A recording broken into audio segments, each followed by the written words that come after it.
Berenger reclined on a sofa in his penthouse, dressed only in his underwear. The thin hemp fibers of his boxer briefs left little to the imagination. He was sitting on a cushion, smoking a blend of hashish and herbal shisha from his finely crafted hookah. Across from him sat his little sister, Henrietta, who wore only a bra and a short skirt. She also had knee-high socks and white lace panties that matched her upper garment. Her pretty face showed a mix of embarrassment and intoxication. As Berenger gazed at his sister's inappropriate attire, a brief moment of clarity pierced his otherwise stoned mind. He looked around, trying to recall how he ended up in this strange situation. He noticed alcohol, drugs, and a deck of cards scattered around. His kingly attire lay strewn across the floor, mixed with whatever Henrietta had been wearing earlier. His gaze returned to Henrietta's hazy blue eyes, and he asked the question on his mind. "Wait a second. What exactly are we doing right now?" Henrietta hiccuped as a brief moment of clarity returned to her blue eyes. But it quickly faded as she took a sip from the beer in front of her.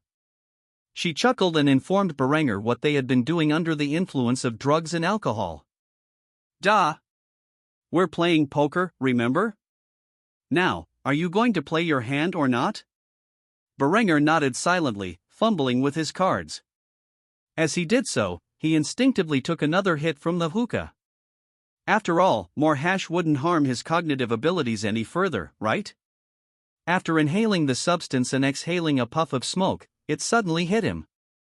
There was a reason he was sitting here playing strip poker with Henrietta instead of his friends, and it was pretty obvious when he thought about it. However, the moment those thoughts crossed his mind, another question sidetracked him. Why was he playing strip poker with his little sister? Wouldn't regular poker have sufficed? As he puzzled over why this was happening, he instinctively showed his hand with a smug smile. 4 of a kind. The moment Henrietta heard this, she began to pout before placing her cards down on the table. It was a 3 of a kind, which meant Berenger had won this round. Now that they had finished, Berenger instantly took a sip from his beer and tried to return to his train of thought. However, what came next surprised him. Henrietta slowly removed one of her knee-high socks and threw it at his head, where it landed perfectly.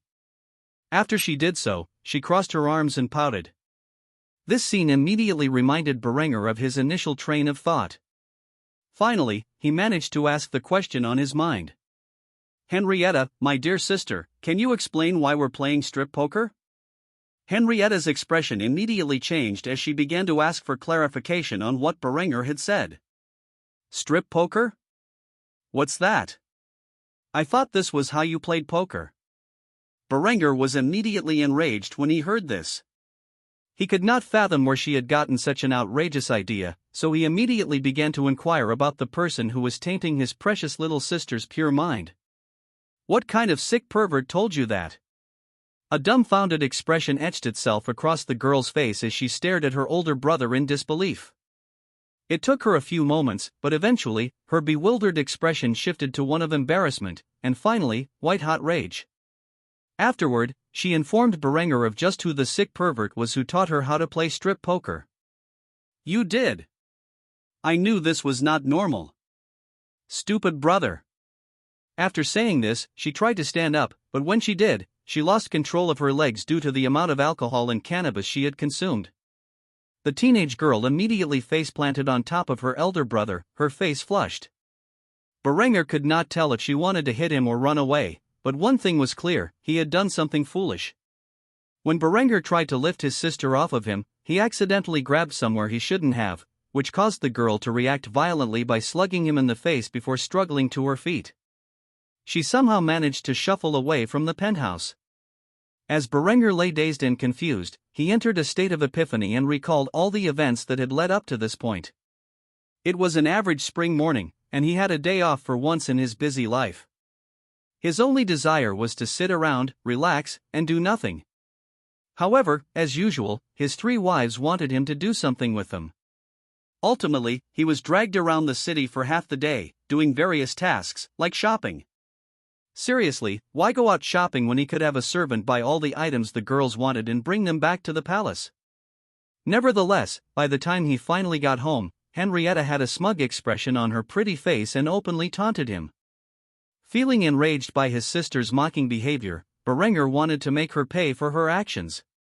As such, he coerced her into entering the harem room, where he introduced her to hash and alcohol while partaking of the substances himself. At some point, he pulled out a deck of cards and convinced her to play strip poker, hoping to humiliate her and teach her a valuable lesson about insulting her big brother. However, it backfired when he got so stoned that he could not remember what he was doing or why. He supposed it was a good thing the game ended before it got any worse. After all, he was on the losing side and was left with only one item of clothing still attached to his body. If luck had not been on his side that last round, he would have ended up humiliating himself instead. Berenger sighed heavily as he thought about all that had transpired. Of course, one thing was certain in this whole mess: he had to find another way to punish Henrietta. After all, she had just struck the king, and that was simply unacceptable. With this in mind, he struggled to his feet. After a while, he managed to stand and slowly and carefully walked down the stairs. Upon reaching the lower level, he followed the trail he suspected Henrietta had wandered off to. He did not know how much time had passed from the moment Henrietta ran off to when he finally found her. However, when he did, she was lying face down and curled up on her mattress, likely passed out. This created the perfect opportunity for Berenger to punish his little sister for her previous actions. As he approached, however, he heard a slight whimper. At first, Berenger thought the girl was crying, which made him doubt his actions. In the next moment, the whimper turned into a moan, followed by a single phrase, "Big brother." Hearing this, Berenger could only think of one thing Henrietta was doing, and he found himself in an incredibly awkward situation. It took him a few moments to regain his thoughts, and when he did, he slowly and quietly slipped away from the scene. Before long, he found himself hidden away in the harem room, where he began to panic. He tried to convince himself that he must be misunderstanding the situation or that he had heard wrong. After all, he was as high as a kite and could barely stand. For all he knew, he might have been passed out and dreaming all of this. Then again, what would that say about his subconscious if he were actually fantasizing about such things in his sleep? Berenger knew only one thing for sure, and he quietly expressed this single thought: "I need a drink." After saying this, he wobbled over to the counter, poured himself 2 fingers of whiskey, and sat down where this craziness had all begun. He started seriously considering finding a proper husband for his little sister. If what he had just witnessed was real, she would need to spend some time with a man who was not related to her. As Berenger thought about what to do about this whole debacle, he slowly drifted into sleep, forgetting all of the foolish things he had done during his high times with his sister. When the young king finally woke up the next day, he would not remember any of this. With the experimentation of new grenades and smokeless powder underway, the introduction of the 1422 service revolver, and the use of the 1422 7.5 cm field gun, Berenger found that his arms development was sufficient according to his 5-year plan, considering the equipment that would be fielded to his army. However, another matter needed attention. While his army was rapidly advancing into the industrial age, his navy was still operating with sail-powered frigates. Berenger had invested substantially in these mighty vessels, but their time in service to his Royal Navy was coming to an end. The Berenger-class frigates still had many years of service left before they needed retrofitting. Austria could easily sell the ones they had manufactured to their allies after replacing them with more modern ships. Berenger gazed at the documents piled on his desk with a bitter smile. He had not anticipated that by the time he could produce large ships of the line, he would already have the capability to manufacture something superior. As such, the blueprint of the Linda-class ship of the line he had designed years ago was now utterly useless. Perhaps he would rename the vessel and sell it to his allies in Granada and Byzantium at a future date. For the time being, Berenger needed to invent new ships, designs that were far more worthy of being named after his wives. With the current rate of steel production and the industrialization of his major cities, it was only a matter of time before he could produce all-steel, steam-powered vessels. With this in mind, Berenger thought of developing ships that could be improved through retrofits when new technology was invented. At the moment, the best power source he could design within the next 5 years would be a vertical triple expansion steam engine that utilized water tube boilers. A triple expansion steam engine is a compound steam engine where the steam is divided into 3 separate stages. Essentially, the steam builds up in a high-pressure cylinder before losing pressure and exhausting directly into two more large-volume, low-pressure cylinders, where it extracts more energy from the steam. As for the high-pressure water tube boiler, it functions by circulating water through tubes heated externally by the fire. Fuel, such as coal, burns inside the furnace, creating hot gases and boiling water in the steam-generating lines. With this in mind, designs of ships he had read about during his brief time at the U.S. Naval Academy came to mind. These ranged from ironclads to light cruisers and even early battleships. The fundamental question that came to Berenger's mind revolved entirely around how he would utilize his vessels and the enemies he might face. Though giant battleships like dreadnoughts are beautiful weapons of war, he was in an era where his navy would at most face wooden sailing ships with a few muzzle-loading cannons. Building a dreadnought in this medieval era would be utterly ridiculous. The resources required to construct such a massive vessel would be immense. His current frigates were already more than enough to decimate any naval power in the world and could be used for decades to ensure naval dominance. However, there were some drawbacks to these designs. A wooden sailing vessel is far more likely to sink than a steam-powered steel warship on the high seas.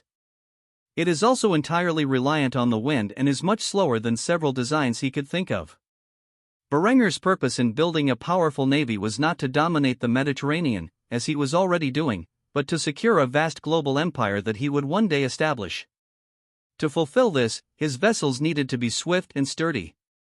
With this in mind, Berenger realized the exact classification of the vessels he would need to achieve his goals in the most efficient manner. The light cruiser was heavily armored while remaining relatively compact, which meant it required a much smaller crew complement to operate and could achieve speeds well over 20 knots. Berenger searched through his memory to find the perfect ship to meet this role. Ultimately, he stumbled upon a design that utilized the technology he had in mind, with relatively decent armor, armament, and, most importantly, speed. The Königsberg-class cruiser of 1905 from Berenger's past life was essentially the pinnacle of light cruisers that utilized the triple expansion steam engine and water tube boilers. It had 2 engines, 2 screw propellers, and 11 boilers. It was capable of a speed of 23 knots and had a crew complement of 14 officers and 308 enlisted men. The ship was armed with 10 10.5 cm guns and 2 45 cm torpedo tubes. Since Berenger did not yet have reliable torpedo technology, he would construct the vessels with the tubes but would not outfit them with such weapons until they could be built. The armor on the vessel included 80 mm thick steel across its deck and 100 mm of steel protecting its conning tower. The ship had a length of 115.3 m, a beam of 13.2 m, and a draft of 5.29 m. The vessel itself was capable of a range of 5,750 nautical miles before it needed to resupply with coal.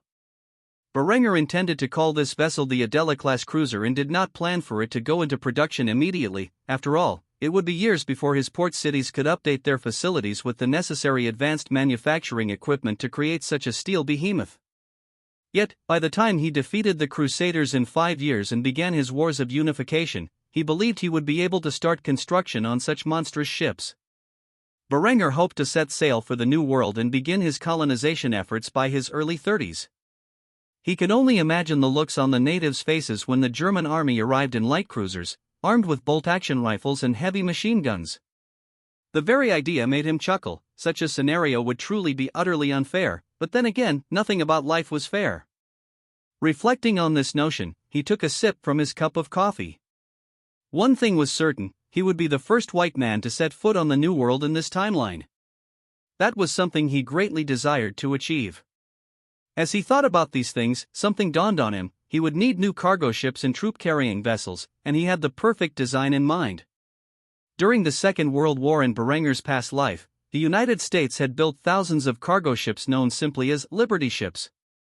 These ships transported an unprecedented amount of supplies across the Atlantic to aid the Allied powers. At one point, several hundred of these ships were even modified for use as emergency troop transports. Berenger decided to name the ship classification Dominion, as its purpose was to secure Germany's dominion over its future global empire. The ship was, of course, made entirely of steel, making it impervious to all weapons used by foreign naval powers in the current era. It was powered by a single triple expansion steam engine and a single propulsion screw. The original design utilized 2 oil-fired boilers, but Berenger could easily swap these out for water tube boilers.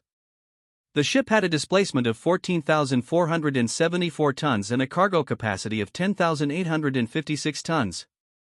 It was capable of a range of 20,000 nautical miles, making it easily capable of traversing the globe with a single refueling session.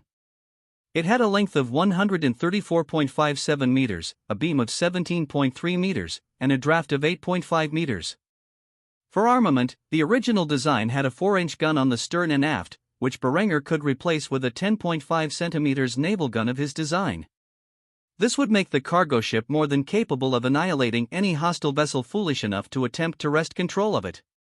Having designed the first 2 vessels responsible for his future expansion as a global empire, Berenger was incredibly pleased with himself. After putting the blueprints aside for later use, he began to get back to work. As a monarch, he had much to do, and he was as busy as ever. With a heavy sigh, Berenger relaxed in his leather recliner before taking off the cap of his fountain pen. He began to sign his approval on several documents pertaining to the spending required to outfit the factories in the various cities across his kingdom. Luckily for him, he had acquired the Medici fortune during his War of Independence and could easily fund the industrialization of his realm. Over a month had passed since Berenger drafted his plans to improve his naval armament over the next few years. However, he had not been focusing on military matters during this time. Instead, he had begun inventing critical machinery for food production.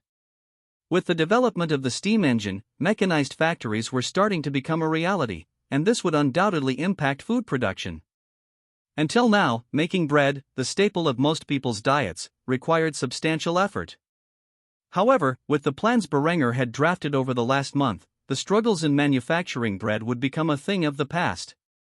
In the middle of the Kufstein Industrial District, an enormous warehouse constructed years ago but rarely used was recently filled. When Berenger first created his industrial district, he designed it with future factories in mind. Many of these empty warehouses were now being filled with equipment and employees. This particular warehouse was converted into a bread factory. The machinery Berenger had painstakingly manufactured over the past month was now in place. A steam engine was connected to hemp belts hanging from the rafters and attached to the equipment within the factory, thus powering the devices. One of these critical pieces of equipment was a mechanical kneading machine. The device was designed for hand cranking, where employees would fill the bowl with water and flour, then crank the device until the dough was kneaded correctly. Once kneaded, the machine would cut a portion and fill a baking pan, which would move on a conveyor belt to the oven.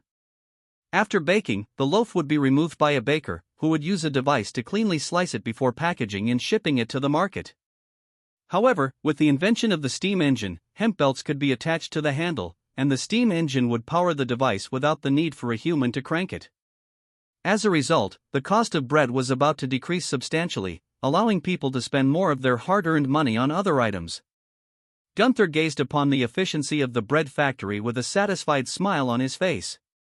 Since he had opened his hemp paper factory many months ago, he had gained significant profits and had begun to invest in other business ventures, such as Kufstein's first bread factory. In fact, the waxed paper used to package the bread came from his other factories. Standing next to him was the first health inspector of the newly established Federal Administration of Food and Safety, also known as the FAFS. It was the job of government bureaucrats like this man to ensure that the various food processing plants across Austria followed proper protocols to ensure a clean and healthy product was delivered to the markets. The man had just finished his search through the factory and was signing off on a document with his fountain pen. With a smile on his face, Gunther, who had once been nothing more than a lowly serf, asked the government bureaucrat the question on his mind. "So, how did we do?" The bureaucrat looked over the paper before signing his signature one final time. After doing so, he reached out his hand to congratulate Gunther for passing the first inspection. "Mr. Gunther, I am proud to announce that you have passed the initial examination. If you and your employees continue to operate the facility with such hygiene, I am certain that my future visits will be a pleasant one." Upon hearing this, Gunther sighed heavily in relief. He had been worried that he might be shut down before he had even begun production. Fortunately, that was not the case, and he passed the inspection. He grasped the bureaucrat's hand and shook it with a wide grin. "Thank you very much, I will ensure to maintain this level of cleanliness in the future so we won't have any problems." After hearing this, the bureaucrat pulled back his hand and returned to a stoic gaze. "Be sure you do. Now, if you will excuse me, I have to go check on a meat processing plant that has opened up nearby." With that, the bureaucrat left Gunther behind and continued his work at the meat processing plant. When the bureaucrat arrived, he was astounded by the clean environment in the facility.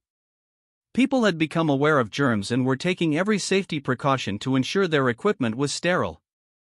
A government department now existed solely to enforce such protocols. Berenger was a stickler for healthy food. He did not want his people to get sick from what they ate, nor did he want companies to sell rotten products. To this end, he had established severe penalties for knowingly violating these laws. If a company tried to cut costs by selling rotten food, the owner could face life imprisonment in a labor camp, though such a harsh sentence was generally only imposed if someone died from the tainted product. The meat production facility followed a relatively modern process of food production. Berenger's knowledge of food safety and presentation stemmed from his father's work in a cannery in his past life. He had grown up hearing stories of how everything functioned. The meat arrived fresh from the farms, where skilled butchers trimmed the excess fat. After the trimming was complete, the meat was brought to a dicing machine, which cut it into 1-inch cubes. From there, the cubes were sorted into tin cans, with a single cube of sea salt added as the only additive. Workers then carefully adjusted the amount of meat to ensure the required weight. Next, the cans were placed on a conveyor belt and moved to the cookroom. The cans then entered a preheater, which blasted them with steam for 20 seconds to remove any trapped air. They were then led to a pressing machine, which compressed the tin lid onto the can, creating a vacuum to draw out any remaining air. The cans were then sealed using a process known as double seaming, which rolled the rim and lid together to form an airtight seal. The cans were then lowered into a commercial-size pressure cooker. After thorough cooking, the cans were set aside to cool and dry for about an hour. This process resulted in preserved, salted meat with a shelf life of up to 5 years. This reduced the price of meat significantly, allowing the people of Austria to have food on their shelves that could be eaten at any time. Having observed the entire process, the bureaucrat signed off on the meat packaging plant, one of many food processing plants on his inspection list. The man and his colleagues had much work to do, as Kufstein continued to industrialize and other cities lagged behind. These inspections would become increasingly necessary. The Industrial Revolution was not just about military buildup but also the betterment of society as a whole, or at least that was Berenger's view. After all, just 5 years ago, the people of Austria were living as serfs, breaking their backs on the farms. Now, Austria had become a bastion of wealth and prosperity, envied by all other countries.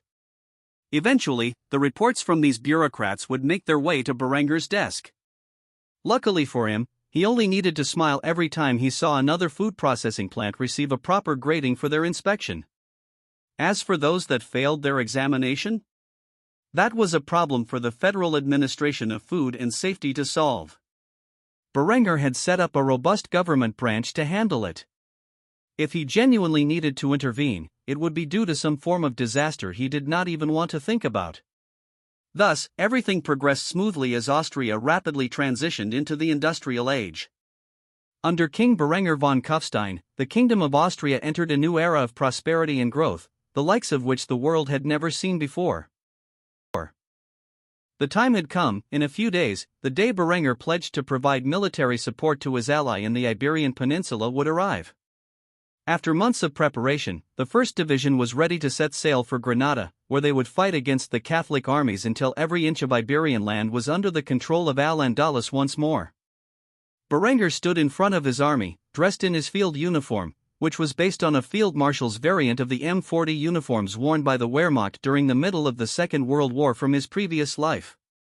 There were a few minor differences between the uniform currently worn by Berenger and that of the field marshals of the Second World War. The primary difference was that the red trim along the edges of the uniform was replaced with forest green, similar to the Cold War-era East German border guard. At his collar, Berenger had unique tabs for his position as King of Austria and Reichsmarschall, or in other words, the Marshal of the Realm. These tabs were based on the Reichsmarschall tabs used by Hermann Göring in his past life, but the center material was forest green instead of white. Hanging from his collar was the Grand Cross of the Iron Cross, with the Austrian Military Merit Order above it. On his shoulders, he wore tabs unique to his position, which, like the collar tabs, were heavily based on those of Hermann Göring, but the Nazi Reichsadler was replaced with the double-headed eagle of Austria. Pinned on his chest, above his top left pocket, was a series of 3 ribbon bars, signifying his glorious feats in combat. Below these ribbon bars, centered in the pocket, was his star of the Grand Cross of the Iron Cross. From his right shoulder to his left hip, a Sam Brown-style shoulder strap connected to his belt, both made of black leather. The belt buckle was crafted of white gold with the Austrian double eagle imprinted on it. On his left side was a black leather holster containing his revolver. Below the belt were his trousers, styled like a Wehrmacht field marshal's jodhpurs. The difference was that the stripe was not red but the same forest green as the trim on his tunic. These trousers were tucked into a pair of black leather officer's jackboots. Finally, atop his head was a new black leather eye patch with an iron cross patch sewn into the center. Unlike his other ornate eye patch, this one did not have a gilded edge. Above the eye patch was an officer's brimmed cap in the style worn by Wehrmacht field marshals. The primary difference between this cap and the original was that the golden Nazi Reichsadler pin had been replaced by the Austrian double eagle of Berenger's kingdom. In fact, the entire uniform was free of any Nazi paraphernalia and instead featured imperial symbolism. As Berenger stood before his soldiers on the docks of Trieste, it was this image they gazed upon. His soldiers were dressed in the M40 field uniform style used by the Wehrmacht in his past life, but with Feldgrau painted steel armor resembling German trench armor from the Great War. They also wore M35 Stahlhelms with the Austrian Reichsadler painted on the side. Slung over their shoulders were the Schmidt needle rifles, and clipped to their webgear were 2 stick grenades per soldier, alongside the standard equipment. Berenger began to give a speech to his gathered soldiers before they embarked on their journey to reclaim Iberia for their Moorish allies.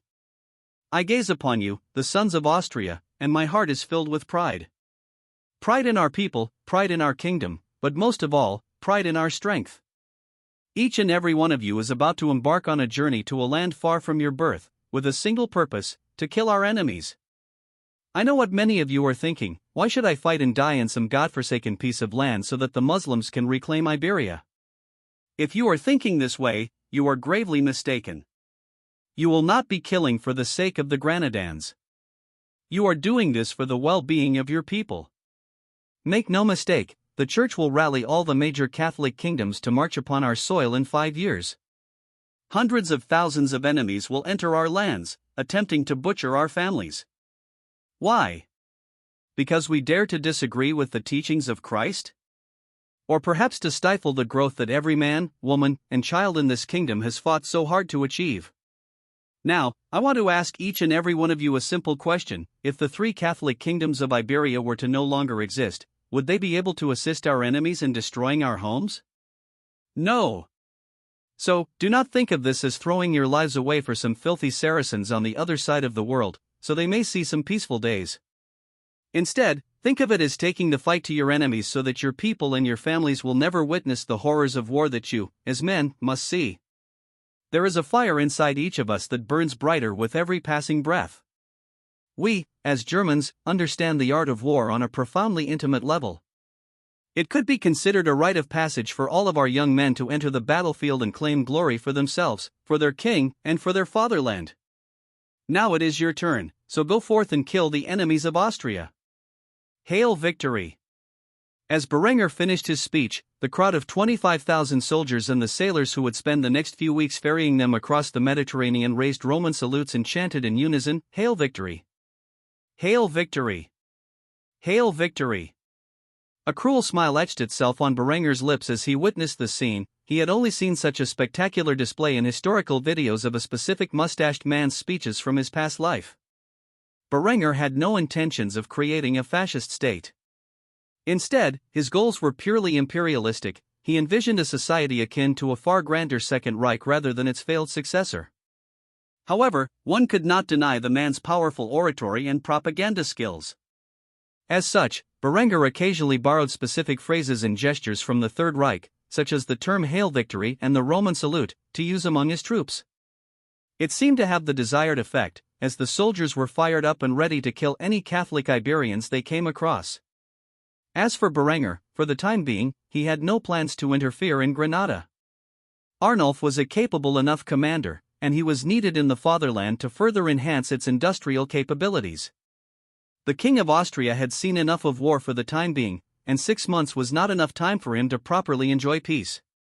While the soldiers of Austria prepared to embark on their newest campaign, Berenger returned to the palace, approaching with trepidation. He may have forgotten to inform his loved ones that he was not, in fact, embarking on war at the moment. He knew how they worried about him while he was on the battlefield, and the fact that he had not informed them he would be staying behind was sure to cause some panic. As he entered through the doors of his palace, he was immediately greeted by his 3 wives and his younger sister, who all jumped into his arms, colliding with him like an avalanche and forcing him down onto the ground. They were visibly upset, clearly thinking he had left them behind without saying goodbye. Eventually, Berenger chuckled before rising to his feet. He could tell by their pouting expressions that they were greatly displeased with him. Deciding to diffuse the tension, Berenger made a joke, which went as well as you might expect. "I was only gone for a couple of hours, and yet you girls look like I'd been away for a lifetime. Did you miss me that much?" The reactions from the 4 women were complicated. Adela seemed to be pouting with a small tear in her eye. Linda seemed angry, and Honoria seemed pleasantly surprised. As for Henrietta, Berenger had no idea what was going on in her head, but she appeared dreadfully worried about his safety. Noticing that he had ruined the mood, the young King of Austria quickly gathered the girls together for a group hug and informed them of his decision. "Relax, I'm not going away to war for a while. If I were to leave, who would continue my efforts to industrialize the nation? Unless something serious happens during the conflict, I will be here with you 4 girls. Now, let's get something to eat." After saying this, Berenger led his family toward the dining hall, where they all began to celebrate the fact that the young king had not left them behind. Later that night, Berenger would retire to his quarters alongside his 3 wives, where they would have their own little private party. On the following morning, Berenger rose bright and early, though with a sense of fatigue. He had yet again drained most of his energy entertaining his wives. More importantly, he had an important meeting later in the day, leaving little time for relaxation. With this in mind, he quickly completed his morning routine before heading out the door of the royal palace.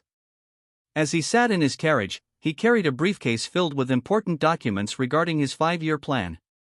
His destination was simple: the temporary residence of his uncle and father-in-law, Chancellor Otto von Graz. Since their victory in the war for independence 7 months ago, Austria had become a sovereign kingdom. However, they had until now operated under a constitution designed while they were still a subservient duchy. Berenger now felt it was time to hold a constitutional convention to draft a new constitution for an independent Austria. This was the reason for his visit to his uncle on this fine morning. After knocking on the door 3 times, it opened to reveal a young maid. With the abolishment of serfdom, servants such as maids and butlers now had to be paid a living wage. Despite this, it was a highly desirable position, as housing and meals were generally provided as part of the job. The young maid stared in shock when she realized the man standing before her was the King of Austria. It took her a few moments to pay her respects to Berenger, and she quickly kneeled in front of him, apologizing for her lack of decorum. "Your Highness, I apologize, I was just surprised to see you here. I will go alert His Grace of your presence right away." As the young girl departed, Berenger waited inside the entrance of Otto's chateau for a few minutes before the man arrived. Dressed in nothing but a silk robe, he had an unpleasant expression on his face, as if he had just woken up. However, the moment he saw his nephew and son-in-law standing before him in a military uniform, he realized that important matters were at hand. Otto greeted Berenger with a warm smile and led him into the study. "Your Highness, I was not expecting your visit so early in the morning. I apologize for my improper appearance. Please wait in my study, I will have young Magdalene attend to your needs while I tidy up." Berenger merely nodded, signaling his approval. Afterwards, the older man rushed up the stairs and into his bathroom, where he began to bathe and select appropriate attire for the meeting. While this was going on, Berenger noticed the maid eyeing him carefully, as if he were a wolf and she a lamb. Clearly, his reputation as a womanizer had preceded him, given how cautious the girl was around him. However, Berenger had no interest in a lowly maid. If he took another lover, she would have to be at least a princess. Thus, he put on a friendly smile and gave the young maid a polite and delicate request. "Magdalene, was it? I would greatly appreciate it if you could fetch me a cup of coffee." The girl instantly nodded and scurried off like a frightened rabbit to prepare what her monarch had requested. Before long, she returned with a fresh glass of black coffee, and Berenger immediately asked for another favor. "Please, if you could add some milk and sugar, that would be most welcome." The maid instantly nodded in silence and fetched a fresh glass of milk and a sugar cube, which she skillfully mixed into the ceramic cup. After doing so, she asked the question on her mind. "Is there anything else you require, Your Majesty?" However, Berenger merely shook his head in response. "No, you have done wonderfully, thank you." The girl instantly blushed at his words and ran off into the background. She knew it was best not to meddle in the affairs of the nobility, especially the King of Austria. After a while, Otto returned in his noblest attire and sat down across from Berenger, opening the conversation with small talk. "So, how is my daughter treating you? I hope she hasn't been causing you too much trouble." Berenger smiled as he heard this and placed his cup down on the small plate provided. "Quite the contrary, I greatly enjoy her company. With her around, I find my workload much easier to handle. However, due to her pregnancy, she and the others are a little bit moody." Otto chuckled briefly at this before sizing up Berenger in his new field uniform. He then inquired about the state of his attire. "So you're going off to war, I take it? You chose a good time. By the time you return home, your girls will have either already given birth or will be very close to it. Meaning you will have to suffer less." A misleading smile curved on Berenger's lips as memories of his achievements in battle flooded his mind, filling his sight and hearing as if he were hallucinating. His hands were as still as granite as he recounted the time he spent engaging in pure, unadulterated violence. Eventually, he broke free from the illusion and responded to Otto's line of questioning with an appropriate answer. "Out of the frying pan and into the fire, huh? Actually, for the time being, I will remain here, at home in Kufstein.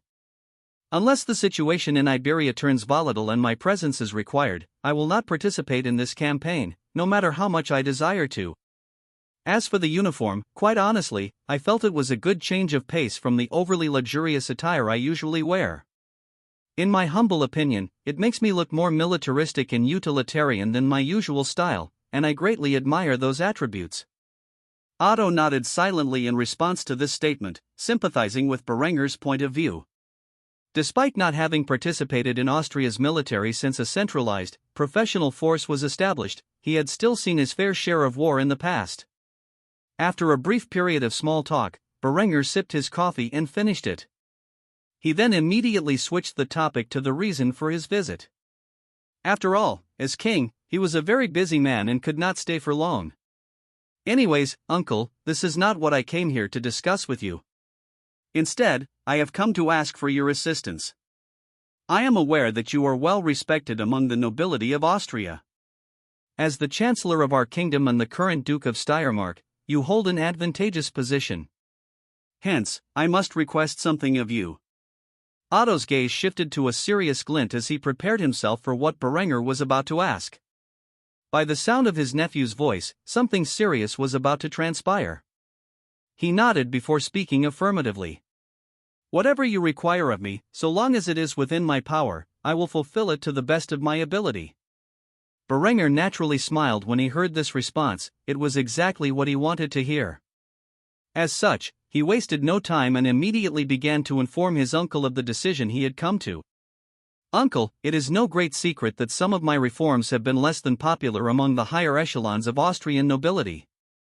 Some still refer to me as a usurper and upstart. They look down upon my lineage rather than kneel before my achievements. I have no ill will towards them. They are old and stubborn fools, refusing to change with the times. Whenever significant change occurs within a society, there will always be men like that. However, I do require their assistance. Soon, I will be gathering the heads of state and various noblemen from across the kingdom for a matter of great importance. Now that we are an independent kingdom, the time has come to establish a constitution worthy of our great nation. Though I have done the groundwork with previous versions, they were never intended to be the final product. With this in mind, I want all the great men of Austria, whether from the nobility or the common populace, to come together and aid me in creating a system that will endure the test of time and take everyone's needs into account.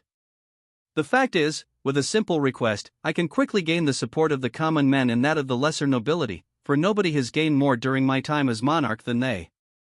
However, I fear men of your caliber, the dukes and marquises of Austria, will be a bit hesitant to join this constitutional convention of mine. What I require of you is quite simple. I would greatly appreciate it if you could represent the interests of the higher nobility and call for this meeting as Chancellor before I make the announcement. This way, it will appear as though I am not imposing my ideas on everyone once again.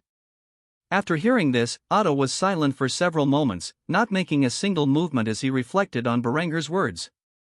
After a while, he finally sighed, nodding his head as he accepted the task given to him by his sovereign. Very well, I will make a public declaration in the coming days, requesting a constitutional convention. I will call upon you and everyone you deem important to attend the meeting in the Reichstag, where we will reach a consensus on what should and should not be included in our constitution. Though I must be honest, I fear you are simply using this as a propaganda piece to satisfy those who have been less than agreeable with your reforms. Berenger chuckled when he heard this response. Standing up from his seat, he nodded with a smile and replied, "Uncle, you know me so well. Very well, I will leave this task to you. After you make your declaration, I shall respond in agreement, and we will set a date and time for the leaders of our society to gather in the Reichstag. I look forward to working with you in the future." After saying this, Berenger departed from Otto's temporary residence. It was only after he was certain his nephew was long gone that Otto released his breath and voiced his thoughts. No wonder he has 3 wives, the amount of work this fool endures is enough to put any man into an early grave. A few days had passed, and the first of Berenger's armed forces had stepped onto the soil of the Iberian Peninsula. In southern Granada, thousands of Austrian soldiers gathered with their arms and artillery, preparing to advance north. However, until the remainder of the division arrived, a temporary city of tents was set up on the edge of the region. This city of tents was used to house the thousands of soldiers waiting for the rest of their division and supplies to arrive. A general who had earned Berenger's favor was currently leading the 1st Division. With his swift victory over the Swiss, Adelbrand von Salzburg was sent as the leader of the 1st Division until he regrouped with Arnulf and the forces of the Royal Granadan Army. At that point, Arnulf would take command of all coalition forces in Granada, by decree of King Berenger von Kufstein. For some time, the Reconquista had become a proxy war that Berenger used to divide the forces of the Catholic Church and force his enemies to spend time, bodies, and resources on a fight they could not win. Unfortunately, the Granadan army proved less competent than he had initially estimated, forcing him to enter the war years earlier than planned. Berenger was leading the Kingdom of Austria into a new era of industrialization and could ill afford to march an army to war at the moment. Instead, he begrudgingly dispatched a portion of his army to his allies' territory under the supervision of one of his top generals, who was loosely related to him. Adelbrand, a young and ambitious duke, was always a skilled warrior with a mind for tactics. Despite his age, he had gained an advantageous position in the Austrian Royal Army and proven himself on the battlefield by leading a campaign against the Swiss, which ultimately resulted in their annexation. He was the younger brother of the incompetent Wolfgang von Salzburg and the husband of Eva von Graz, Berenger's cousin and Adela's sister. The man had distant ties to Berenger from a familial perspective, making the young monarch more inclined to trust him. Adelbrand was fiercely loyal to Berenger and his regime, seeing the meritocratic approach to succession in military matters as a significant improvement over the medieval primogeniture system. After all, if Berenger had not risen to power, Adelbrand would still be kneeling beneath his elder brother, the incompetent Wolfgang, assuming he was still alive. While Salzburg was being burned to the ground under Bavarian occupation, Adelbrand took up the mantle to defend his home, despite it being a lost cause. Wolfgang had fled to the relative safety of his wife's family's estate, leaving his people to suffer under the wrath of the Bavarian armies. If not for Berenger's intervention, it is hard to say what the young duke's fate would have been. Initially a count, Adelbrand was raised to the status of duke when Berenger became king. Now, he was tasked with leading the 1st Division of the Austrian Royal Army, the most battle-hardened and elite division of Berenger's forces, into battle in Granada. Though he would be forced to cede his authority to Arnulf, who would act as the leader of both Granadan and Austrian forces, Adelbrand still held significant power in this campaign to eradicate the Catholic kingdoms of Iberia. Eventually, Adelbrand noticed the arrival of the Granadan Sultan, who gazed upon the field of Feldgrau-clad men with a look of hope in his eyes. Hassan had a joyous expression as he witnessed the arrival of the Austrian forces. He was in for a big surprise, as Berenger had initially informed him that he would only be sending 10,000 men to aid him. Ultimately, Berenger had opted to send a whole division, which just so happened to be the most veteran force he had under his command. Berenger was the type of man to under-promise and over-deliver. He had initially expected it would take longer than 6 months to equip his entire 1st Division with the arms necessary to win this conflict in extravagant fashion. However, due to his ongoing industrialization and the efficiency of his workers, the arms factories produced more than enough weapons to fulfill the demands of a single division. Thus, in the end, Berenger had sent the entirety of his 1st Division along with one of his most capable generals to achieve overwhelming victory.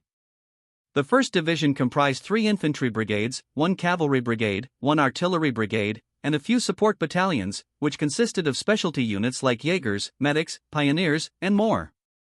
Not all of these men had made their way to Granada yet, and as such, Hassan was unaware of the immense force that Berenger had committed to his cause. Upon noticing that Adelbrand seemed to be giving commands to his troops, Hassan approached the man and quickly asked the question on his mind. "Are you the man in charge here?"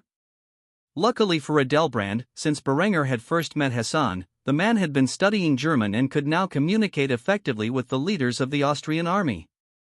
In response to Hassan's question, Adelbrand threw up a standard military salute and reported his name and rank to the Sultan of Granada. "Major General Adelbrand von Salzburg, I have been tasked by His Majesty, King Berenger von Kufstein, to lead the 1st Division of the Austrian Royal Army to victory in this campaign." Though the Granadan Royal Army had sought to emulate Austria's mighty military, they had yet to fully adopt the proper scale and unit designations Berenger used. After all, at the beginning of this conflict, they had fewer than a full division's worth of men to field. For this reason, Hassan did not immediately understand what a division of soldiers meant. Due to this misunderstanding, Hassan asked a relatively foolish question. "The 1st Division? Does that mean more of you are coming?" Adelbrand responded to this question with a smug expression, explaining in full detail what Austria defined as a division.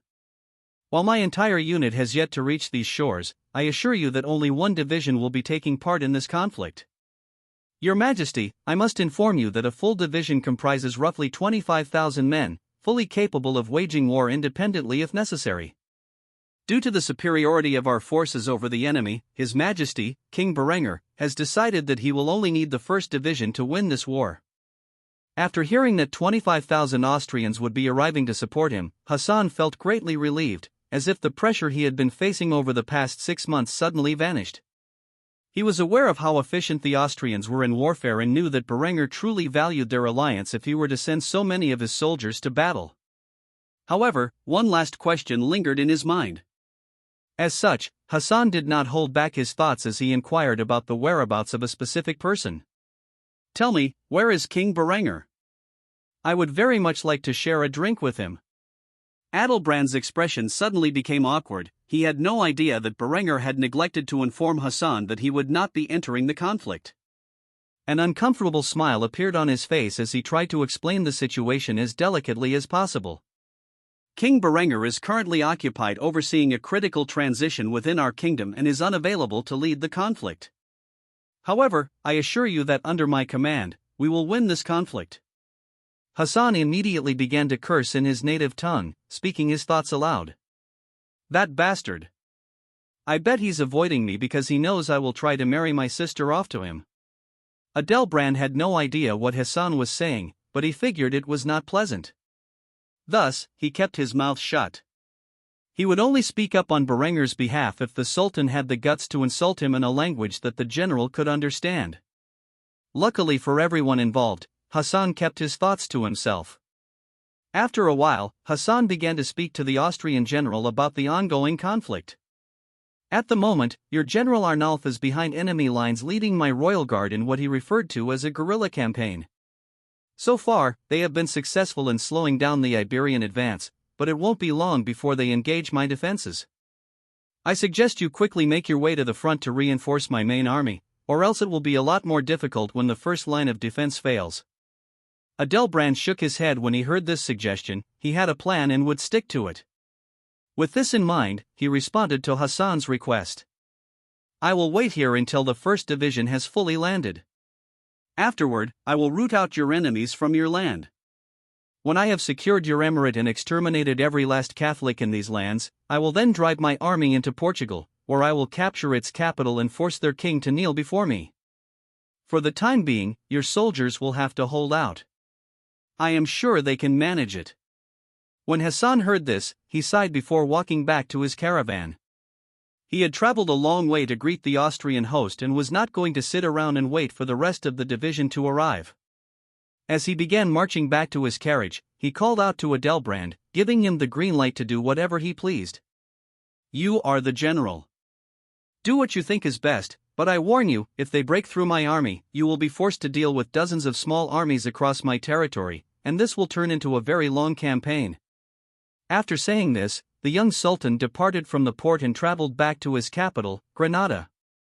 While Adelbrand and Arnulf waged war against the Iberians, Hassan would stay in his palace and enjoy the luxuries contained within. This carefree attitude would later be seen as an act of cowardice, becoming a significant point of contention between the Granadan generals and their sultan. Since Berengar first decided to annex the Teutonic state and incorporate it into his domain, he ordered Linde to send field agents into the territory currently occupied by the Eastern Coalition, which was comprised of multiple countries, including Poland, Lithuania, the various Rus states, and the Golden Horde. These field agents were tasked with sabotage, assassination, and deep reconnaissance to halt the Eastern Coalition's advance into the remaining Teutonic state.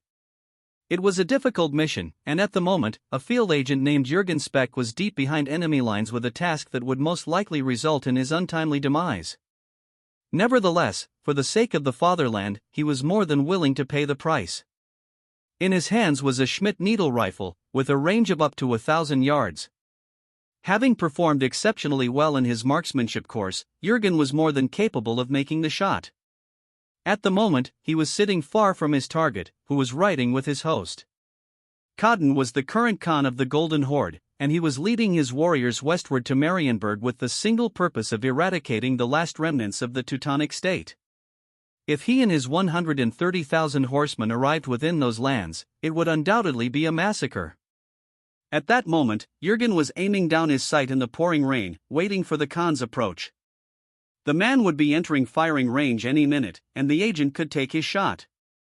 Dressed in a splinter camo smock and field cap, Jürgen blended in with his environment at such a distance perfectly. Without a Khan to lead the horde, the various clans would undoubtedly fall into infighting for the next ruler. Thus, Jürgen took a deep breath and placed his finger on the trigger. His target was now within his sights. As he squeezed the trigger, the sound of thunder cracked in the air, startling the Eastern warriors. Initially, they thought it was just thunder, yet when they gazed over at their fearless leader, there was a bloody hole square in the center of his chest. Due to the distance of 1,000 yards and the poor weather, they had not seen the smoke plume that spat out of Jürgen's rifle and thus were unaware of how their leader had been slain. Nevertheless, the Khan fell from his horse's back with shock in his eyes, breathing his last breath. The moment this occurred, the horde of 130,000 men erupted into chaos. They frantically began to search for the culprit, never expecting that he would be hiding in the bushes 1,000 yards away. However, in his panicked state, Jürgen made the foolish decision to hop on his horse and flee the scene of his crime, which immediately caused the horde's scouts to notice his presence. Had he just stayed put and hunkered down, it was possible that the Golden Horde would have assumed the death of their Khan was an inside job, and yet now, with a lone horseman frantically absconding from the scene, they knew that their Khan had somehow been assassinated by an outsider. With this in mind, the Golden Horde began to chase after Jürgen with their swift horses. Whether he could escape or not was now in God's hands.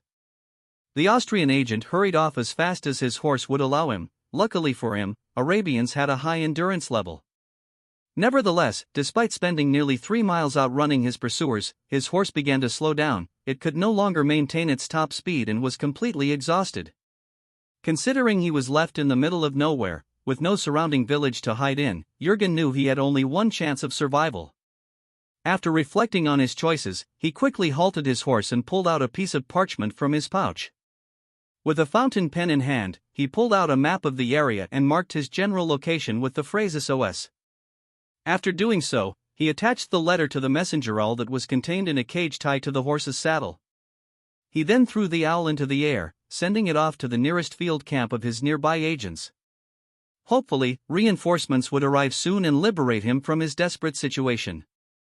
If the Eastern warriors of the Golden Horde wanted to pursue him, they would have to do so on his terms. Dressed in camouflage and wielding a superior weapon, Jürgen knew his only hope for survival was hiding until his pursuers abandoned their quest to find him. After scouting the area, he found a nearby forest where he could hide until help arrived. With this in mind, he quickly covered himself in mud to hide his white skin and then fled under the cover of the forest. He hoped he would hide well enough that the Eastern warriors would be unable to find him. After roughly an hour had passed, Jürgen found a small cave where he took the chance to rest. It was unknown if some form of predator lay within its depths, but he knew that if he did not get out of his soaking clothes soon, he would die from hypothermia. Luckily for Jürgen, there were no signs of a beast camped within the cavern. Thus, the man quickly started a fire and stripped off his soaked clothes. He reached into his satchel and pulled out a pair of medieval peasant clothing he kept as a spare in case the need arose for him to hide his identity. For 3 days, Jürgen stayed within the forest, hunting and trapping his food while surviving the harsh conditions. Just when he thought his pursuers had lost track of him, he felt a sharp pain pierce through his thigh. A barbed arrow stuck out from his leg just below the femoral artery. He was well and truly crippled. Though he tried to crawl away, he was eventually kicked over by a large Mongolian man dressed in the armor of his people. Just as the man was about to bring down his blade and decapitate the wounded field agent, his hand was stopped, and an even larger man began speaking to him with a stern tone, in a language that Jürgen did not understand. Before long, Jürgen was bound up with rope and carried out of the forest by the Mongols. The worst imaginable situation had transpired. He was captured alive by the Golden Horde and would undoubtedly be tortured for information on his identity before being executed. Jürgen knew the odds of rescue were low, so he resigned himself to his fate. Even if aid could arrive, there was no conceivable way for them to break into the Golden Horde's encampment and free him from his bondage. Unbeknownst to him, his owl had reported his location to the nearest field outpost, and a team of agents was already on its way to search for his whereabouts. Roughly a month had passed since Jürgen's capture, and at the moment, Hema, the deputy director of Royal Intelligence, was standing within the halls of their headquarters in the city of Kufstein. She held a field report in her hand, and a frown curled upon her lips. After reading through the information, she fully understood the situation at hand.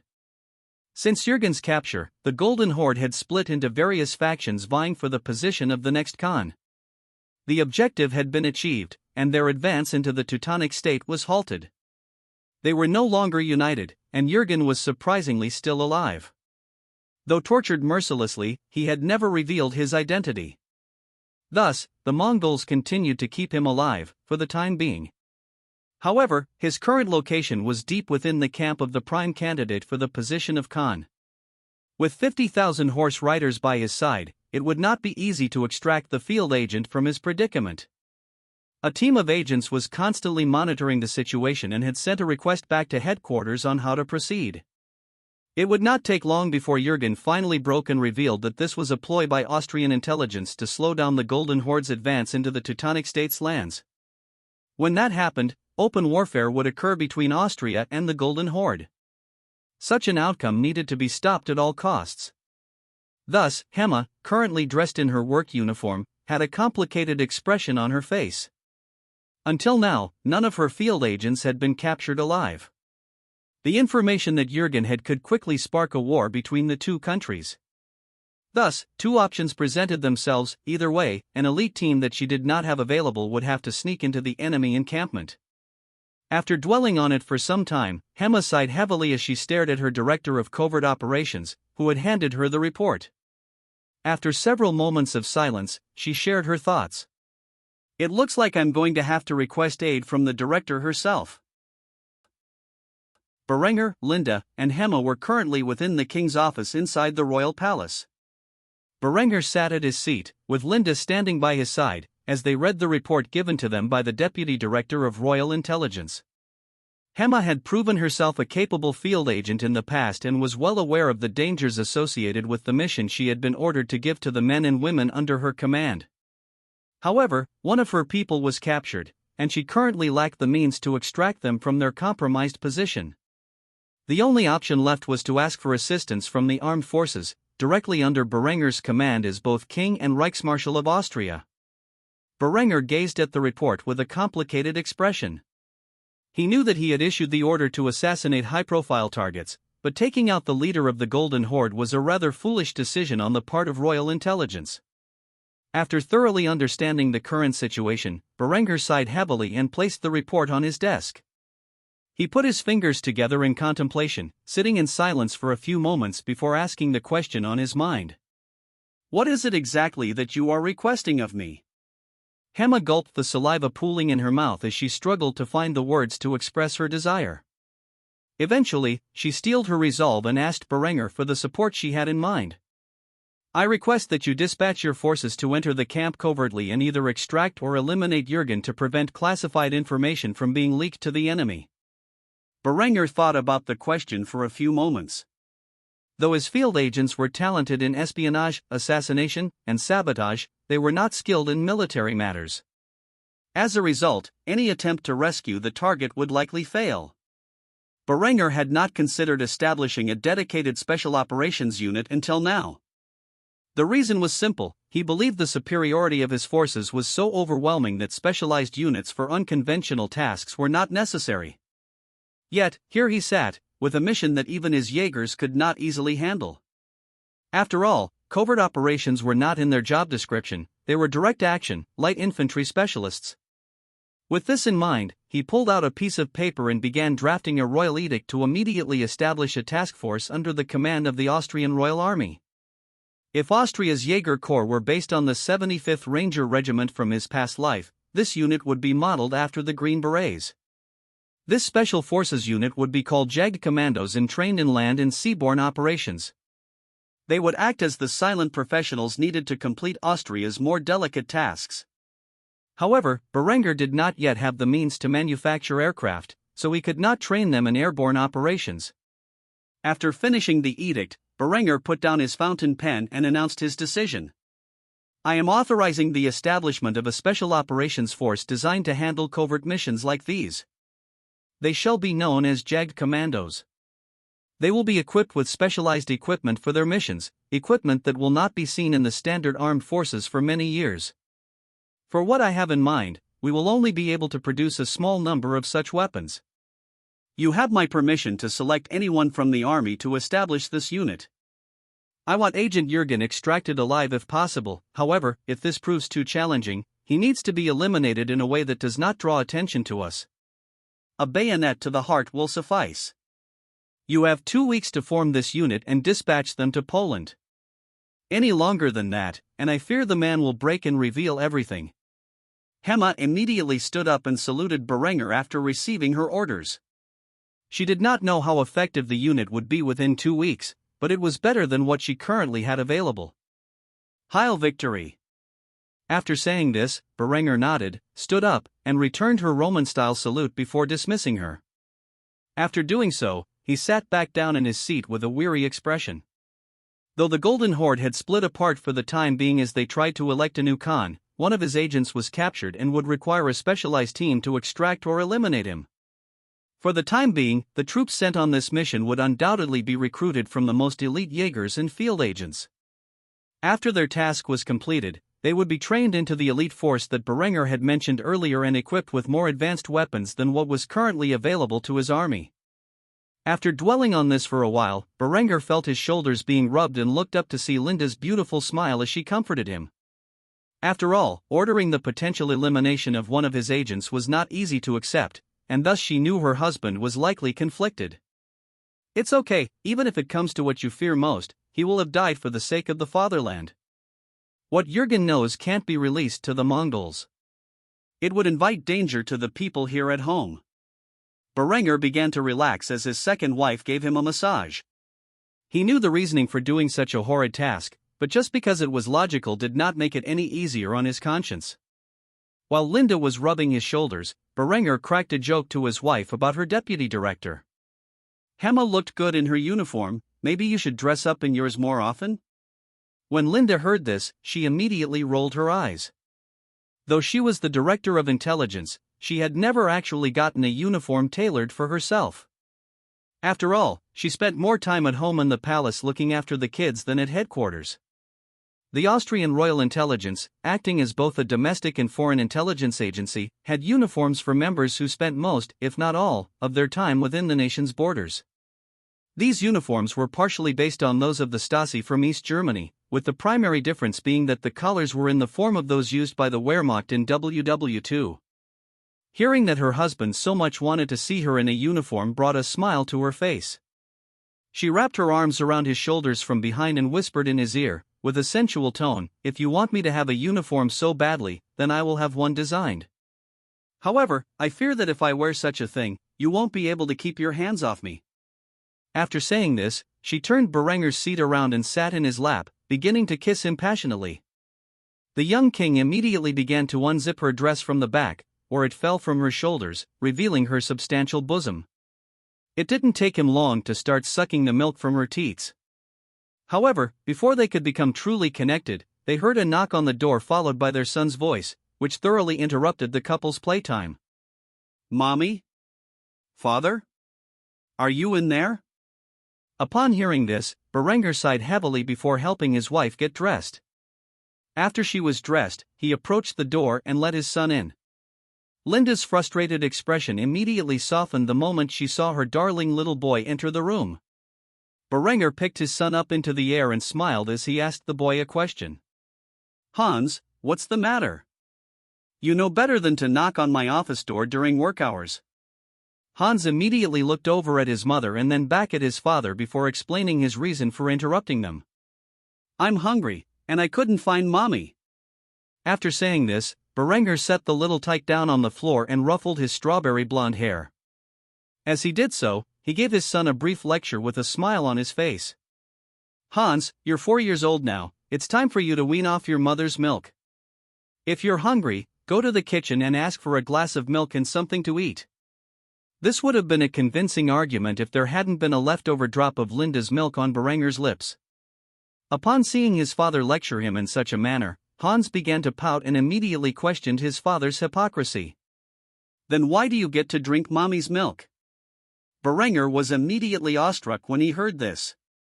He quickly wiped the milk on his lips onto his sleeve and gave a questioning look toward the boy's mother, who was gazing at him with a mocking expression.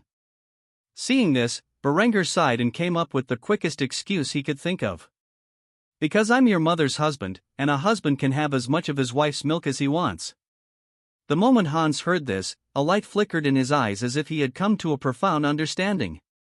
He quickly nodded his head in response to Berenger's words.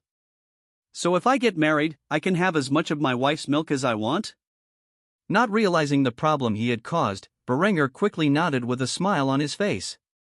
"Now you understand."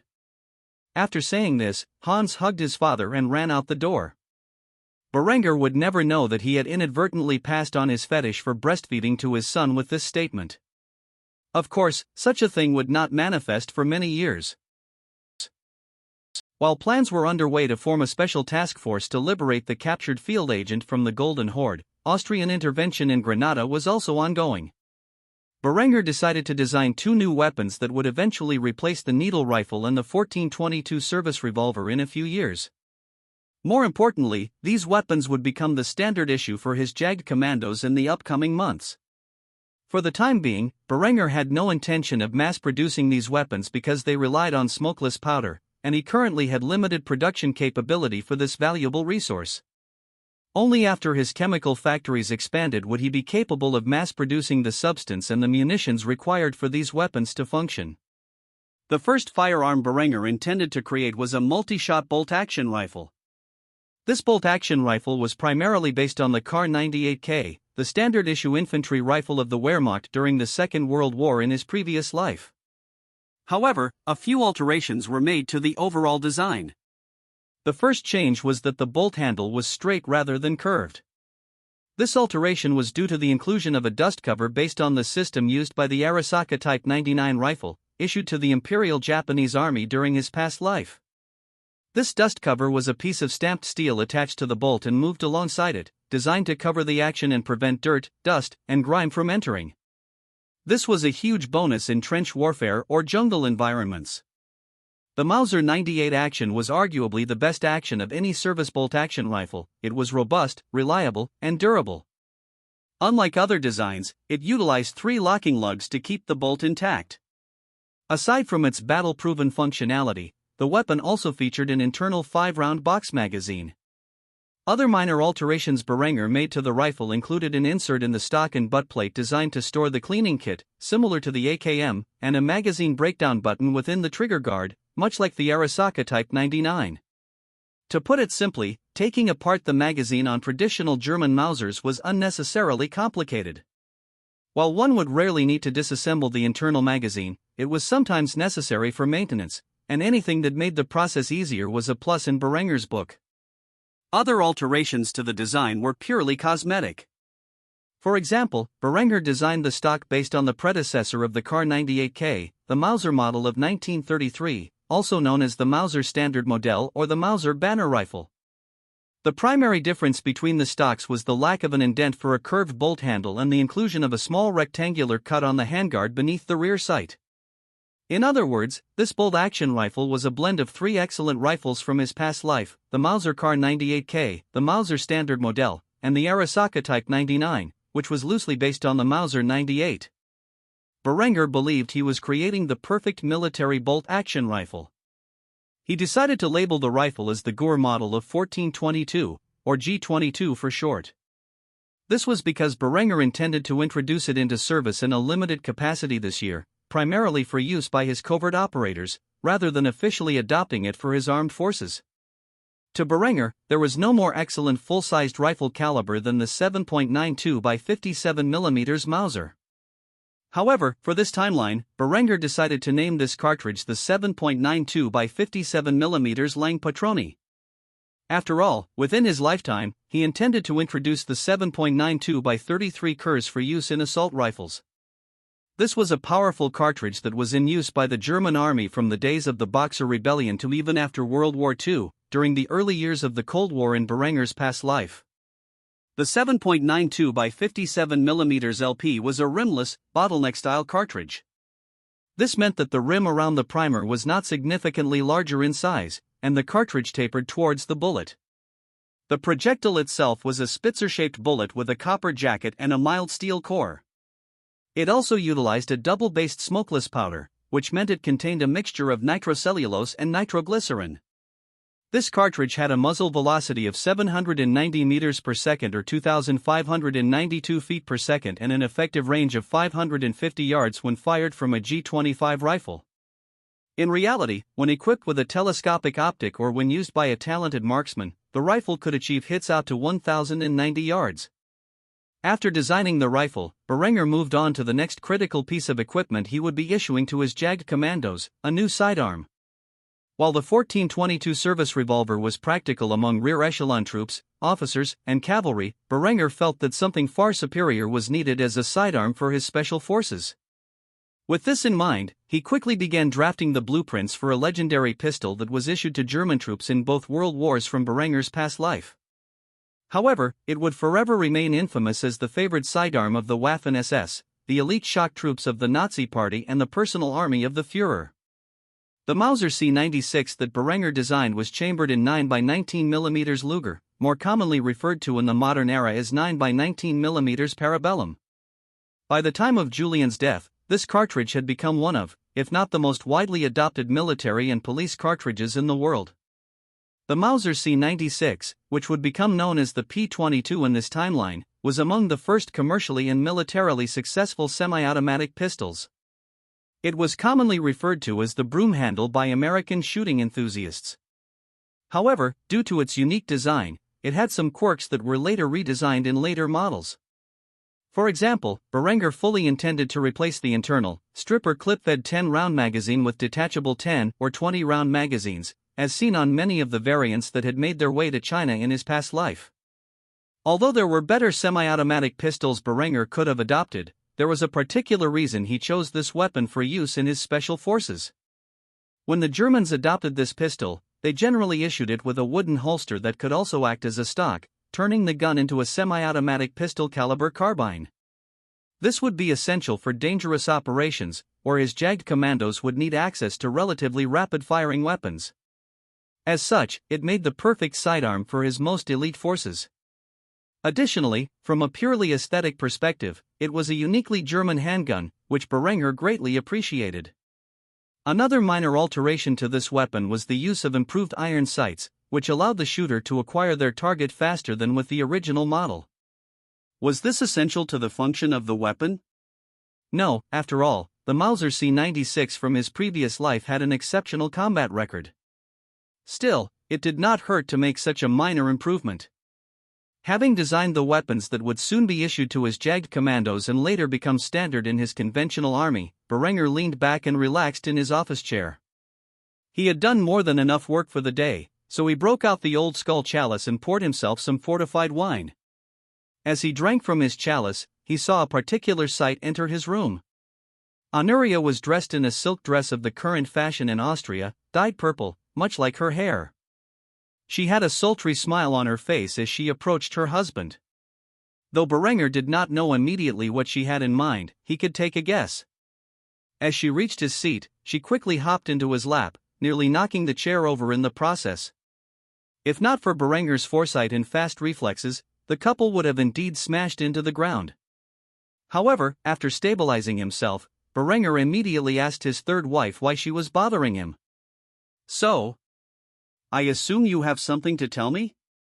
Honoria quickly nodded her head, but in the very next moment, she kissed her husband. After they separated, she began licking his neck, which Berenger found strange.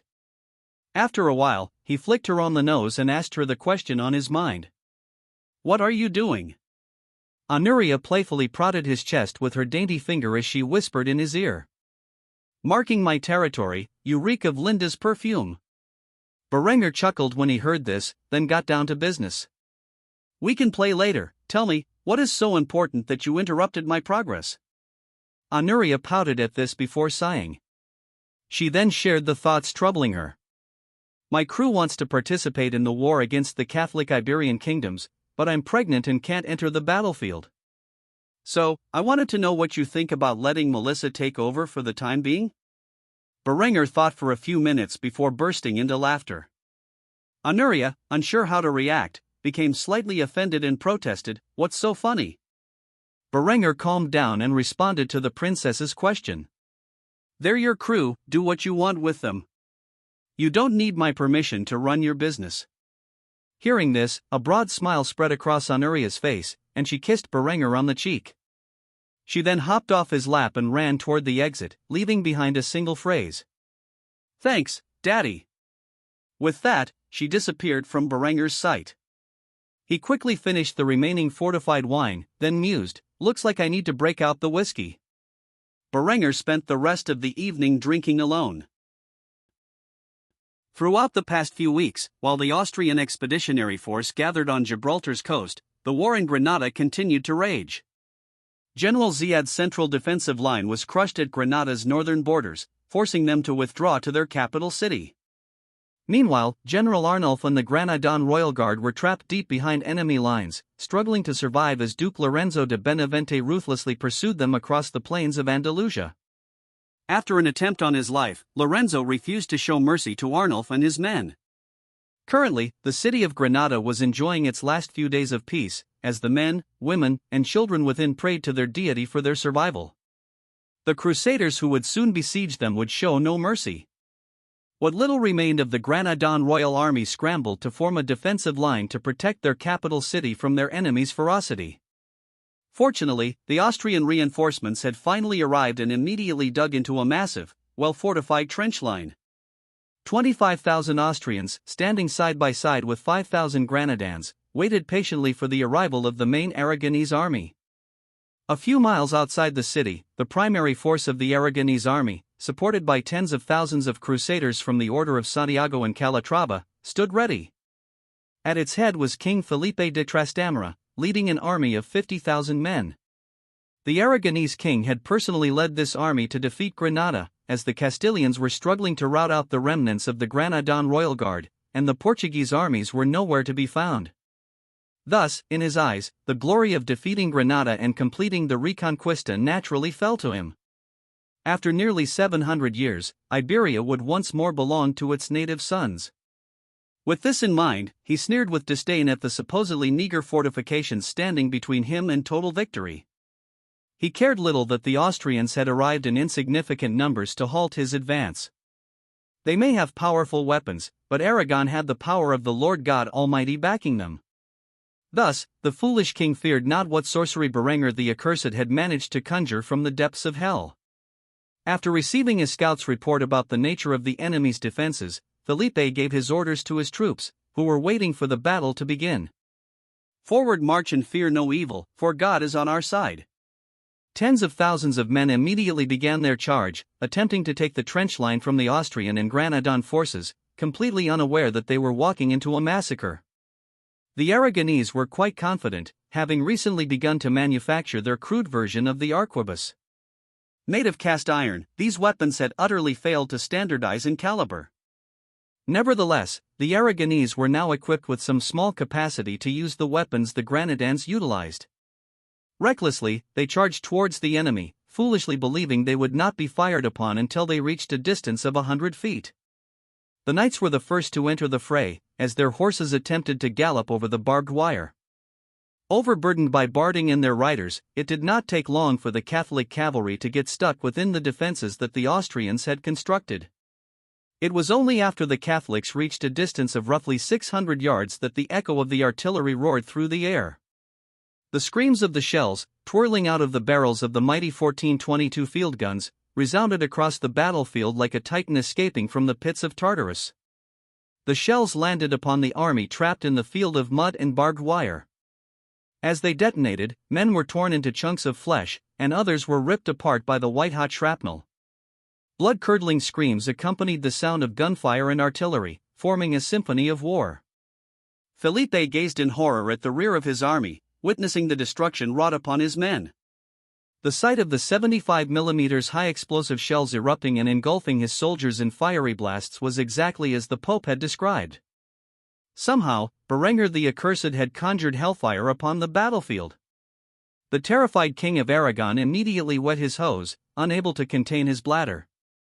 Afterward, he cried out in a shrill voice, befitting that of a hysterical woman, "Retreat! For God's sake, retreat!"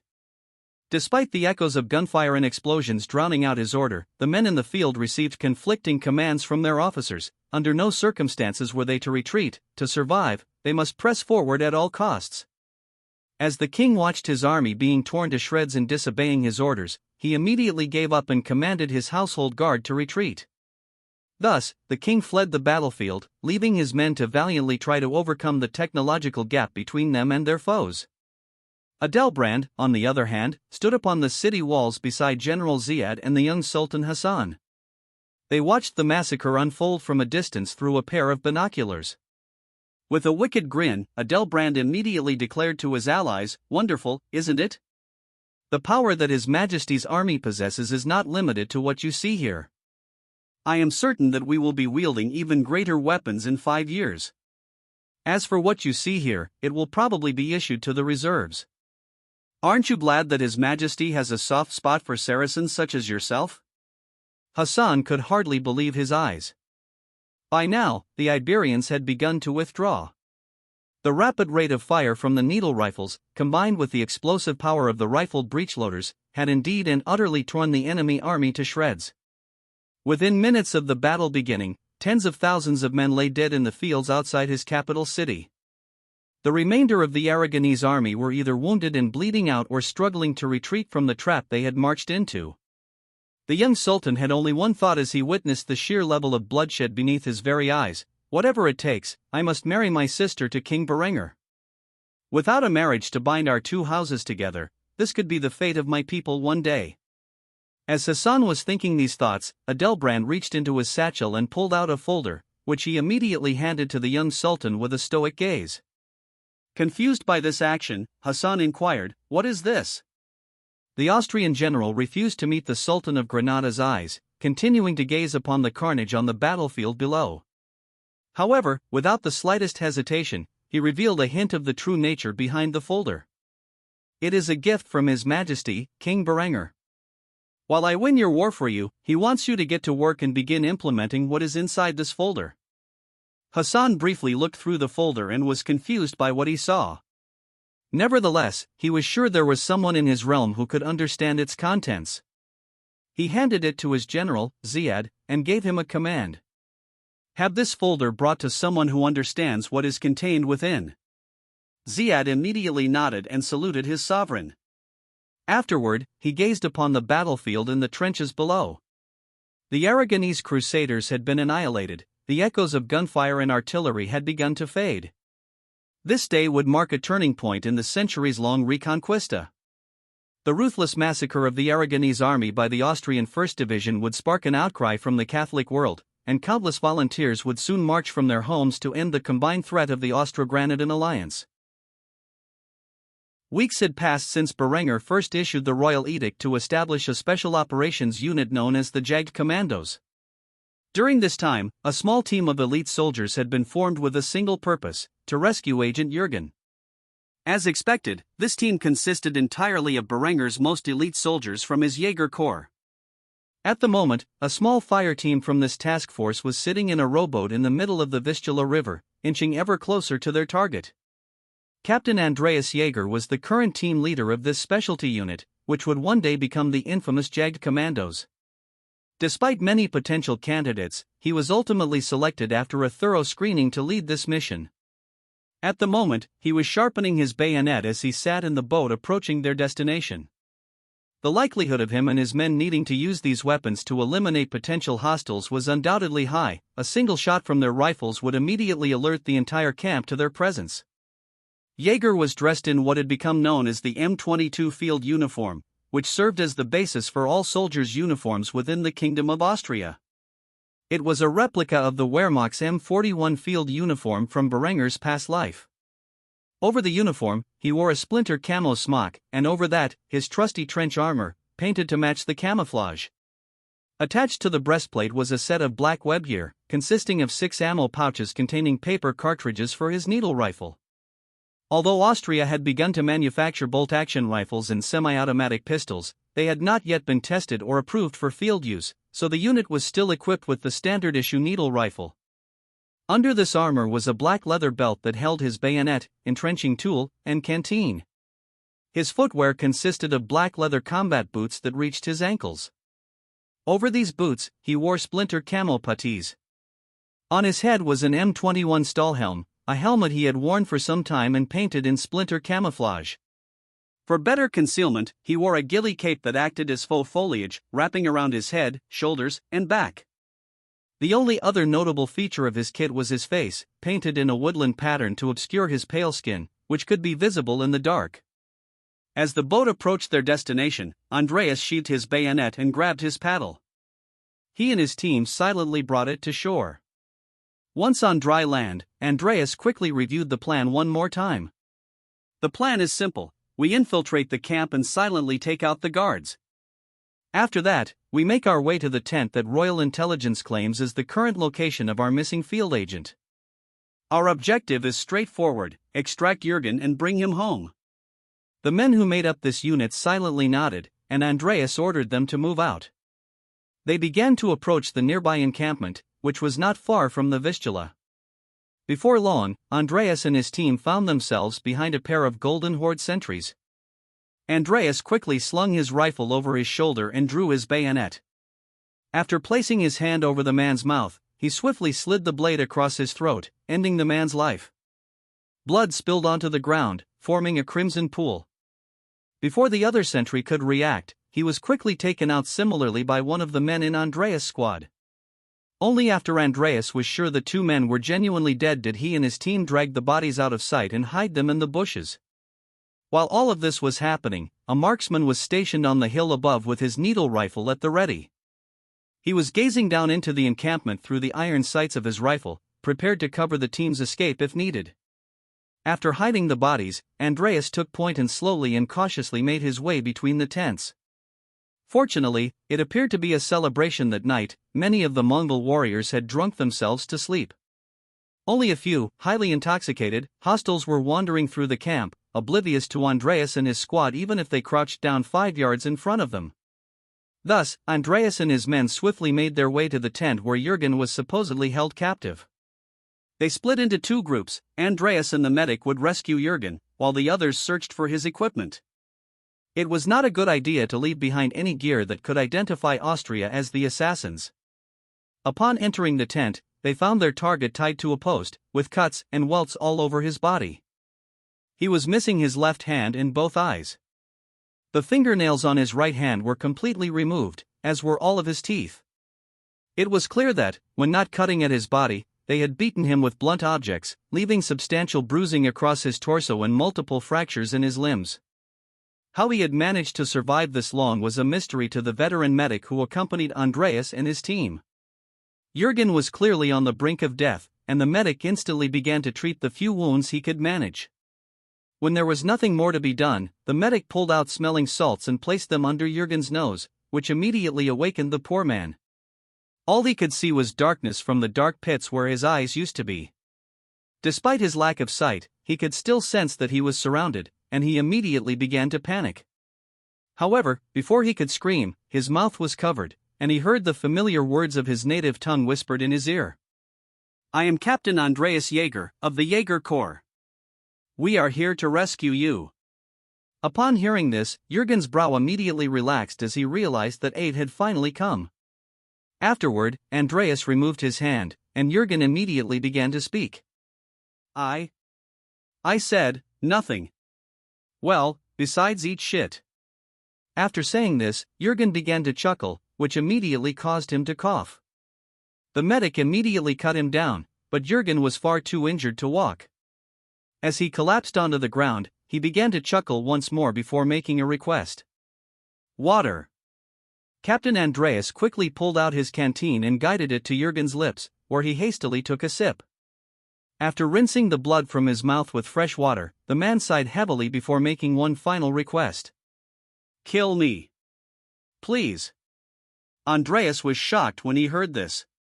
However, the medic looked at him with a worried gaze and whispered in his ear, "His wounds are too severe. If we take him out of here, he will die before we make it to the boat. We should grant him his wish and put an end to his suffering." Upon hearing this, Andreas's hands began to tremble. He began to realize that they were far too late. Jürgen was as good as dead, and if they attempted to bring him back, they could easily be caught by the Golden Horde.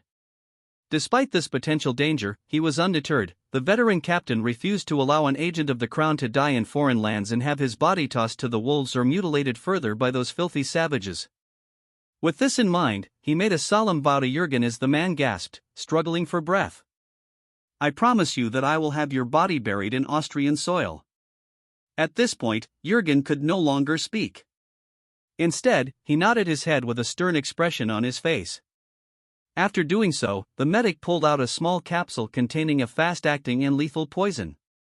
He slid it into Jürgen's mouth and massaged his throat so that he would swallow it.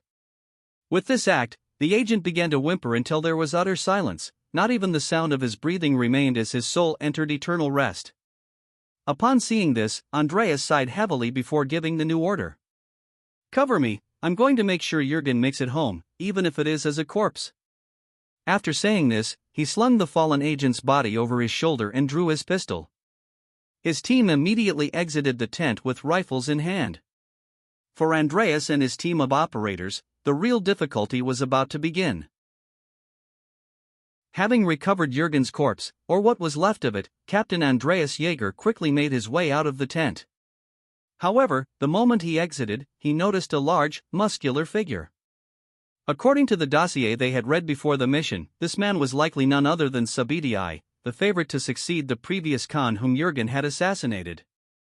Sabidii immediately reached for his saber, but before he could even touch his weapon, a booming echo resounded through the night sky. A gaping hole appeared in the middle of the Mongolian warlord's chest as he stared at Andreas in surprise. In the captain's hand was a 1422 service revolver, which he had fired the moment Sabidii reached for his weapon. The once proud Mongolian warlord, who was about to become the next Khan of the Golden Horde, collapsed to the ground. However, the moment he fell, many warriors emerged from their tents, wondering what the noise could be. They gazed in astonishment as they saw their leader bleeding on the ground in front of a group of strangely dressed men. The brave warriors of Sabidii's faction immediately unsheathed their blades and began howling as they charged at the intruders. Andreas did not hesitate. He quickly raised his revolver with one hand and opened fire on the enemy in rapid succession. Beside Andreas, the medic raised his rifle and fired at the oncoming opponents. Gunshots echoed in the air as bodies fell. The more shots fired, the more Mongolians appeared from their tents, armed and ready for combat. However, Andreas did not stay behind. Instead, he and the medic quickly regrouped with the other members of their squad and fled from the scene of their crime. Evidently, they had found Jürgen's equipment. While the soldiers ran, they reloaded their weapons and fired at any hostiles who dared to get in their path. Andreas had already fired his 6 shots and, carrying Jürgen's body, could no longer reload his weapon. With this in mind, he quickly holstered his firearm and unsheathed his bayonet, holding it close to his body in case he needed to kill someone who got too close. As the Mongolian warriors began to chase the fleeing Austrian team, the marksman on the hill above began carefully picking his targets. With every squeeze of the trigger, another hostile was sent to the afterlife. With great finesse, he quickly racked the bolt of his needle rifle back, loaded the next paper cartridge, and slammed the bolt home. He then quickly acquired his next target on the path of least resistance and gunned him down. Andreas quickly spotted the marksman clearing the path and ordered his men to follow. This way. Hurry! The Austrian Jaegers fiercely battled their way out of the enemy encampment. When a Mongolian approached the medic reloading a paper cartridge, he halted the procedure, raised his bayonet, and thrust it into the man's heart. After finishing the push of the bolt forward, he fired on another target. Andreas was protected by his soldiers, who guarded his flanks as they secured the route out of the camp and towards the boat. Before long, they had gained a head start over the warriors of the Golden Horde, who were now rushing back to their tents to grab their bows. However, by the time they retrieved them, the Austrians had made their way out of the encampment and rushed towards the river basin where they had left their boat. The marksman continued to clear a path until his comrades had gotten close to their position. He fired one last shot to protect the rear guard from an incoming sword swing, exploding the target's head before hopping down from his position and regrouping with his team. As he ran alongside them to the shore, he instantly cursed. "Well, this is a fucking shit show." Andreas did not say anything. Instead, he tossed Jürgen's body into the boat and began to push it into the river. Before long, the Mongols arrived and began to fire their arrows at Andreas and his team. Fortunately, their vitals were well protected from the missile fire, and the arrows failed to pierce the Austrian steel trench armor. Andreas quickly unslung his rifle and fired a shot into the torso of the nearest Mongol warrior before hopping into the boat, which was now flowing downstream. Each Austrian soldier made their way into the boat, ducking their heads and protecting their exposed backs from the arrows. They began to row as if their lives depended on it, as arrows instantly fell upon them. However, due to the shape of their helmets, if they huddled down just right, there was no way they could be killed. After a while, they made it out of range of the Mongol composite bows and began to cheer, flipping off the hostile warriors who stared at them in disbelief. However, Andreas immediately barked at his soldiers to remind them of the seriousness of the situation. "We're not out of the woods yet, we need to get to the extraction point before they can get on horseback and follow us. Quit your cheering and start rowing." Just as Andreas had said, the Mongol warriors of the Golden Horde doubled back to their camp, where they got their horses. It was a race against time. The Austrians had to make their way downstream to where their mounts were located.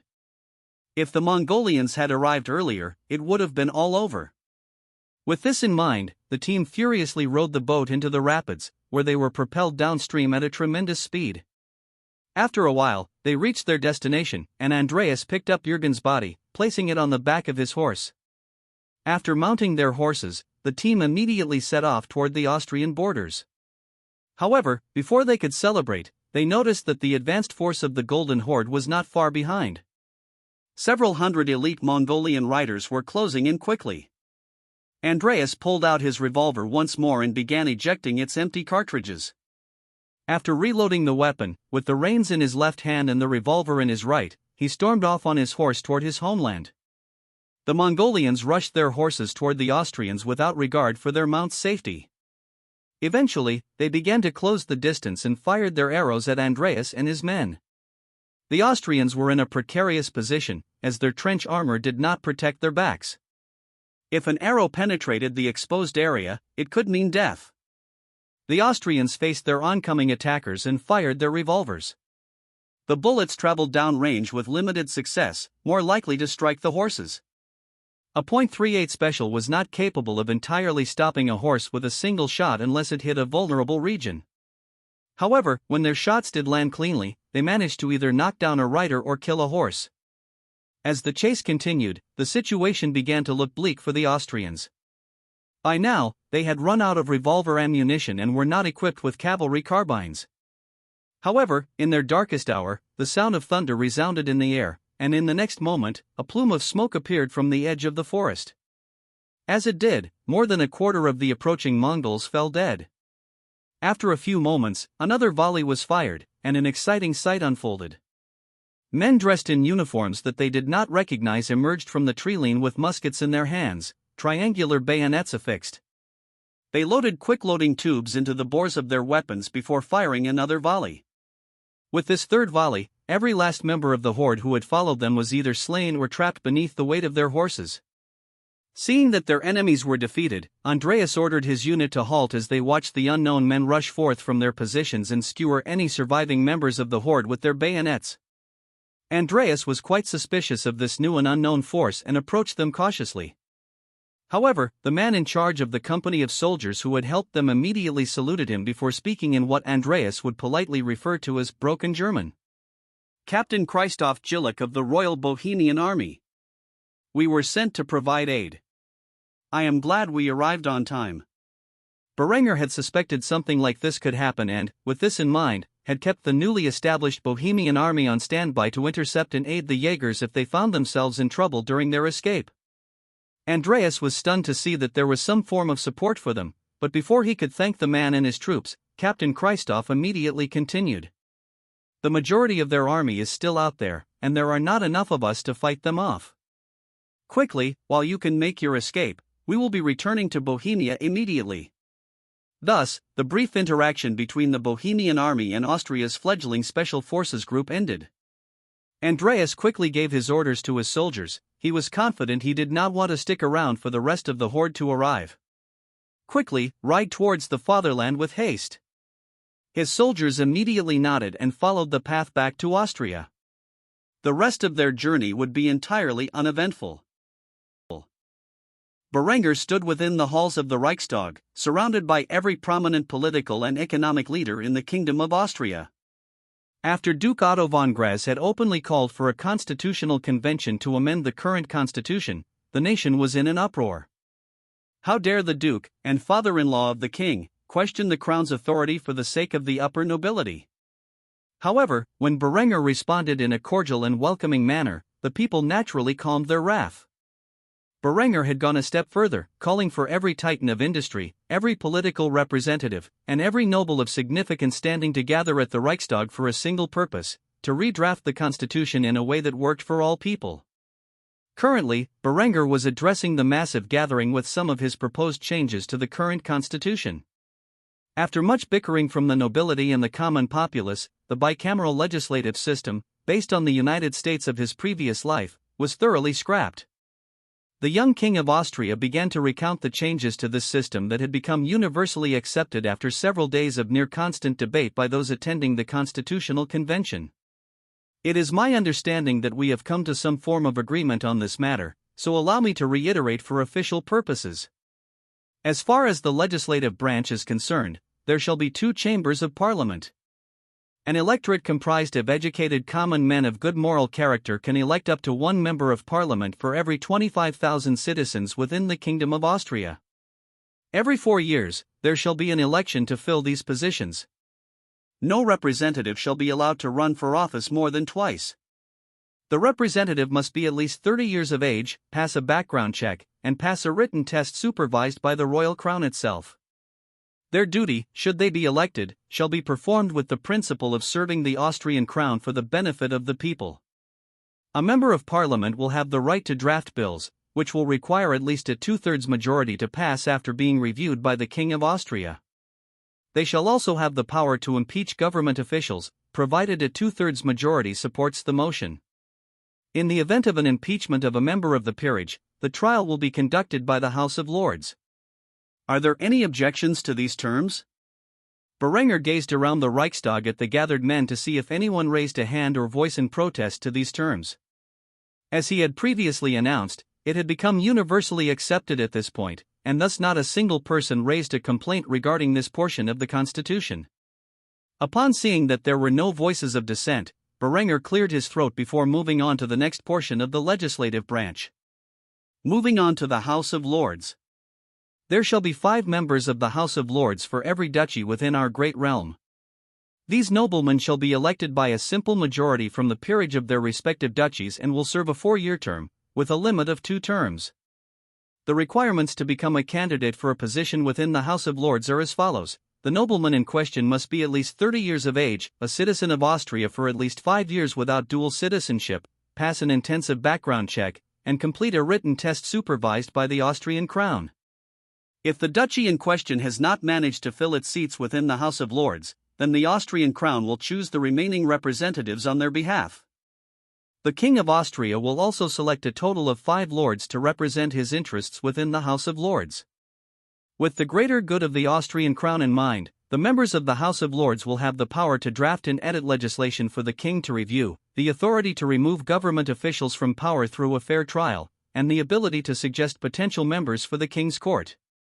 After reviewing the terms that the Constitutional Convention had agreed upon, Berenger once more looked around to see if there were any dissenting views.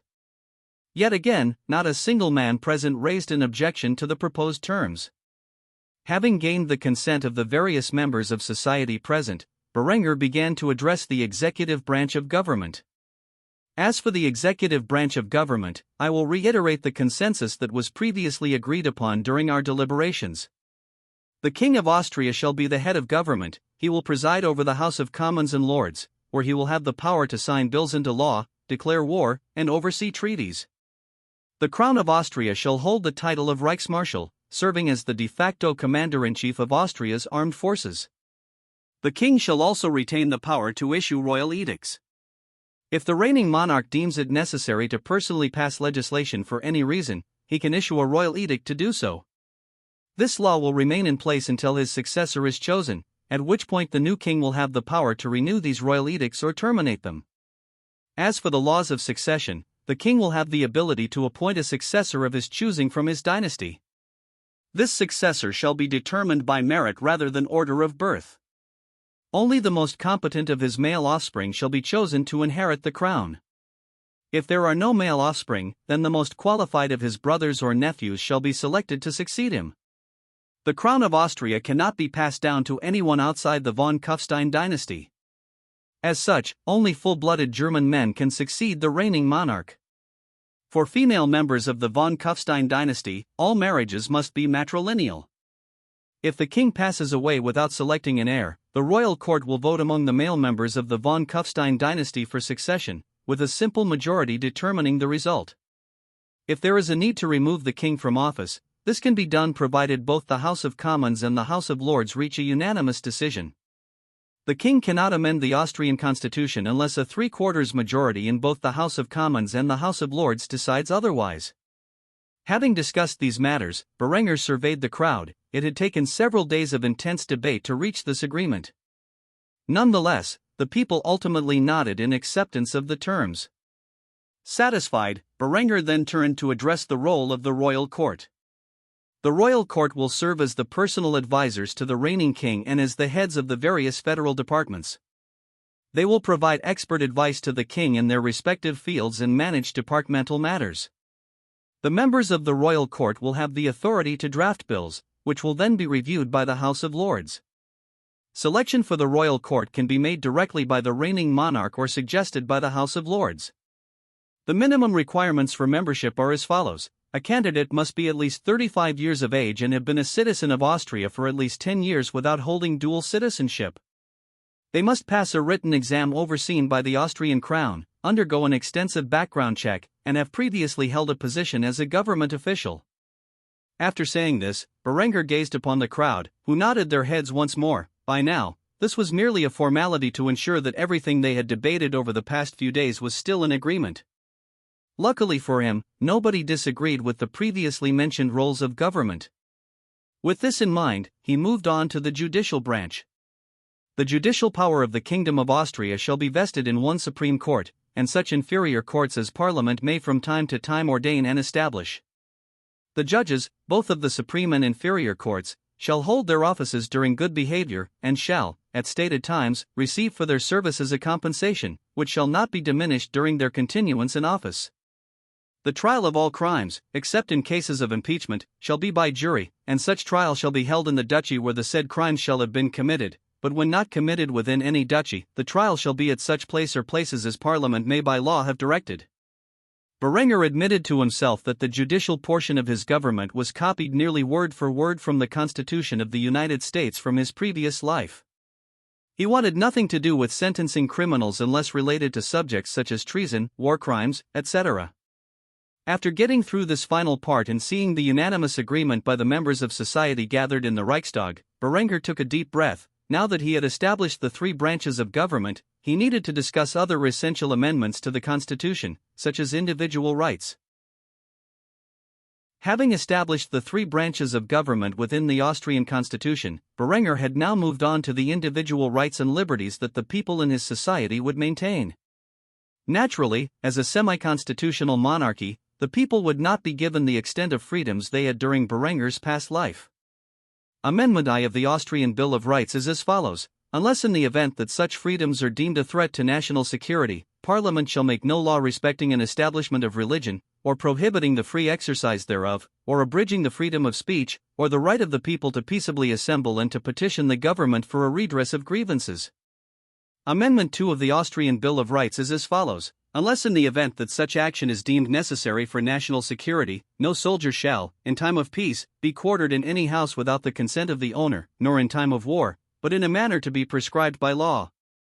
Amendment III of the Austrian Bill of Rights is as follows. Unless in the event that such freedoms are deemed a threat to national security, the right of the people to be secure in their persons, houses, papers, and effects, against unreasonable searches and seizures, shall not be violated, and no warrants shall issue, but upon probable cause, supported by oath or affirmation, and particularly describing the place to be searched, and the persons or things to be seized.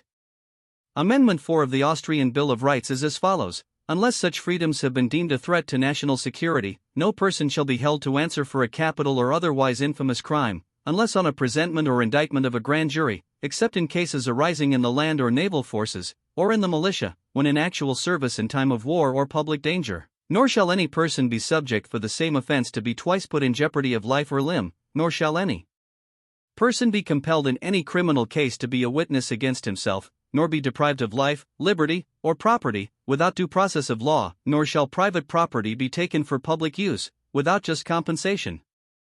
Amendment V of the Austrian Bill of Rights is as follows. Unless such freedoms have been deemed a threat to national security, in all criminal prosecutions, the accused shall enjoy the right to a speedy and public trial, by an impartial jury of the state and district wherein the crime shall have been committed, which district shall have been previously ascertained by law, and to be informed of the nature and cause of the accusation, to be confronted with the witnesses against him, to have compulsory process for obtaining witnesses in his favor, and to have the assistance of counsel for his defense.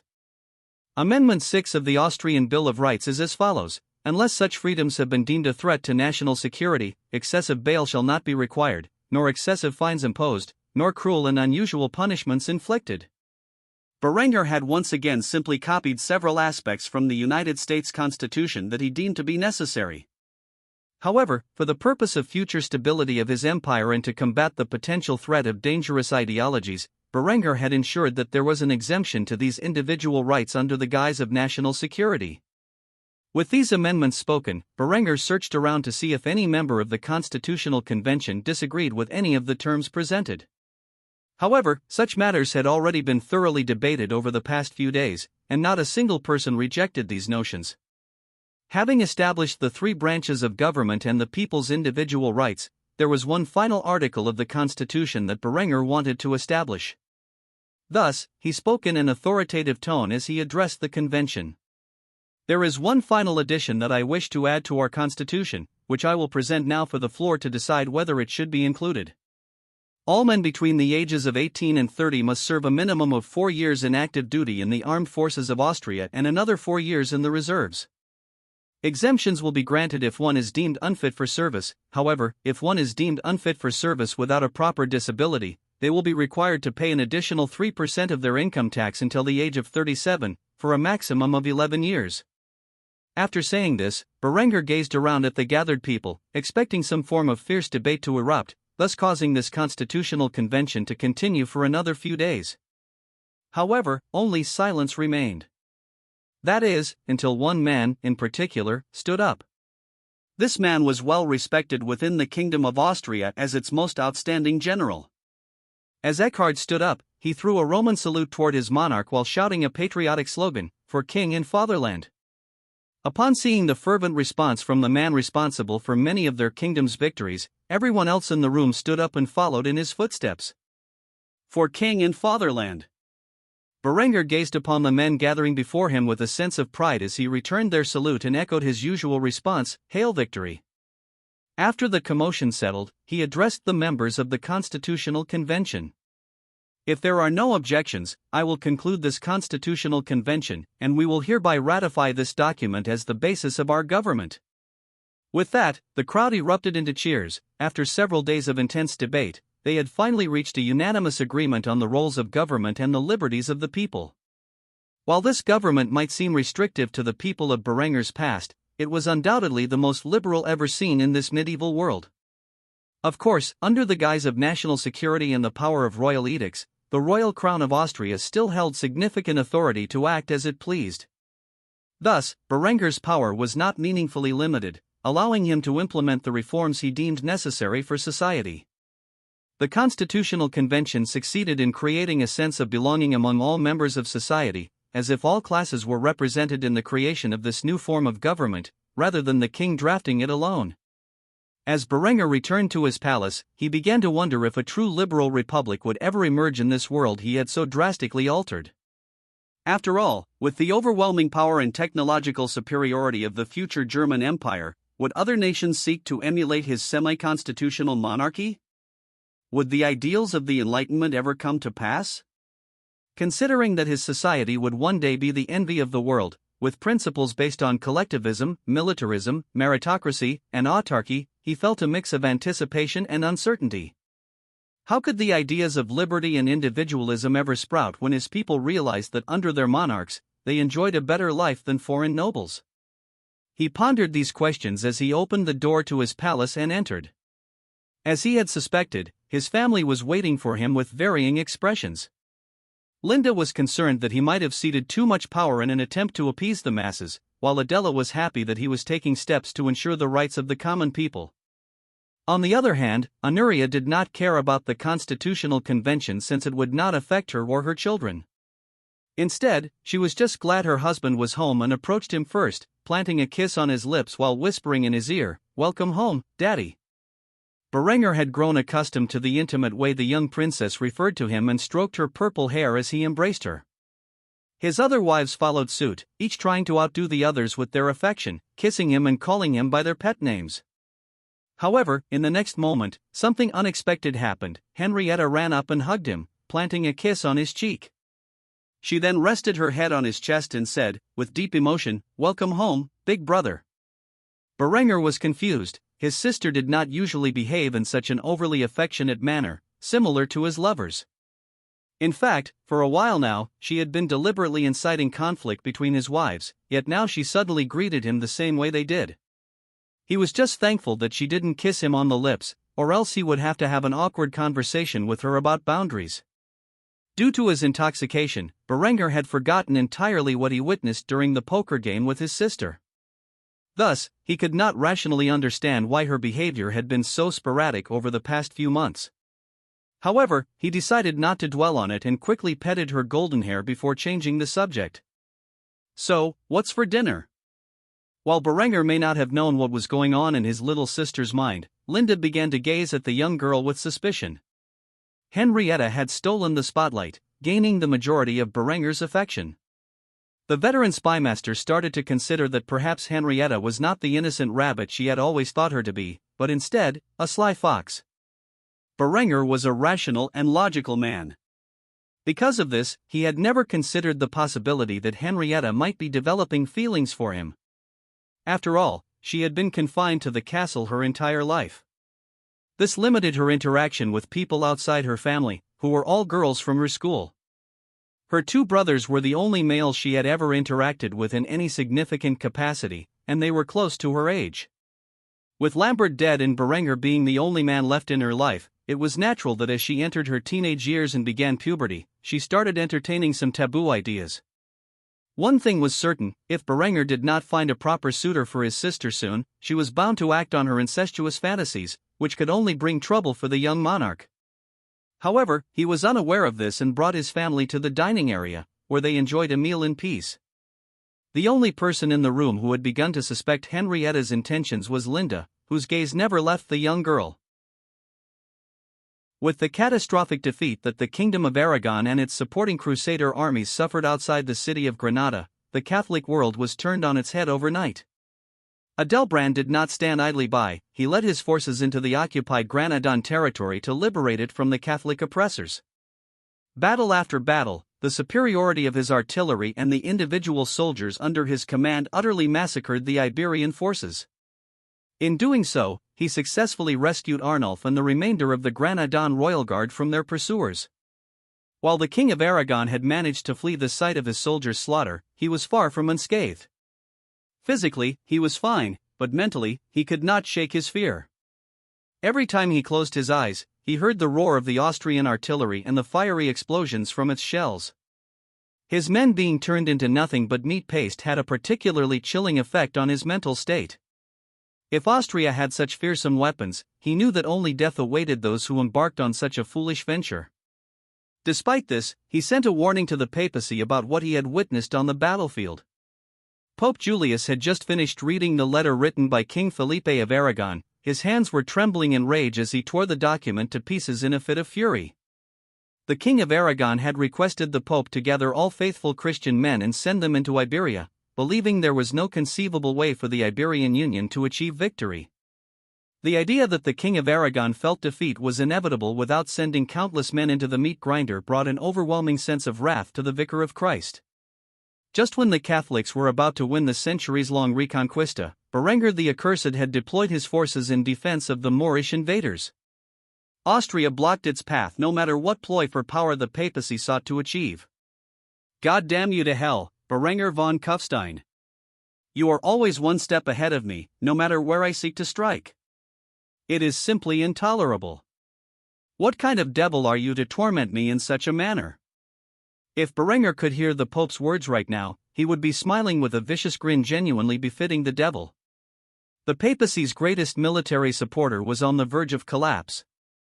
With the loss of northern Italy and Switzerland, the Holy Roman Emperor was cut off from the rest of his empire, which was currently embroiled in a meaningless struggle over a title. After a humiliating defeat by the Austrian army, Balsamo Corsini outright refused to aid the papacy in its attempts to counter Berenger's rise in power. The man was too frightened to risk even the slightest chance of facing the might of the Austrian military at his gates once more. With the ongoing construction of the major naval base on Malta, Berenger would soon have a prime location to strike at any power within the Mediterranean.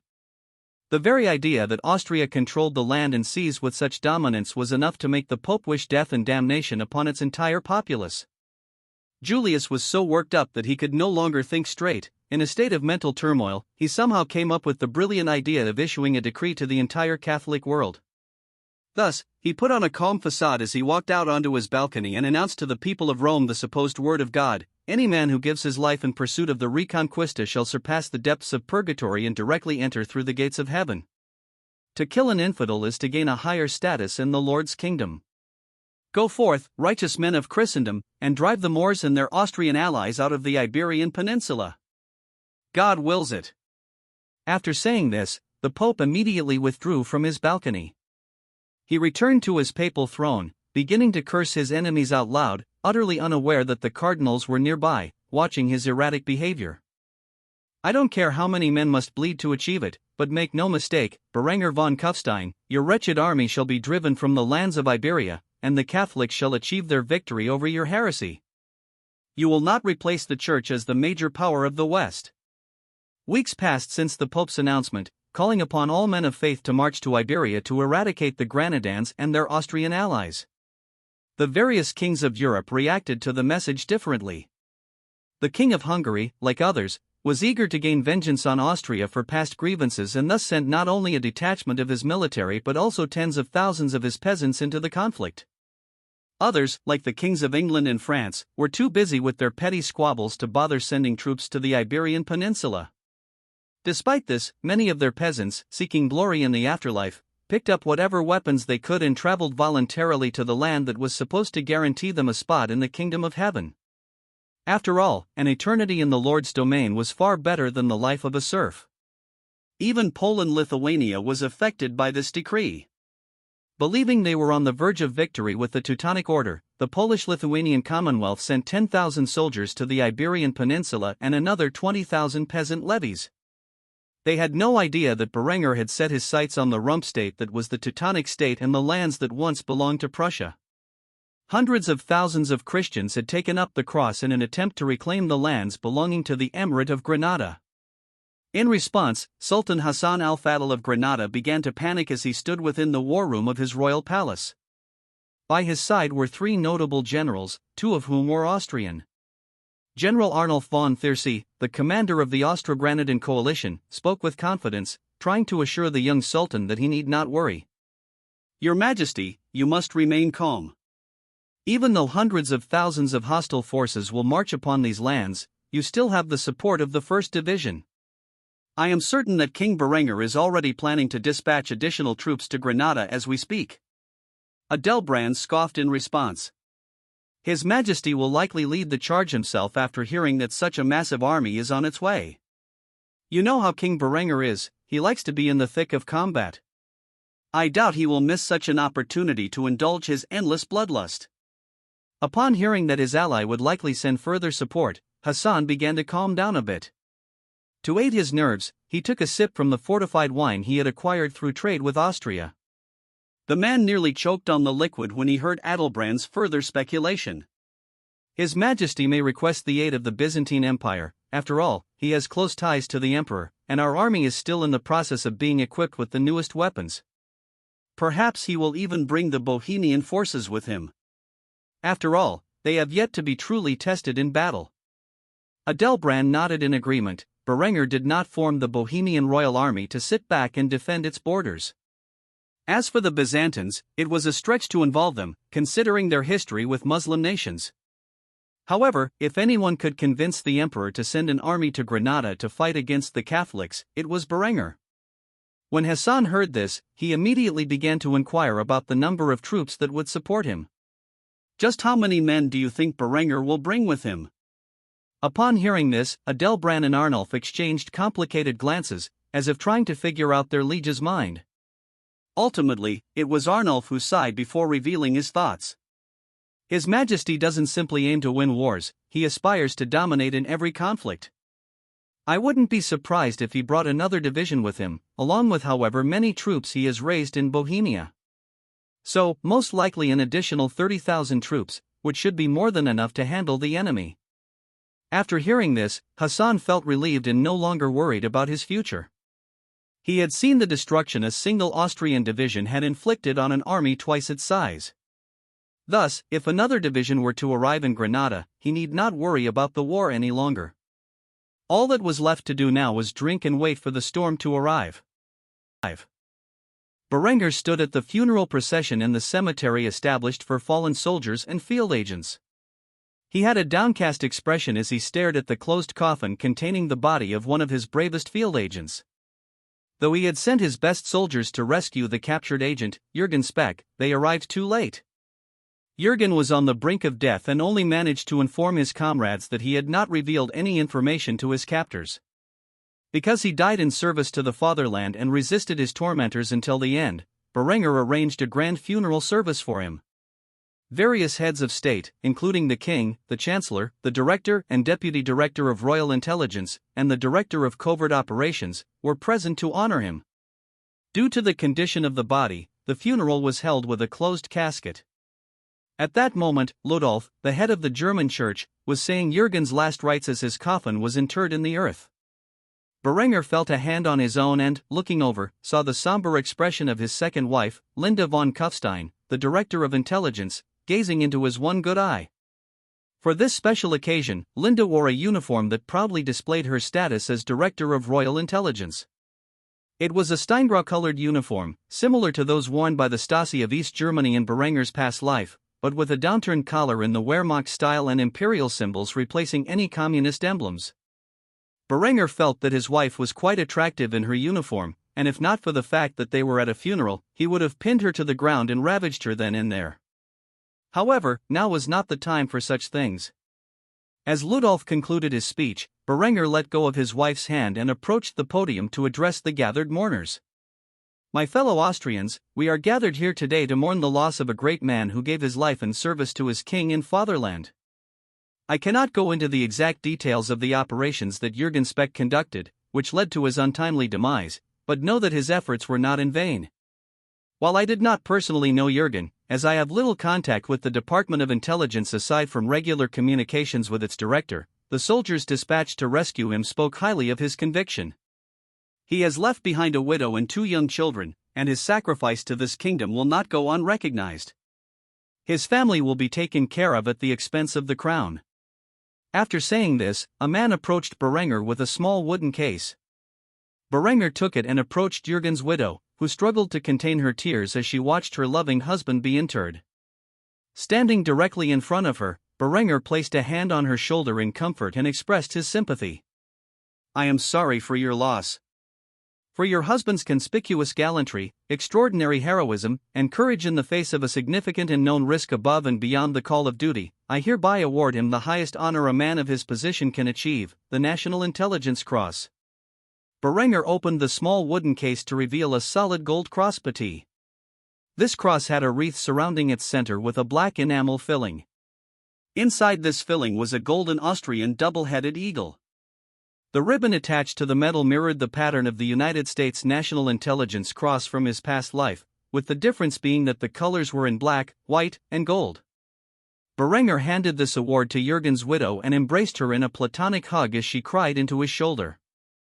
It was not every day that Berenger had to fulfill such depressing responsibilities. As such, he kept a stoic facade in the face of the gloomy atmosphere, conducting himself with the dignity a monarch should have toward his people. After the funeral procession was over, Berenger returned to the palace, where he locked himself away in his study and began to drink from a bottle of whiskey that he had saved for special occasions. Not caring about the possibility of intoxication, Berenger filled his skull chalice to the brim with the amber liquid and slowly drank from it, reflecting on the cost of his ambitions. Linda did not return with Berenger. She was needed at the headquarters of Royal Intelligence to oversee critical matters regarding the status of the Golden Horde. Luckily for them, the team managed to retrieve Jürgen's equipment and body before his captors could identify him as an agent of the Austrian crown. In fact, after the destruction of the force that chased Andreas and his team by the Royal Bohemian Army, the Golden Horde had wholly disregarded the loss of the previous Khan. With his death, and that of the man most likely to succeed him, the Golden Horde was in a state of turmoil as various warlords among their ranks fought for control. They had gone from rampaging through Teutonic territory to killing each other in pursuit of power. Thus, Berenger was not exaggerating when he said that Jürgen's actions were not in vain. However, Berenger had a new headache to deal with. While his agents continued to hamper the Eastern Coalition, the Pope had done something incredibly foolish and turned the might of his proxies towards the Iberian front. Desperate for a victory against Austria before he could gather his forces to march on its kingdom, the man had implored hundreds of thousands of men to die in the Iberian Peninsula. A single division of Austrian soldiers, equipped with the most modern weapons available to them, was not enough to single-handedly fight off hundreds of thousands of hostiles. Thus, Berengar would have to push back his plan to annex the Teutonic state and personally lead the second division into Granada. After all, a war of this caliber was something Berengar felt compelled to take part in. The young king of Austria took another sip of his whiskey as he thought about this. While conscription had been introduced into the Constitution of Austria and was currently undergoing implementation, it would be months before any of the hundreds of thousands of young men being thrust into the armed forces were adequately trained and outfitted for war. For now, he could only rely on his current army of 100,000 men and the fledgling force he had established in Bohemia, of roughly 15,000. Of course, Berengar did not plan to send all his soldiers into Iberia and leave the homeland defended solely by the garrisons. Thus, he planned to dispatch the 2nd Division, alongside the 15,000 Bohemians, for a total of 40,000 additional men to join the Reconquista. When combined with the 1st Division and the roughly 10,000 Granadans who remained in its armed forces, he would have close to 75,000 men in the field. Despite this, they would be heavily outnumbered by their enemies. Thus, Berengar was left with one option: to call upon the alliance he had made with the Byzantine Empire and ask for their aid. With this in mind, he took another sip of his whiskey before drafting a formal letter to the Emperor of Byzantium, requesting military assistance in Iberia. By the time Berengar finished all of this, it was well past midnight, and he was both exhausted and heavily intoxicated. Thus, when he left his study and entered the hallway searching for his quarters, he stumbled upon a young woman he believed to be his wife, Adela. After all, she looked very similar, and it wasn't easy to make out her features in the darkness. The girl had her golden blonde hair tied up in twin tails and wore a frilly white nightgown as she gazed at the King of Austria with an embarrassed expression. Berengar instantly stumbled forward and grabbed hold of the girl, kissing her passionately on the lips. After doing so, he whispered something in her ear, which caused her appearance to flush, followed by a silent nod. Berengar then led the girl into the penthouse suite, where he laid her on the bed. He proceeded to undress before pouncing on the girl, who appeared as if she was a frightened little rabbit about to be devoured by a hungry wolf. Just when the girl was sure her chastity would be taken, Berengar collapsed on top of her, truly and utterly asleep. Stuck beneath the weight of her elder brother, the girl began to pout, a single phrase escaping her luscious pink lips: "Stupid big brother." Berengar would never realize how close he came to making a horrible mistake that night. By the time he awoke, Henrietta would be gone, and he would have no memory of what had transpired. The young Austrian king took a sip from his ceramic cup of tea. Sitting opposite him was none other than Vetranis Palaiologos. With a simple letter, Berengar had summoned the mighty Emperor of the East to his humble abode. Thus, the two men were now within the confines of the Austrian royal palace, specifically in its study, discussing important matters of state. Berengar placed his teacup down on the coaster as he gazed at the man before him. By his side was Strategos Palladius Angelus, who had become the chief advisor on military matters to the Byzantine crown after Aretha's untimely demise. The stark contrast between Berengar's modern fashion and the medieval attire of his guests signified just how much more advanced Austria was compared to the next most powerful state in the Mediterranean. Though their alliance had not been in effect for long, the King of Austria and the Byzantine Emperor were now engaged in a fierce negotiation over military action in Iberia. Berengar, who had already pledged support to his western ally, attempted to persuade his father-in-law to join the anti-Catholic coalition and annihilate the vast armies that had begun to march to their deaths. "I have dispatched the 2nd Division of the Austrian Royal Army to Granada, where they will unite with the 1st Division and what remains of the Royal Granadan Army. From there, they will push the Catholics out of Granada. Before long, I will join them and lead my troops into battle as I have always done. The problem at hand is that there are now hundreds of thousands of zealous Catholics marching on Iberia in a foolish attempt by the Pope to defeat my armies via proxy. What the Pope should be doing is saving these lives for the so-called crusade he has declared against me and adequately outfitting them to invade my lands. However, I won't complain. If I can eliminate a few 100,000 would-be crusaders in Iberia, it simply means the incursion into my kingdom will be weaker. While my soldiers will likely handle the situation, I would feel safer knowing I have more men in the field to combat the enemy's numerical advantage. Without this support, I fear the conflict could last many months, perhaps even a year. I have 3 children on the way, and I would prefer to return home in time to welcome them into this world. Therefore, I request that you send one of your armies as an expeditionary force into Iberia to fight alongside Austria and Granada to drive the Catholics out of the Moorish lands.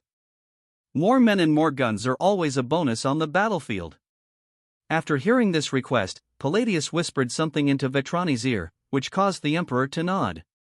He then began to speak in an authoritative tone that Berengar would expect from a man of his position. After driving the Catholics from Granada, what is your plan?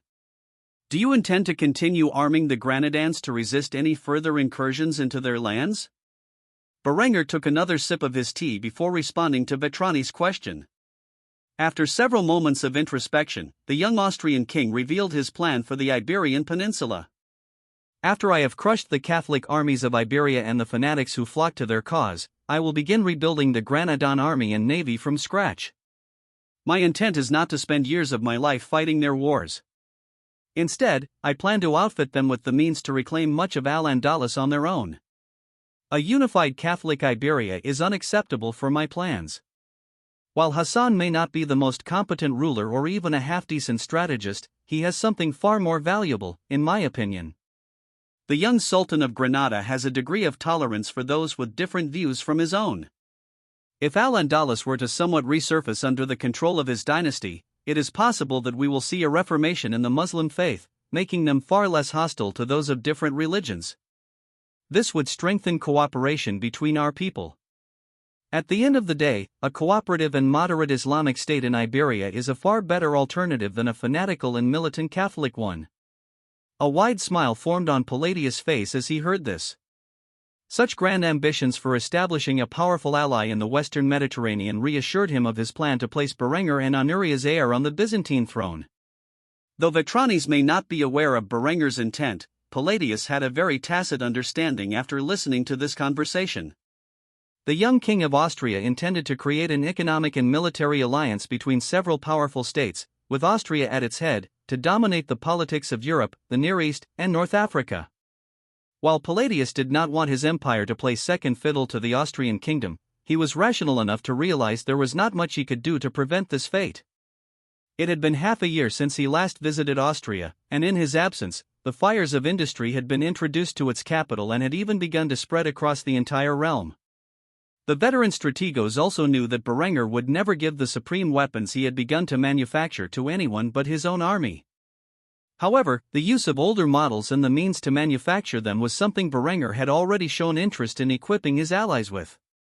With this in mind, Palladius whispered his thoughts on the matter into the emperor's ear. After hearing what Palladius had to say, Vetranis nodded in agreement. He sighed heavily before making his demands. If you wish for us to assist you in this conflict, there are some demands I would like to make in compensation for the blood my men will inevitably shed. A smile etched itself upon Berengar's immaculate appearance as he nodded, responding with a single phrase. Go on. After this, Vetranis cleared his throat before making his demands to Berengar. After this conflict is over, you will supply us with the technology needed to replicate the weapons you have already begun to sell us. We will not consider joining this alliance with the Moors in Granada unless this condition can be met. Contrary to what the Byzantine emperor expected, Berengar silently took a sip from his tea before uttering a single word. Done.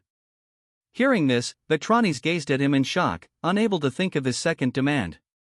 He was simply astonished that Berengar would so quickly give away such valuable technology.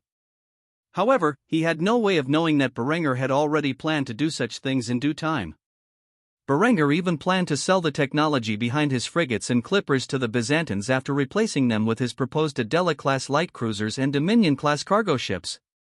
As Palladius had suspected, Berengar wanted his allies to be powerful enough to hold their own against their enemies while still being technologically inferior to his realm. After all, he wanted Germany and its future empire under his dynasty to rule this powerful alliance. The only way to ensure such a thing was to maintain a vastly superior state. After a moment of silence, Berengar raised his brow and asked, "Is there anything else?" After consulting with his advisor for a few moments, Vetranis shook his head, realizing that asking for more could jeopardize the progress already made. The emperor then extended his hand to seal the deal. In response, Berengar firmly grasped his father-in-law's hand and shook it, smiling as he said, "A pleasure doing business with you. I expect you to send a sizable army into Granada within 3 months. When the war is over and we have won, you will receive the technology behind the 14-17-18 rifled muskets and the 14-17 12-pounds field guns, as well as the knowledge to produce them. Berengar had no intention of equipping the Byzantines with the Bessemer converter. Instead, he would provide them with the technology behind the puddling furnace, which could be used to create the steel necessary for the springs in the flintlock action. Although in limited supply, this technology would significantly boost the iron production of the Byzantines. With this agreement in place, the Byzantines secretly joined the Reconquista, ready to fight alongside the Austrians and Granadans to repel the Catholic armies from the Moorish kingdom. After finalizing their agreement, Vitranes and his advisor left Berengar's study. The Emperor of Byzantium planned to spend a few days with his daughter before returning to Constantinople. As a ruler of a vast empire, his time was severely limited, especially now that he had much to prepare for. As for Berengar, he would get his affairs in order in the coming days before departing for the war zone himself. He was not the type of man to hide away at home while his soldiers fought on the front lines of a dangerous conflict. With this in mind, he stretched his back before getting back to work, for he, too, had much to prepare. Berengar stood within the courtyard of his royal palace. Today was the day he was most excited for, yet he dreaded it dearly. Why did he dread this moment? Because saying goodbye to your family as you march toward a theater of war thousands of miles from home is never easy. This goodbye was more brutal than the last, perhaps because his 3 wives were months into their pregnancies, and the possibility of him returning in time to witness the birth of his new children was small. Or maybe it was because this was the first proxy war he had personally entered. After all, before today, he had only fought in conflicts directly related to his lands and the growth of his territory. But what was there to gain in the Reconquista for this young king of Austria? Perhaps only the creation of a stable and powerful ally that could secure his access to the Atlantic. Such a thing was important beyond measure to his plans for exploration and colonization of the New World. Yet his family did not know of such grand ambitions, nor were they even aware that such a faraway place existed. Thus, when he said goodbye to his wives, his children, and his sister, they were not the most cheerful bunch. Hans looked up at his father, who was dressed in his field uniform, with a questioning gaze. The young boy latched onto Berengar's legs as he asked the question on his mind. Must you go to war? Berengar immediately knelt and patted his young son's head as he affirmed his actions. When you're older, you will come to realize that there are times when a man must take up arms to defend his family and his nation.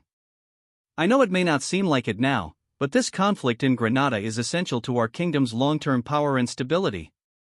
In a few years, I am certain you will understand why this campaign in Iberia is necessary.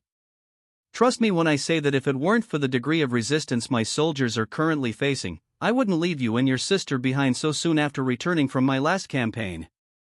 A king must lead his men into battle. It is my responsibility as monarch to my people.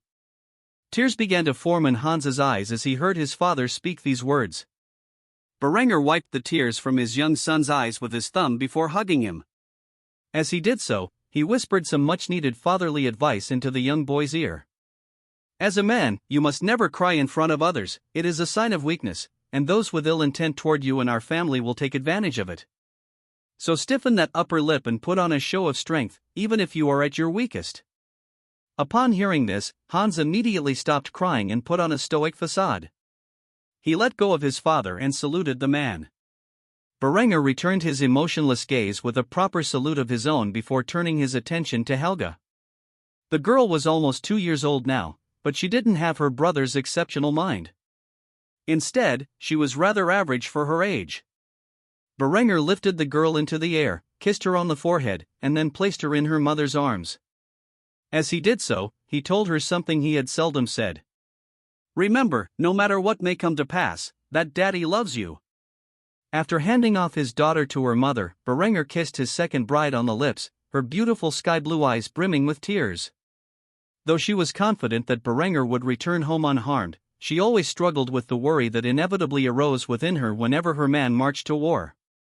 Berengar held Linda close as he whispered in her ear. Take care of the kids when I'm gone.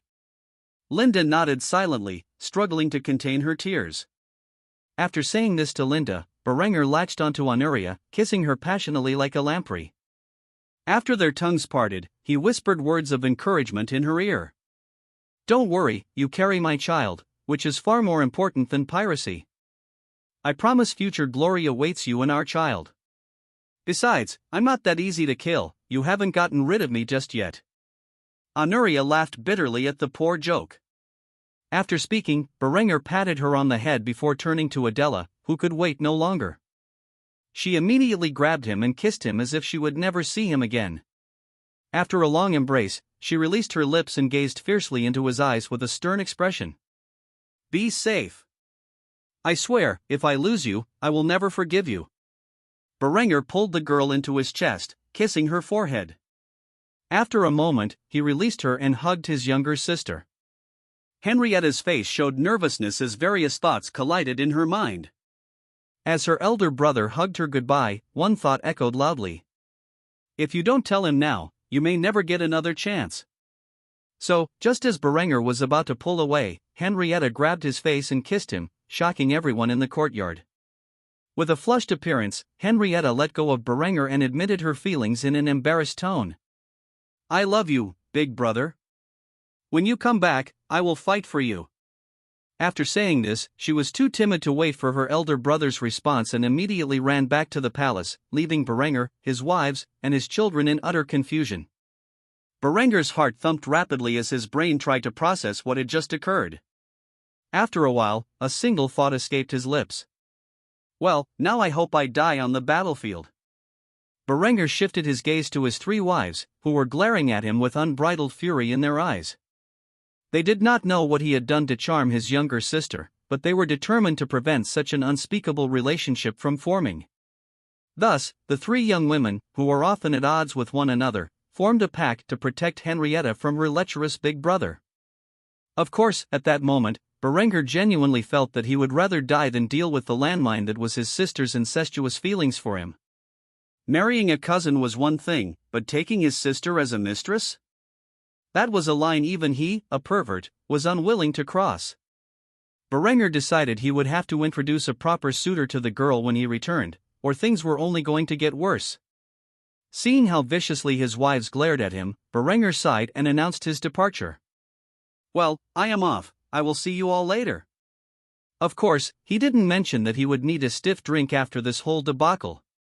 Thus, he climbed into his royal carriage, where he would be traveling to Trieste over the next few days before sailing to Gibraltar. He was slightly perturbed that his railway was not yet completed, but he can only do so much about that. Thus, Berenger opened a bottle of whiskey stashed away in his carriage and gazed out at the countryside as he inched ever closer to his destination. The only thought on his mind was how he could face Henrietta after the war was over. As such, he took a large swig from the bottle before sighing heavily. "Damn it, Henrietta. Why the hell would you do such a thing before I ship off to war? What the hell is wrong with you? How am I supposed to handle this?" After several days and a bottle of whiskey, Berenger found his way to a frigate departing for Granada. The young king had a massive headache, and it was not just because of the booze he had consumed. Thus, he would spend the entire journey to Granada avoiding his problems by drinking them away. When he finally arrived at his destination, he would be eager for blood. After all, violence was the only way he could vent his frustrations over the predicament he now found himself in. Historians would scratch their heads for generations trying to figure out the reason behind the young king of Austria's particularly brutal actions during this campaign. The frigate carrying the King of Austria arrived in Gibraltar's port after several days of travel. During the past few weeks, thousands of Austrian men had gathered in the area, awaiting their monarch's appearance so he could lead them into battle. Berenger was dreadfully hungover after nursing his worries away with the sweet taste of liquor. As he stepped onto the beach of Gibraltar, the radiant sun shone down upon him, its warmth increasing his urge to vomit. One thing was certain, it would take him a few days to be fit for combat. Thus, he stepped forward and rallied his forces around him. Realizing he would need a few days of rest, Berenger altered the plan. He would lead the 2nd Division to Granada, where they would regroup with Sultan Hassan al-Fadl in the city before advancing north to aid their line of defense at the northern borders of the emirate. It took several days to arrive in the capital city. However, when the 40,000 soldiers from Austria and Bohemia entered the gates, they were greeted almost as saviors by the local Moorish and Arabic populace. After all, these citizens had witnessed the might of the Austrian army's first division as they ruthlessly defeated the Aragonese and Crusader forces who had foolishly marched upon the city. Berengar and his royal guard ultimately made their way to the royal palace to meet the young sultan in person. As they approached the magnificent stone building, Berengar dismounted from his horse and glanced at Hassan, who had a broad smile on his face. The two young men shared a brief moment of friendship, hugging before letting each other go. Berengar was the first to comment on the situation as he greeted his friend from the west. "Hassan, it has truly been too long since we last met." The young sultan nodded his head in response as he led Berengar and his royal guards into the depths of the palace. "Indeed, it has. Though I must say your complexion is paler than usual. Are you well, my friend?" Berengar instantly nodded, a smirk on his face, revealing he had overindulged on his journey to the Iberian Peninsula. "I'm fine, just a bit too much alcohol, you know how it is. After a few nights' rest, I'll be ready to deploy to the front lines." Hassan chuckled as he heard this, then made a sly comment about the Austrian king's condition. "Well then, I guess we won't be celebrating your arrival too fiercely. However, I do have something arranged for you that I think you'll enjoy." Berengar's curiosity was piqued. Just what did Hassan have in mind for tonight's entertainment? Nonetheless, he smiled and nodded. "Well, then you have my thanks in advance." After walking through the halls of the Granadan royal palace, Berengar and Hassan arrived in the dining hall, where the two men sat down. While waiting for the food to arrive, Hassan began to question Berengar about his plans for the war against the Catholics. "I must ask, we are heavily outnumbered, and the Iberians have begun to field arquebuses and falconets. Though I have personally witnessed the destructive power of your army, I must admit I am not hopeful for victory." Berengar smiled as he drank from his glass of wine. Sometimes, a bit of alcohol was the perfect cure for a severe hangover. After taking a sip, he quickly revealed his intentions to win this conflict in the most efficient manner. "The answer is simple: we form a trench line across your borders and outfit it with men and artillery. No matter where your enemies approach, they will have to cross through barbed wire and trench warfare to make any significant gains. This conflict will be primarily defensive. We must bleed the enemy dry and force them to the negotiating table. Such action will buy us time and allow me to aid in the reconstruction of your army so that you can take the defense of your nation into your own hands." Hassan was surprised when he heard this. He had expected Berengar's armies to march all the way to the borders of France. Learning that they were fighting a defensive war brought great concern to the young sultan. "So we will not be invading the enemy kingdoms?" Berengar shook his head and further explained his vision of the conflict. "I didn't necessarily say that. While a portion of our army defends your borders against your neighbors, a force of 10,000 men, which I will lead, will march into the neighboring kingdoms and wreak havoc on the enemy cities and townships. I will bring what little infrastructure these barbarians have to ruins and rout their cowardly kings out of their castles." Hassan was shocked that Berengar was willing to take such a stance. Nevertheless, Berengar was confident in the combined forces of Austria, Granada, and the Byzantines to defend a trench line from hundreds of thousands of their enemies. After all, the weapons his army wielded were far superior to those of his enemies. The two men discussed the exact tactics and plans Berengar intended to use to bring their enemies to their knees over the next few months. After a few hours, the sun began to set, and the moon rose in its place. Having feasted well within these hours, Hassan eventually led an inebriated Berengar to a secluded room, where he spoke with a smile on his face. "Wait right here, my friend, someone will be here to entertain you shortly." After saying this, Hassan departed through the silk curtains, leaving Berengar alone. The young Austrian king chuckled to himself, wondering who could possibly entertain him. He knew he would have to decline the Sultan's offer if it involved a prostitute for Berengar's pleasure. Nevertheless, he stayed put, sitting in silence and sipping the wine on the table before him. He was eager to see what surprise his friend had in store. Before long, a beautiful young woman dressed in a Tyrian purple and gold belly dancer costume parted the silk curtains and entered the room. Despite the matching gossamer veil, Berengar immediately recognized her by her magnificent figure. He was taken aback by how stunning she looked in a skimpy belly dancer's top, a stark contrast to her usual regal kaftan. Her chest was even more impressive than he remembered, surpassing even Linda's. The sight filled him with a strong urge to reach out to her. Berengar was quite shocked as the woman stared at him with her beautiful amber eyes and began to dance sensually. Though he knew Hassan had planned an arranged marriage between their two houses, the idea had never felt so real to him. As Yasmin's substantial bust and plump rear moved rhythmically in the dance, Berengar found himself increasingly drawn to her beauty. As if a spell had been cast upon him, the young king began to consider that this woman was just what he needed to take his mind off Henrietta's confession. He became visibly excited as he enjoyed the show. Berengar witnessed the amorous dance with excitement as he watched the woman prance away.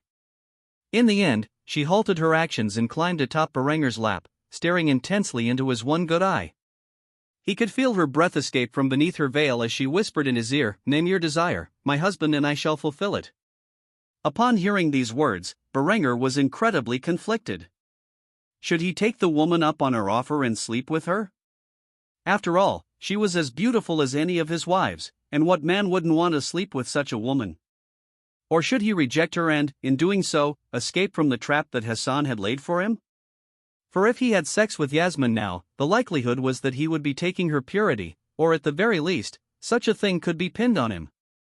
If that happened, there could only be three potential outcomes: compensate Hassan in Granada for stealing the princess's virtue, take responsibility, and marry the woman, or go to war. After dwelling on these options for several moments, Berengar stared at the beautiful woman in silence as she asked the question one more time. "How shall I serve you, husband?" Berengar sat in the middle of a room, closed off by translucent silk curtains. On his lap sat a lovely maiden a few years his senior. She was dressed in a skimpy belly dancer's outfit and wore a gossamer face veil. Through the veil, he could make out the delicate features of her gorgeous face as her shining amber eyes stared into his. She had just asked him a question that put him in a rather tricky position. Clearly, this was a trap set by Hassan to force Berengar's hand into marrying his sister. If he did not play his cards right, he would undoubtedly be bringing another bride home from this war. While such a thing did not frighten Berengar, after all, he was the man of his house and, by law, allowed up to 5 wives. The idea of falling into Hassan's trap did not sit well with him. If he were to marry Yasmin, it would be on his terms, not someone else's. After careful consideration, he came to the logical conclusion to control his urges and not submit to his friend's will. Despite every instinct of his body telling him to indulge in the foreign beauty on his lap, Berengar sighed and pushed Yasmin aside, beginning to decline her offer. "Though nothing would help me take my mind off my current troubles more than sleeping with a beautiful woman like yourself, I fear that if I were to fall prey to this trap your brother has set, it would only invite future turmoil." Yasmin was greatly surprised by Berengar's actions. She had never expected the Austrian king to resist her charms, especially given his evident arousal. She gave Berengar a curious gaze and asked the question on her mind. "You will not lie with me?" Berengar shook his head and responded with a smug expression. "It is a tempting offer, and if you truly wish to do so, then I would have no qualms about enjoying the night with a beauty like yourself. However, I have a nagging suspicion that you do not desire such an outcome. Rather, you are simply fulfilling your duty as a member of your household." Upon hearing this, Yasmin began to smirk beneath her face veil, which did not go unnoticed by Berengar. She had not expected him to be such a shrewd man, though she had heard rumors of his brilliance as both a ruler and a military commander. She had also come to know that he was infamous for being easily swayed by beautiful women. Yet, here he was, controlling his urge to take her. Seeing her gaze at him with a sense of fascination, Berengar grinned before asking a question he already knew the answer to. "So what do you say? Want to fool around? I'll have you know that I'm packing heat." Yasmin began to giggle at this response before shaking her head. As she did so, she responded with a playful tone of voice. "Oh, I can very much see that, though I'm afraid I will have to pass for now. However, if you continue to impress me in such a manner, then I might find you worthy of being my husband." Berengar smirked at this response. He immensely enjoyed the witty banter with this woman. After declining each other's advances, Berengar stood up and began to leave the room. Before he departed, he left one final phrase for her. "Thank you for the dance, it was impressive, to say the least. I will make sure to think of you later tonight while I am in the tub." Yasmin had a sultry smile on her pretty face, concealed beneath her veil, as she responded in a coy manner. "Be sure that you do." After hearing this, Berenger returned to his room, where he planned to get some much-needed sleep after taking a bath. At the same time, Yasmin reflected on what had just transpired. They say that capable men rarely live up to the hype, but she was not disappointed in the slightest. She was prepared to sleep with Berenger and even marry him to fulfill her familial obligations. However, she never imagined that he would turn her down. Nor did she believe she would develop an interest in the man. Instead, he surprised her and managed to draw her attention. For the first time in her life, she had become intrigued by a man. Before she realized it, the Princess of Granada found herself in her chambers, under her silk sheets, thinking about what could have transpired that night if either of them had given in to their desires. As for Berenger, as promised, he took a long bath, thinking about the sensual dance that Yasmin had displayed for him. Despite the fact that he initially did not have any plans to make the woman his own, after everything that had happened that night, he could not deny that his interest was piqued. She was a different breed from his other girls and just as attractive. He did not know where things would lead, but he looked forward to their future encounters. Eventually, the night came and went, and Berenger awoke as fresh as an apple the next day. All he needed to overcome his dreadful hangover was a good night's sleep. After rising from his bed, he quickly got dressed, then entered the dining hall to receive breakfast. Both Hassan and Yasmin were already at the table waiting for him. When Berenger arrived, he acted as if nothing had happened the night before. Though Hassan had become aware that his plan had failed, his elder sister could not help but glance at the Austrian king now and then with a seductive expression. Berenger, noticing the princess's flirtatious gaze, returned it with one of his own. These actions did not go unnoticed by the young sultan, who smiled as he realized that though his plot may not have worked as intended, some form of romance seemed to be budding between his sister and his greatest ally. Eventually, Berenger killed the mood by announcing to the sultan and his elder sister, "I will be marching off to war with my 2nd Division shortly after breakfast. I thank you for your hospitality, but war waits for no man. The sooner I arrive at the front lines, the sooner I can end this conflict and return home to my family." Both Hassan and Yasmin were shocked to hear this. After everything that had happened, they were sure he would stick around for a few more days to improve relations with their family. After all, he had said just the day before that he would need several nights to recuperate. The young sultan immediately began to panic as he tried to convince Berenger to stay within the palace for a few more days. "You're leaving so soon? You should stay and rest for a few more days before departing. There's no reason to hurry to the front lines. We have taken back the territory north of here, and we have had no difficulties holding the line." However, Berenger shook his head in response to this offer and spoke. "I am quite well rested after last night. However, hundreds of thousands of men will soon be marching upon your position. If I want to bring our enemies to their knees, I need to dispatch my force to their positions and construct the necessary fortifications as quickly as possible. I promise that after I have forced the Iberians to surrender, I will return here for a proper celebration." Berenger quickly finished his meal before washing it down with a glass of milk. After doing so, he rose from his seat and made his intentions clear. "After I have won your war for you, there are matters that we will need to discuss as monarch to monarch. I would very much appreciate the presence of your beautiful sister when that time comes." Having said this, Berenger departed from the royal palace of Granada, with his royal guard following behind. He spent the next hour rallying his army before marching north. When Berenger left the dining room, Hassan immediately began to question his sister for the exact details of what had transpired the night before. "Just what happened between the two of you last night?" The Granadan princess merely smiled and shook her head. Then, she cryptically responded to her younger brother. "Nothing important, however. If he keeps acting this way, I'm afraid I will fall head over heels for him." Though Yasmin wanted to spend more time getting to know Berenger, she was well aware of the urgent situation her family was in. Berenger's swift preparation and departure to the front lines greatly impressed her. She would have immediately lost interest if he had stayed to enjoy time with her while a war was being waged. With this in mind, she quickly got up from her seat and departed toward the balcony, where she witnessed Berenger leading an army of 40,000 Austrians and Bohemians north. As she gazed fondly upon his back in the distance, a single thought escaped her lips. Come back safe. Berenger gazed into the distance, where he saw the rear lines of the Austro-Granadan trench system. Since the 1st Division had arrived, they had seized most of the territory that would one day become known as Andalusia. Even the grand city of Córdoba was retaken in the name of Granada. After the territory was reclaimed, the Austrians and their Granadan allies began fortifying their defenses with an intricate trench system, similar to what Berenger had seen in the Great War of his past life. However, there was one significant problem: a complete lack of machine guns. Due to this, Berenger's army would have to rely heavily on artillery barrages and the mass employment of needle rifles. Thus, Berenger and his 2nd Division entered the trench line, where they were swiftly dispatched to various sectors to enlarge the defensive perimeter. As Berenger entered the muddy trenches, he was greeted by both of his generals, whom he had placed in the field.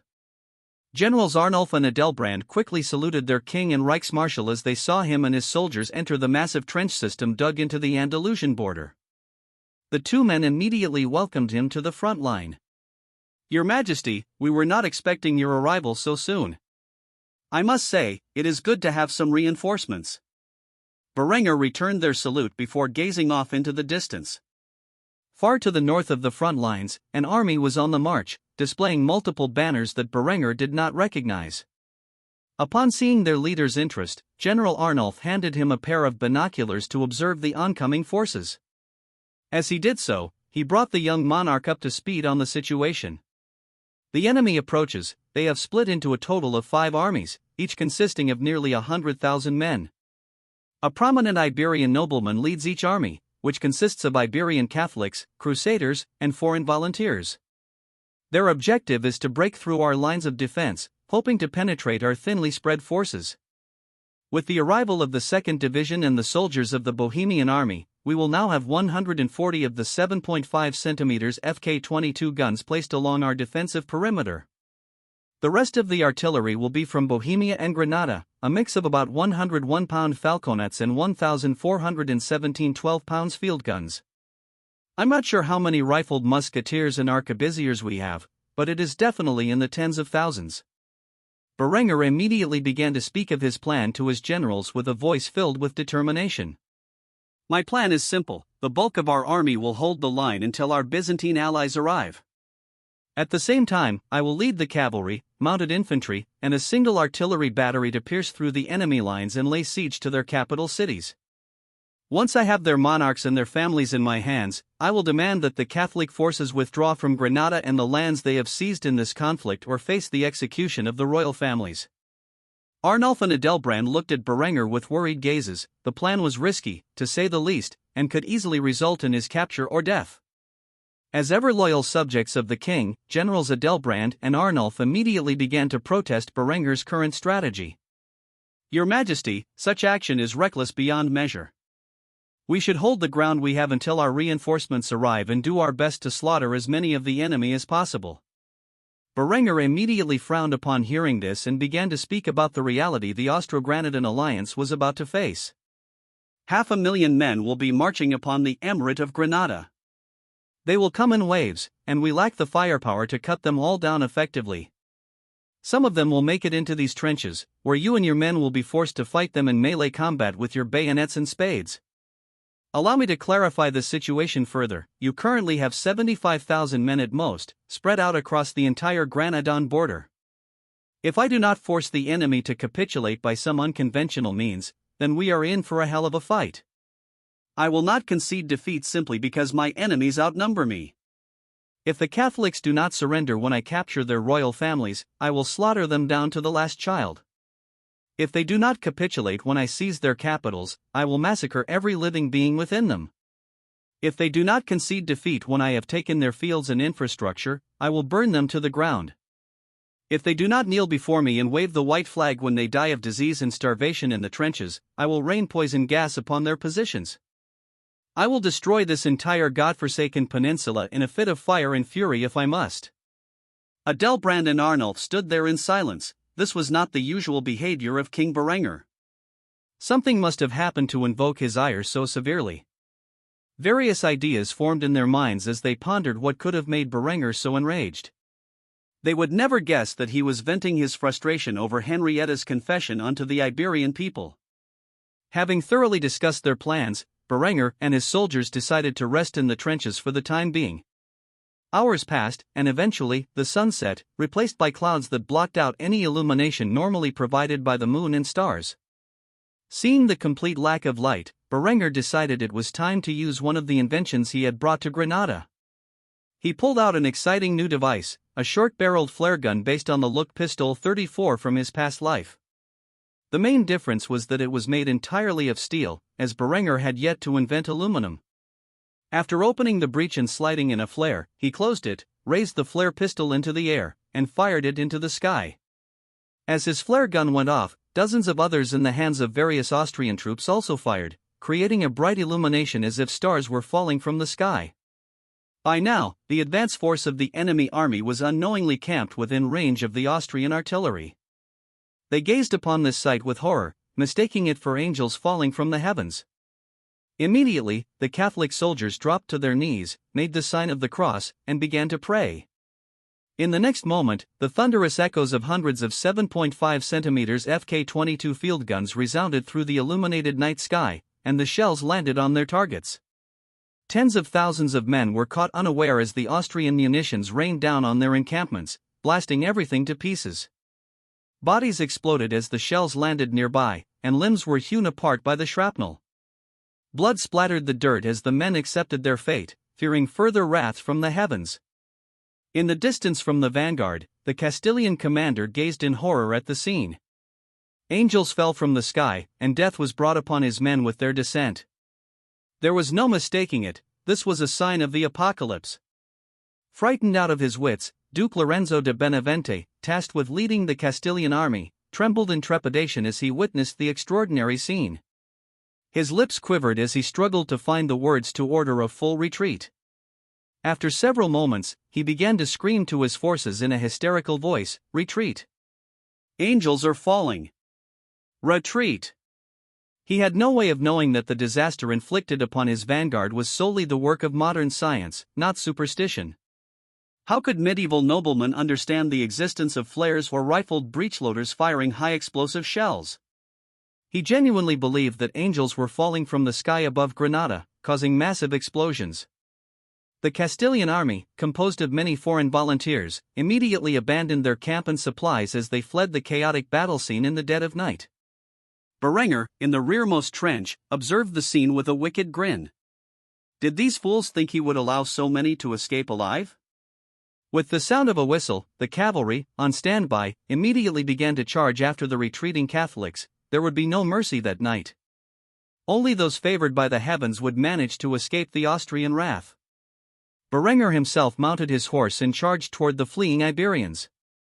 He decided this was as good a time as any to enact his plan for the war.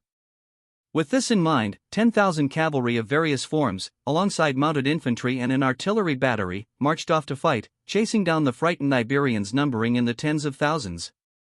For Berenger, the war for Iberia had just begun. While Berenger had begun his campaign in the Iberian Peninsula, rule over the Kingdom of Austria and the efforts to oversee its industrialization were taken over by his father-in-law, Chancellor Otto von Graz. At the moment, Otto was sitting in his study within his chateau in the upper-class district of Kufstein. He was staring at a series of weapons blueprints that would be vital to Berenger's future conflict with the Church. These blueprints were designed to operate alongside the weapons he had already begun testing for use in his special forces. The first design was a water-cooled machine gun chambered in 7.92 by 57 mm LP, Berenger's version of the 7.92 by 57 mm Mauser cartridge. Unlike the Germans of his previous life, Berenger did not have to worry about the patents of the Vickers machine gun. Thus, he decided to use this magnificent weapon as his primary heavy machine gun for the time being.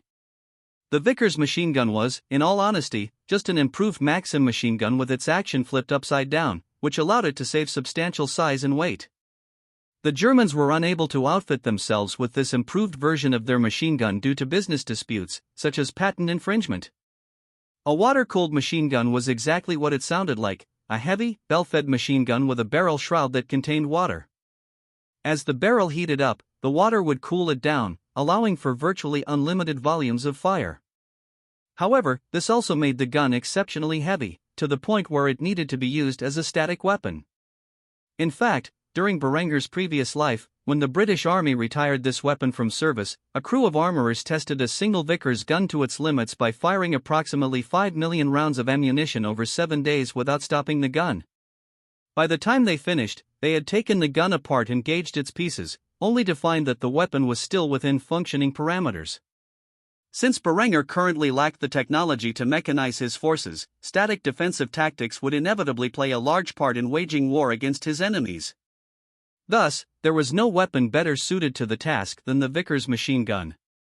The primary difference between this machine gun and the Vickers used by the British in Berenger's past life was that it was chambered in this world's equivalent of 7.92 by 57 mm Mauser and utilized a metallic belt, much like those seen in the Russian M1910 Maxim guns during both world wars of Berenger's previous life.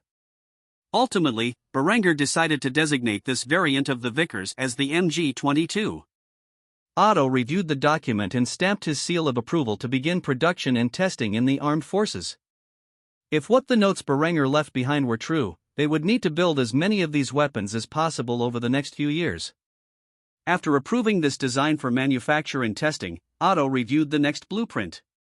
This was another machine gun from Berenger's past life, but it was neither a heavy machine gun nor a bell-fed one. It was a magazine-fed light machine gun based on the Czech ZB-30 machine gun. The MG-22H, as it would become known in this timeline, was considered by many in Berenger's past life to be the pinnacle of interwar-era light machine guns. It had a rate of fire up to 650 rounds per minute and served as the basis for many light machine guns across the world, including the British BRN gun and the Japanese Type 99 light machine gun. The Waffen-SS used the weapon in World War II, due to the competitive nature of the Wehrmacht and the various branches of the Third Reich's armed forces and political factions. The Waffen-SS was excluded from the primary supply chains that the Wehrmacht had access to. Consequently, they had to source weapons from unconventional manufacturers, such as those in occupied countries like Belgium and Czechoslovakia. The only real difference between this gun and the ones issued to the Waffen-SS in Berenger's past life was that instead of a 20-round box magazine, Berenger designed it for use with a 30-round box magazine. The use of a light machine gun among his soldiers was not only necessary but required. Since a single man could not carry a Vickers machine gun into battle, he needed his squads in the future to have some form of automatic fire readily available on a unit basis, and the MG-22H filled that role perfectly. Otto could not believe how Berenger had come up with such intricate designs, but with the industrialization of Kufstein and Austria as a whole, they now had the precision manufacturing equipment to produce such advanced weapons. Thus, he stamped his approval on this design and would later have it sent to the National Armory for prototype production and extensive testing. Finally, there was one other weapon design in Otto's hands, and he carefully examined it to decide whether to approve its use as well. This weapon was a submachine gun chambered in 9 by 19 mm parabellum, the same round that was undergoing testing with the prototype P-22, based on a later design of the Mauser C-96 from Berenger's past life. This submachine gun was based on the Ster-Solothurn MP-34 from the interwar period. The history behind this weapon was complex. It was manufactured by the Rheinmetall Company through proxies in Switzerland and Austria to circumvent the limitations imposed by the Treaty of Versailles. Most considered it the best machine gun designed and produced during the interwar period. In fact, the only reason production ceased in 1940 was its high manufacturing cost during the German war effort. The MP-34, or MP-22 as it was known in this timeline, was a side-feeding submachine gun with a 32-round double-stack magazine. It could fire semi-automatically or automatically using a selector switch on the left side of the weapon. The automatic setting had a firing rate of 600 rounds per minute. After reviewing the weapons, Otto approved them all and found a list of squad-based tactics that Berenger had left behind to help his soldiers train with the new equipment. Berenger's tactics closely followed the Wehrmacht's squad tactics from his past life. The squad leader would be issued a submachine gun, one squad member would have the light machine gun, and the rest would receive bolt-action rifles. In a platoon-sized unit, one squad would be dedicated to using the heavy machine gun. Otto sent these documents to the relevant departments. With these weapons, they would be well prepared to defend against vastly superior enemy numbers when the Crusaders arrived. After approving the documents, Otto sighed heavily and heard a knock on his door. A familiar voice asked for permission to enter, greatly surprising Otto, as he had not expected her visit. "Can I come in?" Otto immediately rested his forehead in his palm before collecting himself. After doing so, he allowed the uninvited guest to enter. "It is open." A buxom beauty with long golden hair and blue eyes, much like the rest of her family, entered the scene. This young woman was none other than Adela's eldest sister, Eva. She had a pouting expression as she entered her father's study. Seeing his most mischievous daughter, Otto quickly concealed the documents on his desk. If she were to see such information, he had no idea what she would do with it. Eva immediately broke into an outcry when she saw her father. "Daddy! Little Adela won't let me into the royal palace. I've come all this way to see how she's doing now that she's pregnant, and the bitch won't even let me in. Can't you convince her to let me stay at the palace?" Otto frowned when he heard this. His eldest and youngest daughters had never gotten along, and he knew that whatever brought Eva to Kufstein was nothing good. He shook his head inside before declining her request. "Adela is the High Queen. If she does not want you in her home, then that is something I can't change. At most, I can speak with her when I next see her, but she is dreadfully busy introducing cultural reforms. The people seem to love her and her efforts. If only you were more like your sister, I wouldn't have to worry about these things." Upon hearing this, Eva wanted to throw a fit, but she knew better than to do so in the presence of her father, who now held a powerful position in the new kingdom of Austria. Eva regretted more than anything not establishing an affair with Berenger when she had the chance. If she knew what she knows now, she would have invited him into her bath and taken advantage of his inexperience to make him hers. However, she no longer had such options. Thus, she decided to do everything she could to mend her relationship with her youngest sister. After all, if Adela put in a good word for Eva and her husband, they would thrive much like the rest of her family. So, Eva put on a distressed facade as she tried once more to convince her father to help her. "Daddy, please. I know I messed up, but Adela is my sister, and I want to fix our relationship. Please help me get in touch with my darling little sister." Seeing his daughter's sad expression, Otto sighed and acquiesced to her demands. Maybe it was because he spoiled Eva so much that she turned out this way. However, there was not much he could do about that now, and he hated seeing his two daughters at each other's throats. With a heavy heart, he begrudgingly accepted Eva's request. "The most I can do is set a time and place for you two to discuss your differences. However, if you screw this up, your sister will likely never want to speak to you again, so be sure to mind your manners. Adela is no longer the little girl you used to bully, she is the High Queen of Austria." Upon hearing this, Eva immediately smiled and hugged her father before thanking him for his efforts. "Thanks, Daddy." After saying this, she left the room, leaving the older man in his seat with a confused expression. He had no idea how he was going to pull this off. In the dead of night, the cavalry of the 1st and 2nd Divisions of the Austrian army rode through no man's land into the fray. The Iberian forces and their foreign volunteers fled from the field of battle, believing they had witnessed fallen angels from the heavens. In reality, this chaotic sight was nothing more than Austrian flares illuminating the Iberian positions and artillery fire raining down upon them. However, the superstitious medieval people of Iberia had no way of knowing about such military advancements in the hands of their enemies. Despite this, the Iberian Catholics were so frightened by what they saw that they began to abandon their encampments and supplies as they fled for their lives, turning their backs on the Austro-Granadan alliance. Berenger ordered his cavalry to pursue the survivors. He charged into the fray once more, a revolver in one hand and a saber in the other, firing upon the fleeing Catholics as he neared their position. A loud bang echoed as the 1422 service revolver fired its .38 SPC projectile into the back of an unsuspecting Iberian crusader, staining his white surcoat with blood as the projectile pierced his armor and chest, claiming his life. Immediately following this, Berenger's steed galloped past another routing soldier, and he swung his saber, decapitating the man in a merciless strike. By the King of Austria's side were the veteran forces of his royal guard and the Austrian hussars, who unleashed their advanced weapons upon their foes as they charged forth on horseback. Those not armed with revolvers were equipped with needle carbines specifically designed for cavalry use. The overwhelming fire from the 10,000-strong cavalry forces as they advanced upon the tens of thousands of fleeing Iberians was enough to cut them into ribbons.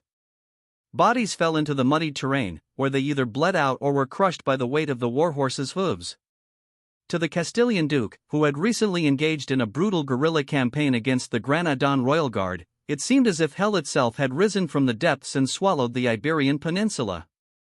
As he fled on foot from the Austrian cavalry, a member of the royal guard rapidly caught up to him, and he noticed the tabard on the man's torso.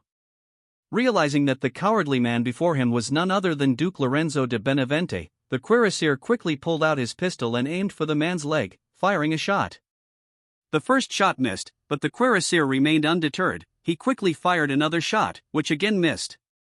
It was not until the fifth shot that the bullet penetrated the duke's shin, fracturing the bone and crippling him. Lorenzo immediately fell into a pool of mud as the cuirassier dismounted his horse and approached the once proud duke. As the cuirassier neared, Lorenzo surrendered his arms and admitted defeat. As a nobleman, he was afforded the privilege of ransom. Despite the advanced state of the Austrian army, he was sure his feudal rights as a nobleman would be respected. The cuirassier bound the nobleman in ropes and dragged him off to the trench line. As for Berenger and the other members of his cavalry, those who managed to escape were fortunate enough to have seized a horse from the encampment before withdrawing. The others were killed in battle or captured, much like their previous commander. Over tens of thousands of men from the Iberian army were disarmed and led back to the trench line, where they were destined to become captives of the Austro-Granadan alliance. Upon arriving at the trench line, the cuirassier laid the duke down before Berenger and his generals, who gazed upon the man who had tormented Arnulf and the Granadan royal guard for some time. Arnulf, thoroughly enraged by the losses he had suffered over the past few months, immediately backhanded the Castilian duke, who had a smug expression on his face. "You bastard, what is so funny?" Lorenzo chuckled, announcing his perceived immunity. "I am a duke and am afforded ransom by the laws of men. You cannot harm me." Berenger's lips curled into a wicked smile as he heard this claim. He then pulled out his revolver, now reloaded, and pressed it against the man's skull. What remained of Lorenzo's army gazed in horror as they witnessed their liege's rights being violated. The young Austrian king pulled back the hammer of his weapon and began to mock the man, who immediately lost all confidence in his smug statement. "Is that so?" Berenger placed his finger on the trigger and slightly pulled it back. However, before the gun could go off, he grabbed the hammer and slowly laid it back down to a double action position. He then looked upon the duke with a kind gaze as he lowered the firearm. "You are right, you are afforded ransom." Duke Lorenzo sighed in relief as he witnessed Berenger's smile and merciful words, while Arnulf immediately began to protest this course of action. However, Berenger immediately raised his hand, silencing him. His warm expression shifted to a demonic gaze. "Let's play a game, shall we?" The moment Lorenzo heard these words, he felt as if his soul had been plunged into the depths of hell. His lips began to waver as he struggled to find the words in his mind. What do you intend to do to us?" Berenger began to stride back and forth confidently as he began to express his evil plan. "It is quite simple. I will cut you and your army loose, allowing you to run north, back to your homes. However, when you have reached a certain distance, I will order my artillery to open fire on you. If God is truly on your side, you will survive the barrage and make your way to freedom. If not, well, then may the Lord have mercy on your souls." Arnulf gazed upon Berenger's back with a look of shock as he heard these words, while Adelbrand had a cruel smile etched upon his face. He felt that this game of Berenger's would be genuinely entertaining. As for Lorenzo, he could not fathom what he was hearing. He had personally witnessed the destructive display of the Austrian artillery and immediately began to shiver in fear. "And, if we refuse?" Upon hearing this, Berenger kneeled in front of Lorenzo, so they were at eye level, and spoke with a chilling tone. "Then my army shall execute you all." After saying this, Berengar stood up and turned around to face his troops. After a few seconds of hesitation, Lorenzo swallowed the saliva pooled in his mouth with an audible gulp before nodding his head in affirmation. "All right, we will do it." After hearing this, Berengar turned around with a smile on his face and began to speak in a cheerful tone. "Wonderful! Remember, not one step back, or I will shoot you myself." After saying this, Berengar turned back to his army and gave them their orders. "Release the prisoners." Those who had not heard Berengar's plans gazed upon him with shock, but they refused to disobey. They cut the Iberians loose, and they marched forward on foot toward Castile. Two of his underlings supported Lorenzo, helping the crippled duke march alone. After the army of prisoners was out of earshot, Berengar immediately issued an order to his artillery brigades. "Load the guns and prepare to fire once they have reached a safe distance. Do not stop firing until every last man has been obliterated. We will see who God truly favors in this conflict." After hearing the king's words, the Austrian artillery began to make range adjustments and loaded their field guns with 75x 200 mmR shells. Only after the Iberian prisoners had reached a distance of over 600 meters did the thunder of the field guns echo in the air. The moment the familiar sound of the sound barrier breaking crackled in the sky, the prisoners gazed in horror and began to panic, sprinting north as fast as they could. Lorenzo had not informed them of their fate, for it was far too cruel to say. The first shell to land among the Catholics directly hit Lorenzo as he made the sign of the cross and said one final prayer. In the next moment, he was blasted to bits. Berengar looked upon the army in the distance through his binoculars as the shells continued to fall. By the end of the barrage, not a single man remained standing. In his cruelty, Berengar had wiped out an army of tens of thousands of men who had already surrendered. As for those who managed to escape the senseless slaughter, they made up only a fraction of the force that initially numbered 100,000 strong. With this victory, 1/5 of the Iberian forces had been slaughtered. Had it not been for their fear of the flares and artillery, they might have put up a better fight. However, Berengar's military technology was so far advanced that his enemies believed it to be an act of demonic sorcery. The very thought that Berengar had caused angels to fall from heaven was enough to force their retreat before they had even begun to fight. As for the remainder of the Iberian armies, they would come to know of this change in a few weeks, as the survivors of this conflict reported everything they had witnessed to their superiors. Thus, the Catholics would be prepared for such unfathomable sights. The war for Iberia had only just begun. If you want to support me so I can commission art of the characters in my novel, as well as maps, coat of arms, and other vital illustrations, please visit my Patreon page at /user u=79477078. All of the art will be released within my Discord server for free. /NMWVHMOCT. As the war in Iberia continued, an important meeting was taking place in the Scandinavian city of Oslo. The various dukes and margraves of Germany had temporarily called a ceasefire and gathered in the neighboring, neutral realm to discuss the greatest threat to their continued existence. One German duke had declared himself king and had risen to his position through sheer force. Every day, Austria advanced with new, Faustian technology, causing many to believe that its king had sold his soul to the devil in exchange for limitless knowledge. Although the Catholic Church refused to recognize the legitimacy of Berengar's claim to be king, many of his neighbors used such a title out of respect for his power. After all, if he were to be called a duke, what did that make them?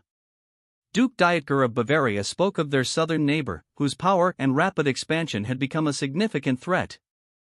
The Pope has declared a crusade against Austria and its so-called German Reformation, which has now spread to every corner of our lands. It is not just Austria who will suffer in this conflict, our lands will burn in the flames of fanatics who want nothing more than to appease the papacy. Meanwhile, Berengar further incites the Church's anger by dispatching tens of thousands of men into Iberia to prop up the Emirate of Granada as a puppet state. My spies cannot even infiltrate Austria without being discovered. I have little doubt that this proxy war will become a disaster for the Catholic world. Nearly 500,000 men have marched from all corners of Christendom, aiming to eradicate the Austro-Granadan forces, and I fear they will be obliterated. Among those present, Dietger was the most familiar with Berenger's forces, having been thoroughly defeated in Austria by a small number of Tyrolean troops.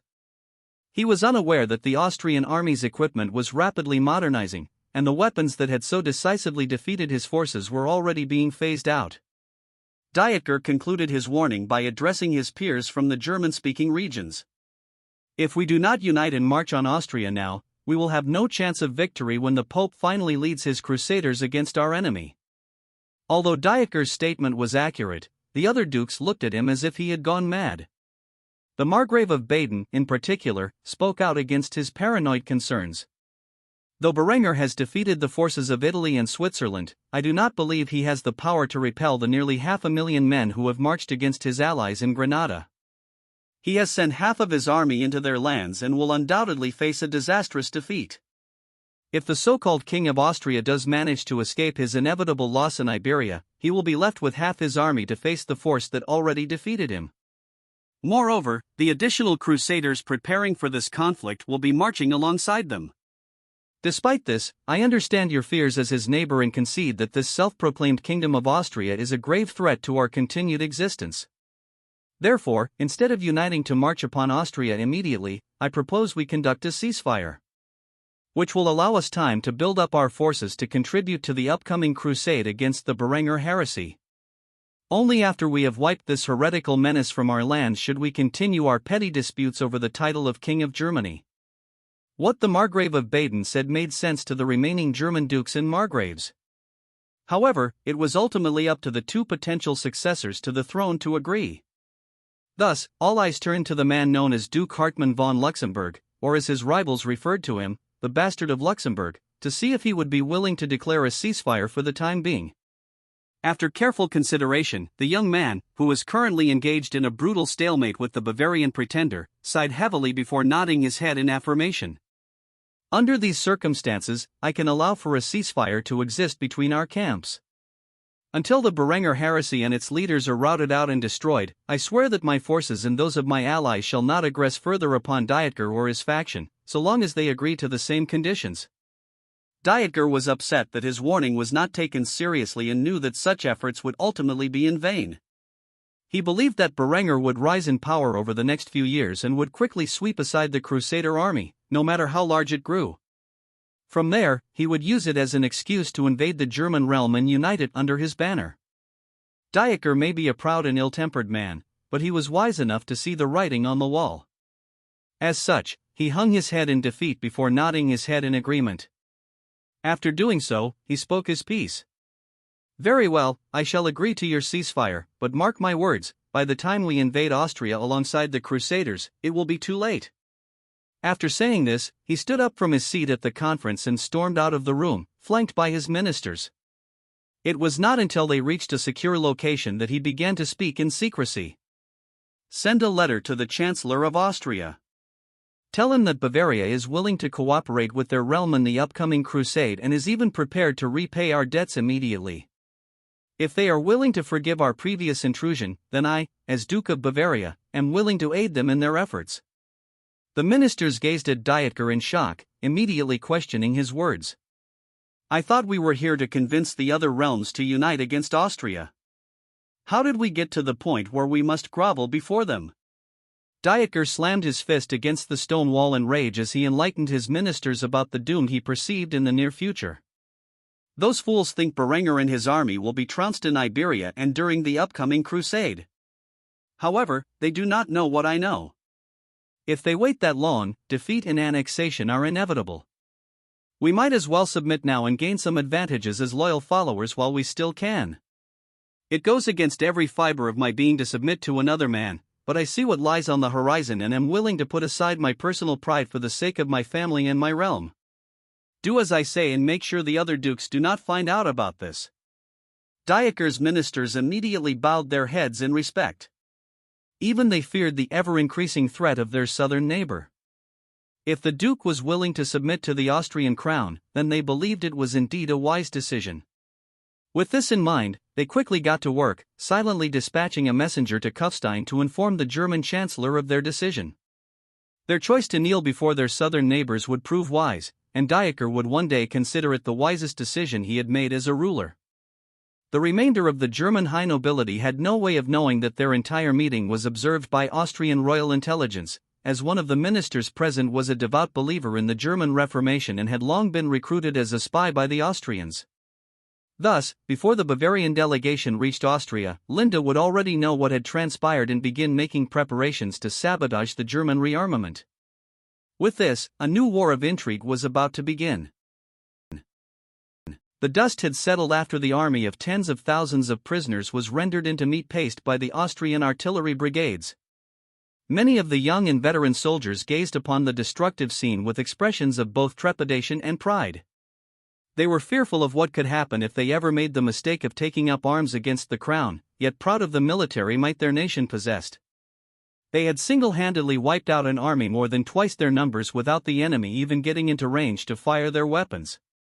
This feat was only achieved due to the use of flares and artillery, which had a combined effect on the superstitious men of the Iberian army, who genuinely believed that the Austro-Granadan alliance had somehow managed to force angels to fall from the heavens. If the enemy had kept their wits about them, they might have advanced upon the first trench line and engaged in melee combat with the Austro-Granadan soldiers. However, such an overwhelming display of advanced technology was no different from magic in the eyes of the primitive armies of Iberia and Christendom. Thus, they were frightened to their wits' end and exposed their backs to their enemies, who cut them down with ease. Berenger gazed upon the carnage he had inflicted on the battlefield with a wicked smile before stepping back into the trench line, silent as he did so. This sinister appearance led many among his ranks to believe that their king was a man of great cruelty to his enemies.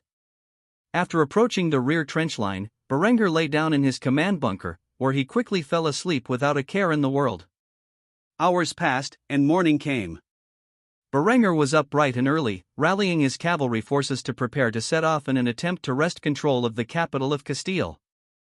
With the main army of their enemy defeated, Berenger no longer had to worry about facing larger numbers as he advanced upon the city of Toledo. Berenger stood before 4 generals who had gathered before him. Generals Arnulf and Adelbrand represented the Austrian divisions. General Ziad was responsible for the remaining Royal Granadan army, and General Alexej Kasper was there to lead the Bohemian expeditionary force. The Bohemian Royal Army was equipped with apparel and armor similar to the Austrian army. The primary difference was that it resembled the Steingarrow M1917 field uniforms used by Austro-Hungarian forces during the Great War of Berenger's previous life. They were equipped with surplus weapons from the Austrian Royal Army, such as 14-17-18 rifled muskets and 14-17 12-pound field guns. Nevertheless, their equipment was vastly superior to that of their enemies. With the quick-loading tubes at their disposal, they could still fire roughly 5 rounds per minute from their entrenched positions. Berenger was dressed in his field uniform, with a cavalry saber attached to his belt and his 14-22 service revolver in its holster. He quickly began to give the generals their instructions as he prepared to set off. "While I march to secure our victory, you will continue to conduct warfare as we have done. Maintain a perimeter around Granada's borders, and ensure that any army advancing on your position is met with artillery fire the moment they enter range. If the time comes that you must retreat from an entrenched position, do not hesitate. The survival of our troops is the most crucial factor in this conflict. Care for each soldier under your command as if he were your beloved son, and he will follow you even into the gates of hell." The generals saluted Berenger as he mounted his steed, and Berenger returned their salute. As he did so, he yelled the long-established battle cry of the Austrian armed forces: "God with us!" After this, he regrouped with his cavalry, who were awaiting his arrival, and they set off on the path toward Toledo. By the time they arrived, the Castilian king would surely be aware of the primary force's disastrous defeat. Whether he had the courage to stay within the city and defend it remained to be seen. For several days, the Austrian cavalry, followed by its attached artillery battery and logistics unit, marched through the Castilian landscape before finally reaching the city of Toledo. As they entered the firing range of the artillery, which was roughly 5 miles away, Berenger gave his order to the artillery officer who had accompanied them. "Set your men to task and focus your bombardment on the main gatehouse. I want that section of the wall brought down before my force arrives within the proximity of your shelling. The artillery officer suppressed his internal laughter at such a ridiculous order. Of course, the wall would be brought down before they arrived within the range of the shelling. With the power of the 7.5 cm FK-22 field guns, the wall was likely to be destroyed by a single barrage. After that, they would focus their guns on the castle in the center of the city. However, out of respect for his monarch, the officer merely saluted the young king and nodded before responding in the affirmative. "Yes, Your Majesty." After this, the artillery battery of 6 field guns began to deploy their weapons. Upon doing so, Berenger issued his cavalry to advance. 5 miles was quite a long distance, and a horse could only gallop at full speed for roughly 2 miles before becoming exhausted. As such, they trotted toward their target while the artillery battery, supported by a logistics unit, began shelling the city, which was utterly unaware that the enemy had gathered in the distance. The echo of 6 guns resounded through the air as a single battery landed perfectly on the main gatehouse. The detonation from the 675x 200 mmR shells was enough to bring it to ruin. The unfortunate men inside the gatehouse were immediately crushed by the rubble above them. Having succeeded in their objective, the artillery officer in charge immediately fired upon the castle in the distance, ceasing fire only after a section of its wall was reduced to rubble. After all, they had limited supplies and wanted to take down as many cities as possible without having to withdraw and resupply. After roughly an hour, the 10,000 cavalry reached the ruined gatehouse, where they waited for the orders of their sovereign and Reichsmarshal.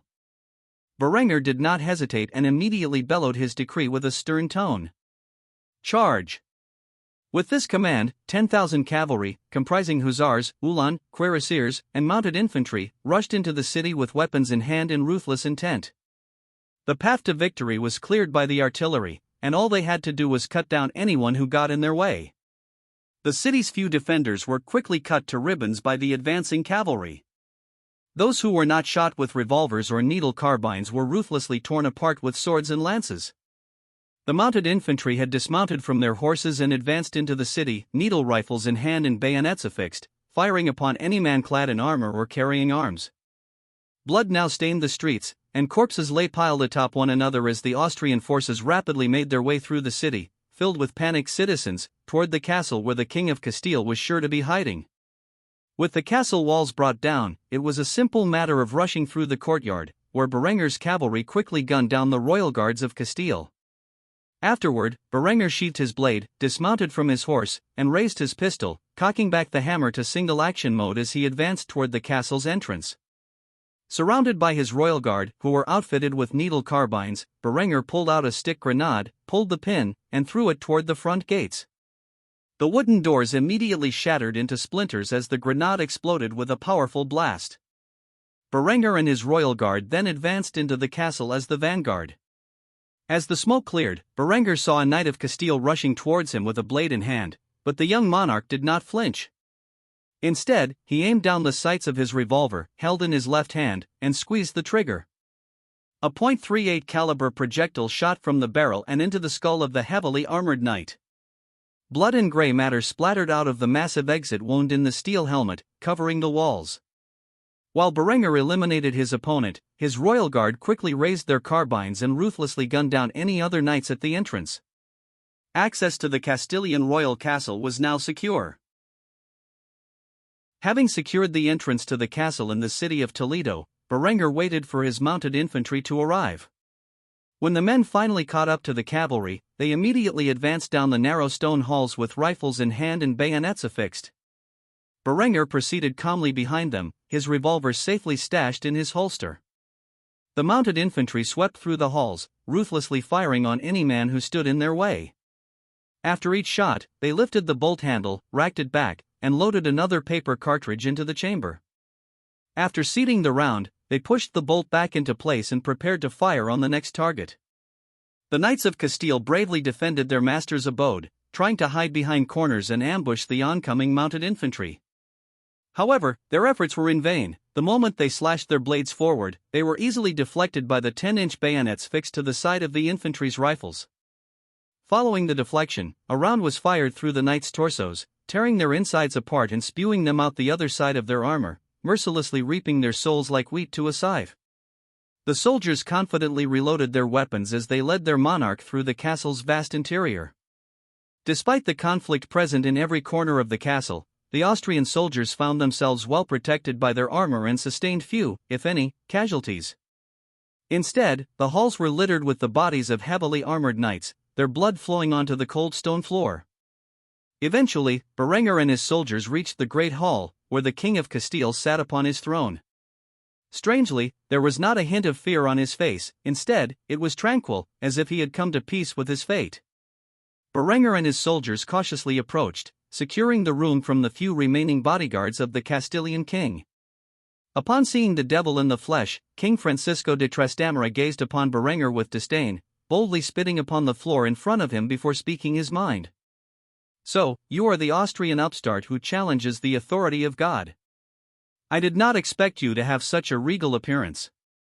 I suppose it is true what they say, Lucifer was indeed the most beautiful among the Lord's creation." Berenger felt immediately sickened upon hearing such a remark and stepped closer to the King of Castile before making his demands. "Your army is defeated, yet the people of your city remain intact for the most part. I suggest you surrender, or I will be forced to engage in unnecessary cruelty towards you, your family, and your people." However, the King of Castile's expression did not change. There was no hint of dread or fright in his eyes, only disgust. As if the very existence of Berenger was an insult to his pride as a natural-born monarch. It was no surprise when he began to insult Berenger to his face. "You are no king, Berenger von Kufstein. You are a lowly baron who does not know his place. Without your advanced technology, you would be nothing. I wonder what the price was for you to obtain such limitless knowledge. Did you sell your soul to Satan? For what? Temporary power on this mortal plane? I pity you. No matter what you achieve in this world, ultimately, you are destined for an eternity of hellfire and torment. Whereas I, and my family, will enter the kingdom of heaven. Through his divine will, we have led our people in this life and will do so in the next. The right to rule is not determined by your strength but by God himself. Do with us as you please, you will only be ensuring greater damnation for your wretched soul." Berenger's face twisted with anger as he heard such insults to his power and authority. He knew that in history, the Spanish were among the most fanatical Christians, willing to destroy valuable knowledge if they believed it had offended their God. Yet, to meet such zealotry in the flesh was genuinely irritating. With a malicious grin, he decided to toy with the religious fanatic sitting before him. Berenger slowly stepped closer to the throne. With each step, the sound echoed throughout the stone corridor as if it were thunder. As he finally reached the Castilian king, Berenger grabbed the man's neck, slammed him to his knees, and stepped on his skull, forcing him to kowtow before him. "I am sorry to be the one to inform you, but there is no God, heaven does not exist, nor does hell. There is only life and death. Thus, I hope that you remember when you find yourself in the next life that I, King Berenger von Kufstein, was the one who sent you there. I truly hope that you are reborn in the lowest rung of society, as an impoverished commoner, so that you will know the pain and suffering of your people firsthand." After saying this, Berenger kicked the man to the floor, where the King of Castile gazed upon him with bitter hatred. As the man struggled to his knees, he looked up to the heavens and performed the sign of the cross, uttering one last prayer before embracing the cold hands of death. Berenger circled to the man's back and pulled out his revolver, pressing it to the back of the man's skull. Before the king could finish his prayers, Berenger pulled the trigger, sending him to the afterlife. Blood and gray matter sprayed onto the floor as the man's body collapsed. With an indifferent expression, Berenger holstered his pistol and gave an order to his nearby troops, who had witnessed his speech and vicious manner. "Find the king's family and eliminate them. After that, sack the city for all it is worth. Anyone who resists is to be killed on the spot." After issuing the order, Berenger sat upon the Castilian throne, his face twisted with disgust at the corpse before him. He began to mutter a single sentence, sending chills down the spines of the few men near enough to hear it. "One down, 2 to go." It was exactly as Berenger had said. The young king of Austria planned to eliminate all 3 kings of Iberia and their families. In doing so, he would plunge the Catholic realms of the peninsula into utter chaos, buying him the much-needed time to arm and train his Granadan allies so they would be capable of winning the Reconquista without further intervention from Austria and Byzantium. Throughout the rest of the night, cries echoed throughout the city as the army of 10,000 men tore it to pieces, taking every bit of gold, silver, and precious stones they could find and mercilessly skewering anyone who resisted with their bayonets. The royal family of Castile was found hiding in a secret room and were gunned down where they stood. As for Berengar, he gazed upon a map of the Iberian Peninsula, where he stuck a boot knife into the location marking the city of Zaragoza. His next target was the Kingdom of Aragon. After all, the House of Trastamara ruled both Castile and Aragon. With King Francisco de Trastamara and his family dead, his relative Felipe now had a claim to his territory, and Berengar intended to execute him before he could seize power for himself. With the army in the royal House of Castile annihilated, Berengar had dealt a mighty blow to the Iberian Union in the initial stages of the war. He suspected that the Portuguese and Aragonese kings would pull back at least one army from Granada to defend their territory. Thus, he would have to move swiftly to eliminate his next target. A messenger hawk was sent back to the front lines of the Granadan defense, informing them of the swift victory Berengar had achieved over the Castilian crown and the outcome that had occurred. In the coming days, the various forces throughout Christendom would come to learn of what had happened to Castile and begin to fear the power of the Austrian army and the brutality of its monarch. For if Berengar did not even treat the lives of his peers with the respect and dignity they were due, who would he not eliminate in his pursuit of power? For now, the war in Iberia continued to wage, and it was far from reaching its peak intensity. Within the Duchy of Burgundy, a meeting was held in the Duke's castle. The man who had begun an open rebellion against the French crown due to the promiscuous behavior of his former lover, the crown prince, was seated on his ducal throne. Before him stood a group of diplomats dressed in the attire of the upper class of the Iberian Peninsula. The lead diplomat began to speak French with a heavy Iberian accent, addressing the Duke with humility and respect. "I understand that you are doing the Lord's work by exposing the sinful nature of the royal family. Prince Aubry de Valois' behavior is truly disgusting, and he is destined to burn in eternal hellfire. Thus, my master, King Francisco de Trastamara, ruler of the great kingdom of Castile, has ordered me to deliver these weapons to your grace as a sign of our support." After speaking, the diplomat whistled, signaling his men to bring forth the crates filled with weapons. Upon opening the wooden cases, various handheld firearms, in the form of arquebus, were revealed. Unlike the guns Berengar had given to the French crown, these were crude knockoffs of local Iberian manufacture. They were made of inferior materials and lacked a standardized caliber, making them far from the quality of weapons issued to Berengar's allies. Despite this, the Duke of Burgundy had a wide grin as he witnessed the numerous crates filling his great hall. With these weapons, his armies would be able to inflict significant damage on the loyalists who backed King Gilles and his corrupt dynasty. Upon seeing the new weapons, the Duke rose from his seat and addressed his guests with a warm smile. "I thank you for traveling all this way to deliver such magnificent weapons. I promise you, I will make great use of them in my future conflicts with the royal family." The lead diplomat nodded in response and continued, "The Iberian Union supports you. We will ensure more weapons are brought in when we are next available. As for the gunpowder and munitions, they can be sold at a reasonable price." The Duke of Burgundy nodded, finding these terms acceptable. He sat down, playing with a golden coin as he twirled it through his fingers. The coin was an Austrian gulden, whose silver counterpart had rapidly begun to replace other forms of currency as the international standard. After a few moments of thought, he tossed the coin to the diplomats below, who quickly caught it. A smirk appeared on his face as he responded, "Consider this the first payment for your services. I look forward to doing further business with you." The diplomat bowed his head respectfully and replied, "I thank your grace for your generosity." After this, the Duke dismissed the Iberian diplomats, who returned to the quarters granted them within his keep for the duration of their stay. Once in their quarters, the delegates waited until they were confident no one outside could hear their whispers. They then began to speak, no longer in the French tongue with a Castilian accent but in perfect German. "For now, we shall maintain appearances.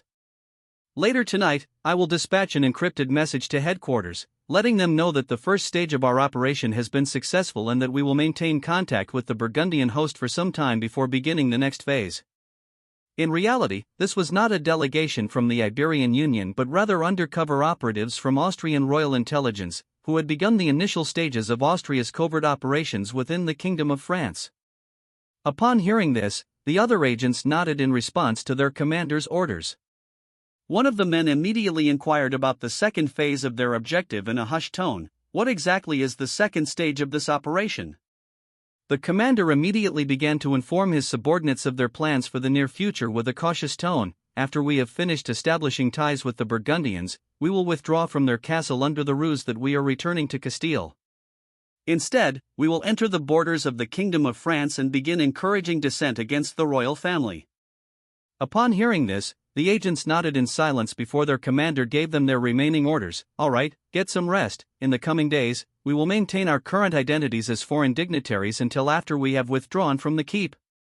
The subordinate agents nodded before doing as they were told. Weeks passed, and Linda sat within the confines of the royal palace in the city of Kufstein. By now, her belly had grown quite large, as she was several months pregnant. Despite this, she never ceased her responsibilities as the director of intelligence, even though much of her work was adequately delegated to the appropriate branches. In front of her was Deputy Director Hamma, dressed in her full uniform, reporting information regarding their ongoing operations in France. Our agents have infiltrated the rebellious duchies of Aquitaine and Burgundy and have successfully supplied their leaders with the weapons and munitions necessary to inflict significant casualties on the French armies. Their aliases remain intact, and the rebels genuinely believe they have the backing of the Iberian Union. Your plan to have our soldiers in Iberia capture the Union's counterfeit arquebuses and distribute them to our field agents for use in covert operations was absolutely genius. Using our supply of such primitive weapons would make it much more difficult to conceal our identities. Linda had a smug smile on her beautiful face as she heard this compliment. After all, it was nothing impressive. She was the one who created Berenger's spy network from scratch, and with very little assistance from her husband, she had reformed it into a modern intelligence agency far beyond the capabilities of their rivals. In comparison, the small details of their current operations in the neighboring kingdom to the west were mere child's play. She spoke with an arrogant tone as she inquired about the next phase of their work in France. With arquebuses in the hands of the rebels, it is only a matter of time before they use them on the battlefield. When that happens, the French loyalists will be forced to employ the arms we have already given them. When the French people realize that their monarch has accepted military aid from Austria, it will cause a massive scandal. With our hidden agents' support, France will soon find itself embroiled in a far greater conflict than it has seen so far. When this happens, the English will certainly capitalize on it. As such, we must work swiftly to ensure that these new rebellious groups have anti-English sentiments, so that they, too, have their work cut out for them. Hamma nodded as she heard Linda's train of thought before commenting on the situation.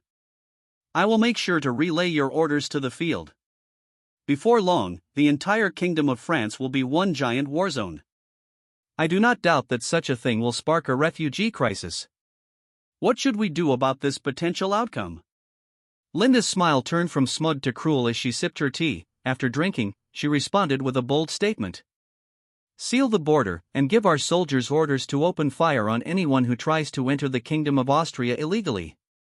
I highly doubt Berenger would want a bunch of filthy French peasants entering his kingdom. The deputy director of Austrian Royal Intelligence immediately saluted her superior officer and responded affirmatively. It will be done, Your Highness. After this, Linda placed her teacup down and dismissed her subordinate. If there is nothing else, then you may leave, I have many things to prepare for. Hamma nodded in silence before departing, leaving Linda alone to drink the rest of her tea. Truthfully, she was not overly concerned with the outcome of the 100 Years' War, at least not compared to her husband. Instead, she was apprehensive about Berenger's safe return from the war in Iberia. As such, she spent some time in silence, praying for his well-being. While Berenger continued to wage war against his enemies, his second wife was hard at work, overseeing the various operations of Austrian royal intelligence. After all, it was not just France that had garnered Austria's attention. Within the city of Kufstein, in a popular cafe, sat two young women.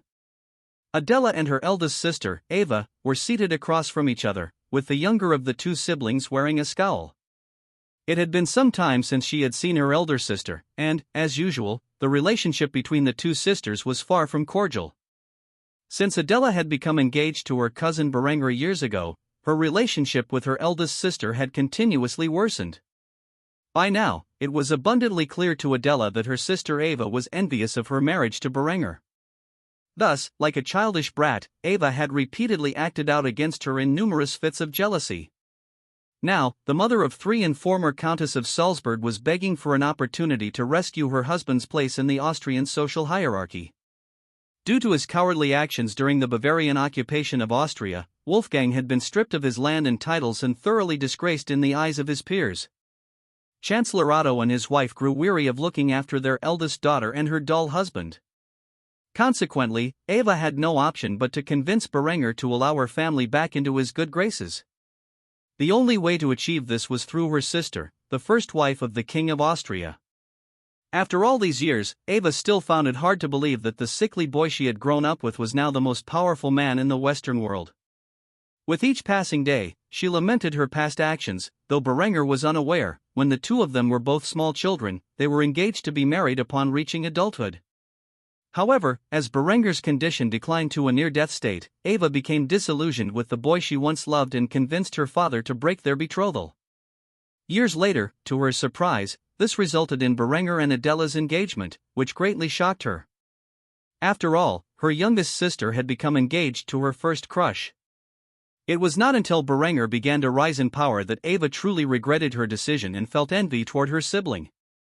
Of course, Berenger had no memory of this, as the original inhabitant of his body had not been involved in family politics during his youth and merely thought of Ava as a good friend from their childhood.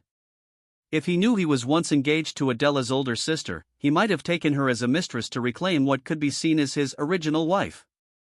This was the most significant reason Ava often sought conflict with Adela in the past. She realized she had traded a diamond for a polished turd. Now, Adela was the High Queen of Austria, and Ava was the wife of a disgraced, landless nobleman. With this in mind, Ava began to cry as she spoke to her youngest sister about the hardships she had endured as Wolfgang's wife. "You're so lucky to be married to a man like Berenger. Wolfgang is an absolute fool. He has no idea that those around him openly mock him.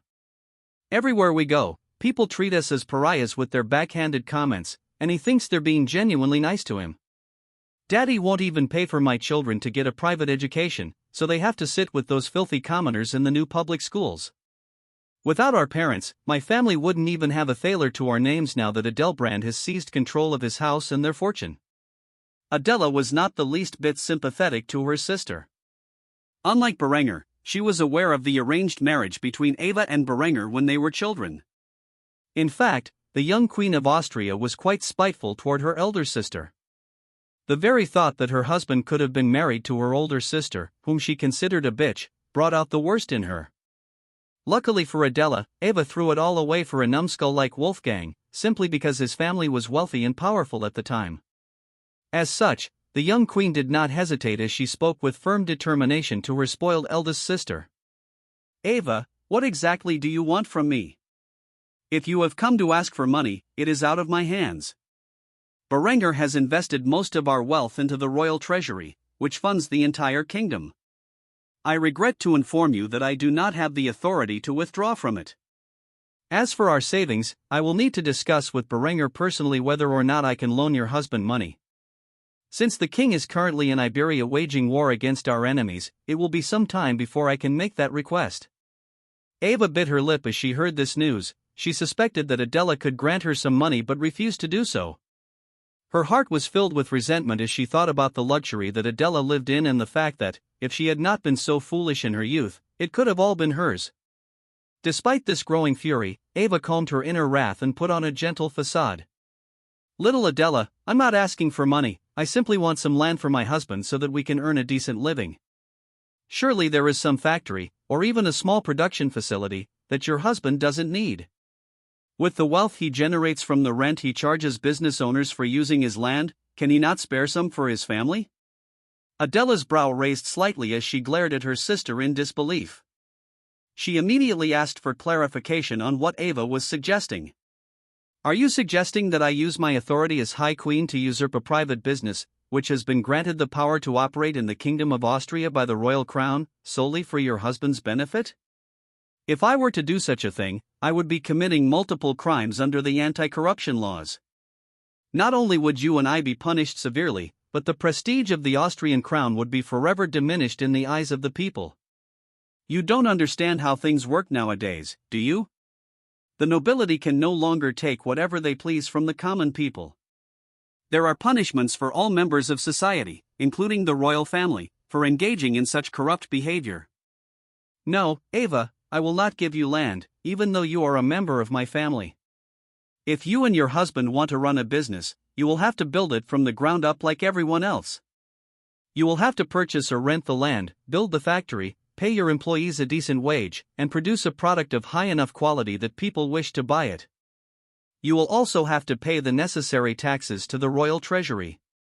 If you and your husband can figure out how to achieve all of this, maybe I can give you a loan from the crown with a fair interest rate. However, until such a presentation can be made, I will not assist you. After saying this, Adela reached into her purse and pulled out a few silver thalers to pay for the meal and tip the server. After doing so, she leaned in and whispered to Ava, "Isn't it funny? In your youth, you wanted nothing to do with Berenger and even broke your betrothal because you believed he was worthless. Now he is the king of Austria, and I am his queen. I guess your loss is my gain." After saying this, the young Queen of Austria departed from the cafe and returned to the protection of her guards, who proceeded to ride in the carriage back to the royal palace. Ava was left stunned in the cafe, alone, with no idea how Adela had discovered her previous engagement to Berenger so many years ago. However, Adela was wrong about one thing: Ava did not break her betrothal with Berenger because she thought he was worthless. Instead, she did so out of fear that he would die before they could get married. In her childhood, she deeply cared for Berenger, he was her first crush. But when he became sickly, she did not have the emotional strength to stay by his side and thus ran away from her responsibilities. This misunderstanding between the two siblings stemmed from their nearly decade-old age gap. The engagement with Berenger was broken long before Adela was old enough to understand what it meant. If Adela knew that even now, Ava still had some feelings for Berenger, the young queen would have been far more ruthless in handling her sister's request. Eventually, Ava sipped her tea and sighed in silence. Even though she deeply regretted her past actions, she had no way to change the outcome. As such, she could either follow Adela's advice and start the arduous process of building a business from scratch or continue to depend on her parents indefinitely. After careful consideration, Ava sighed and took another sip of the tea in front of her. Since her husband was virtually useless, she would have to rely entirely on herself. After all, she was reasonably clever. How hard could it be to start a business? If only she knew the difficulties that lay ahead on the long path set before her.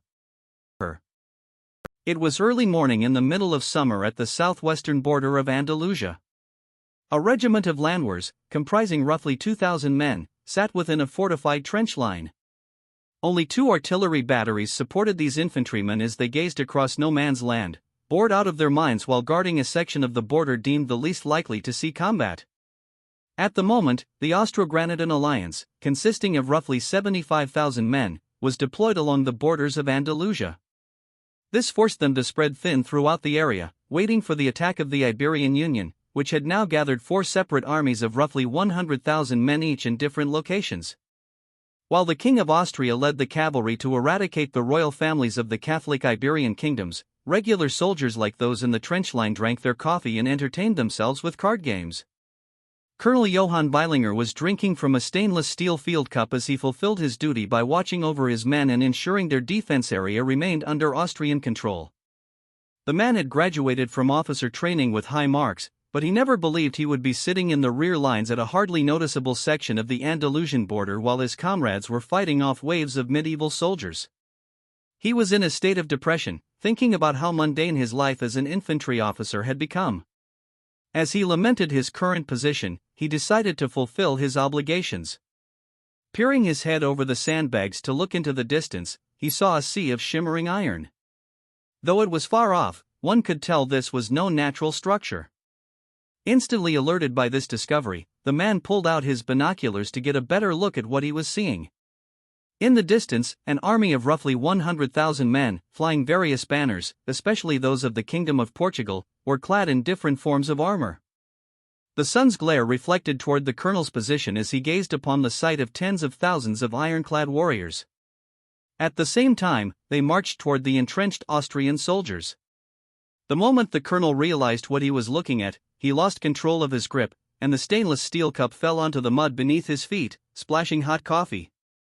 In a moment of fear, the colonel's hands began to shake as he struggled to withdraw his flare gun from its holster. Johan's mind was filled with dread as he firmly grasped his flare gun with both hands before breaking its action open. He fumbled through his leather web belt, reaching for a flare that slipped from his grasp and fell into the mud below. Immediately, the man knelt into the trench, covering his uniform with grime, and dug through the dirt to retrieve the fallen flare. Having wasted precious moments doing so, Johann quickly shoved the flare into his gun and fired it off into the air.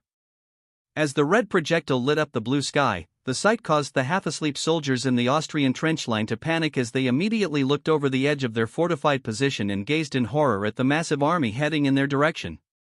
After confirming that nearly 100,000 men were marching toward their position, another 9 flares were fired from within the trench line, signaling the nearby forces that a full-sized army was approaching and that reinforcements were needed.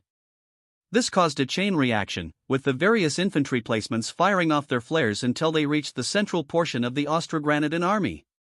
The need for reinforcements was urgent. After all, there was no way 2,500 men could defend against an army of 100,000. Despite the inability to hold the position, the Austrian colonel gritted his teeth and screamed out his command to his regiment. "Load your weapons and get into your positions. The enemy is upon us, and we must halt their advance until reinforcements arrive. If we falter here, Granada will be overrun, and the Catholics will cut off our retreat from Gibraltar. If such a thing were to occur, our entire army would be stranded in this godforsaken land with no way out. For the sake of your king and fatherland, you must hold the line. Hold the line, even if it means your death. God with us." The moment the colonel gave this speech, the 2,500 men who comprised the Landwehr regiment and the 2 artillery batteries lifted their weapons into the air and chanted the battle cry of the Austrian army. God with us! God with us! God with us! After saying this, any trepidation in the hearts of the Austrian soldiers was replaced by a fearless resolve that only a warrior can know. The 2,500 men loaded their weapons, fixed their bayonets, and aimed over the edge of the trench line, waiting for the enemy to get within firing distance. They were committed to holding the ground until the last man was standing. Before long, Johann could see through his binoculars that the enemy army had approached the range of the Austrian artillery. He immediately cried out to the men responsible for using such weapons to fulfill their duty. "Open fire! Rain hell upon these bastards!" Upon saying this, his message was conveyed to the artillery officers, who began to follow his instructions. Before long, the echo of the 7.5 cm FK-22 field guns filled the air as the colonel gazed through his optics, watching the shells land on the Iberian positions. A wide grin spread across his face as the first barrage of 12 shells pounded the front lines of the enemy army. Soon, the thunderous explosions continued as hundreds of shells rained down on the advancing Iberians. Despite this, the soldiers of the Iberian Union and their foreign volunteers marched through the barrages with grim determination. The fields in the distance were entirely scorched by artillery, and corpses lay blasted apart in the ruined landscape. Tens of thousands had already perished, yet it seemed as though they had barely made a dent in the massive army. Before long, the Iberian soldiers passed through the artillery fire and entered rifle range. Colonel Johann immediately grabbed a nearby needle rifle and loaded its breech with a paper cartridge. As he did so, he commanded the soldiers in the trench line, "Fire at will." As Johann fired his first shot, and those around him followed suit, the volley of gunfire rang in his ears. Despite the noise, he quickly reloaded the needle rifle and fired again. His bullet hit its mark, piercing the unarmored torso of a peasant levy charging towards him with a spear. The man dropped to the ground dead, but his comrades continued to rush forward, undeterred by the barbed wire and rifle fire, running towards their deaths. After firing one more shot, Colonel Johann immediately ordered a retreat to the next trench line. Their position was about to be overrun, and he did not want to be swarmed by the enemy army. "Fall back to the next line. Fall back." After saying this, he quickly climbed over the trench wall and ran through no man's land toward the second trench line. His men promptly followed his lead, sliding into the trench alongside the rearguard, who had their rifles loaded and ready for the oncoming Catholic warriors. Johann immediately said a silent prayer as he prepared his weapon to fire. The battle at the Portuguese border had just begun, and though they had not lost any soldiers yet, eventually the Austrians would run out of trench lines to hide in. When that happened, it would be all-out melee combat with tens of thousands of their enemies. As the front lines of Iberian soldiers and their foreign volunteers reached the first trench line, they immediately began to charge over its fortifications and into the line of fire. While this was happening, the King of Portugal sat back safely, gazing upon the battlefield with a sneer on his face. He gave a single order to the thousands of heavily armored men-at-arms and knights at his side. Now that the peasants have soaked up their bullets, it is time to advance upon their position. Leave no heretic alive, God wills it. With that, the heavy infantry and the cavalry forces of the Portuguese army began to charge into the fray. The battle for the Andalusian border had only just begun. Johann squeezed the trigger of his rifle, causing the needle to protrude through the paper cartridge and strike the percussion cap embedded within. This reaction ignited the gunpowder, propelling the .451 caliber projectile downrange and into the skull of an oncoming crusader. The term crusader was fitting, as these men were fighting a holy war against the Granadan army and their reformist Austrian allies. Despite being mere peasants who had picked up weapons for the first time in the name of God, these fearless warriors of Christ were genuinely deserving of the title. The colonel of the Austrian regiment continued to fire upon the advancing enemy alongside his soldiers. However, no matter how many bullets were fired or how many crusaders they killed in combat, the Catholics never seemed to run out of troops. If not for the entrenched positions and their protective helmets, the volleys of arrows likely would have caused far more casualties than they had suffered. However, just as Johann thought about this, the crackle of gunfire and the smoke of gunpowder filled the air, and lead balls rained down on the Austrian positions. From the other trench line, roughly 100 feet away, the Crusader arquebusiers had begun to unleash a volley of fire. A single lead ball clanged against Johann's Stahlhelm as he fell back from his position and hit the floor. He was heavily dazed as a nearby soldier checked on his condition. Ultimately, the steel helmet was removed from his head, revealing a massive dent on its surface. If not for this standard-issue helmet, his life indeed would have been taken at that moment. After regaining his clarity of mind, Johann placed the dented helmet back on his head and shook off the soldier who was checking on his condition. "I am all right. Don't worry about me, continue to fire on the enemy position." With that, the soldier immediately saluted his commanding officer and returned to combat. Johann quickly unscrewed the lid to his canteen, took a sip of the purified water inside, and stowed it back on his belt. After doing so, he checked to see if his rifle was loaded and poked his head over the trench line. By the time he was back in combat, another volley from the arquebusiers was fired at his position. Though it was woefully inaccurate at this distance, the volume of fire often caused the Austrian defenders to be hit by the projectiles. Luckily, their advanced steel armor defended their vitals from the primitive weapons their enemies used. With this in mind, Johann aimed down his iron sights at the nearest arquebusier. He fired his shot, the .451 caliber cylindrical projectile propelled downrange and through the kettle helm of the arquebusier, splattering his brains across the nearby sandbags. Unfortunately for the enemy, their medieval armor was no match for the advanced weapons of the Austrian army. Having fired his shot, Johann immediately pulled back the bolt on his gun and reloaded another paper cartridge before firing again at the advancing enemy. Under cover of arquebus fire, the Iberian infantry rushed toward the trench line. Before long, Johann found himself engaging in melee combat with a peasant levy, armed with a spear, who ran into the Austrian trench. Johann immediately lifted his rifle to deflect the oncoming spear, shifted his balance, and thrust his 10-inch steel bayonet into the peasant's gambeson armor, piercing it and the flesh beneath. After doing so, he retrieved his bayonet and no longer paid attention to the corpse in front of him. Instead, he loaded another shot and fired at the next wave of crusaders who charged towards their deaths like madmen. Before long, the peasant levies were spent, with only a few hundred remaining. However, just when the Austrians thought victory had arrived, the knights and men-at-arms of the Kingdom of Portugal, along with their crusading allies, rushed across no man's land and into the trench. These men were heavily clad in iron and steel armor, making the bayonets far less effective against them. The Iberian heavy infantry unleashed their swords and maces upon the defending Austrians without fear of death. Unfortunately, the average landwehr were not as well trained in melee combat as those who had dedicated their lives to such arts. Bodies of Austrian soldiers began to collapse around Johann as he struggled to fend off a Portuguese knight.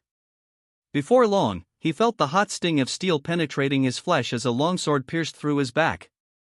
Luckily, it had missed all of his vital organs. However, it was enough to cause him to drop his weapon. In response, he quickly withdrew his revolver and fired a shot through the torso of the knight before him, then turned and fired another through the man who had stabbed him from behind. He had 4 shots remaining as he collapsed against the trench wall, firing another shot at a nearby man-at-arms who was about to slay one of his soldiers. The bullet pierced the man's helmet and claimed his life, causing his ironclad body to collapse on top of the wounded Austrian landwehr. Johann struggled to his feet as he tried to rally his surviving men against the oncoming attackers. "Hold your ground. Reinforcements are on their way. Hold your ground." As the Austrian defenders heard this, they began to fight with every fiber of their being. By now, only a few hundred of them remained. With this in mind, Johann reached for his belt and pulled out his spade, sharpened for close-quarters combat. With a revolver in one hand and a blunt weapon in the other, he began to walk through the trench line, bleeding from his back. Johann fired upon nearby Iberian soldiers with his revolver while striking others across the helm, concussing them in the process. He did not stop bashing their skulls until their helmets were completely cut through by the sharpened steel edge of the spade. Seeing how effective the spade was, his remaining soldiers tossed away their needle rifles and unleashed their entrenching tools, which proved lethal in the tight confines of the trench line. The Iberian knights were forced to half-sword their weapons as they struggled to kill the Austrian defenders. Steel clashed with steel as the Austrians fought with everything they had. Johann parried an oncoming blade with his entrenching tool and fired a last shot directly into the forehead of his attacker.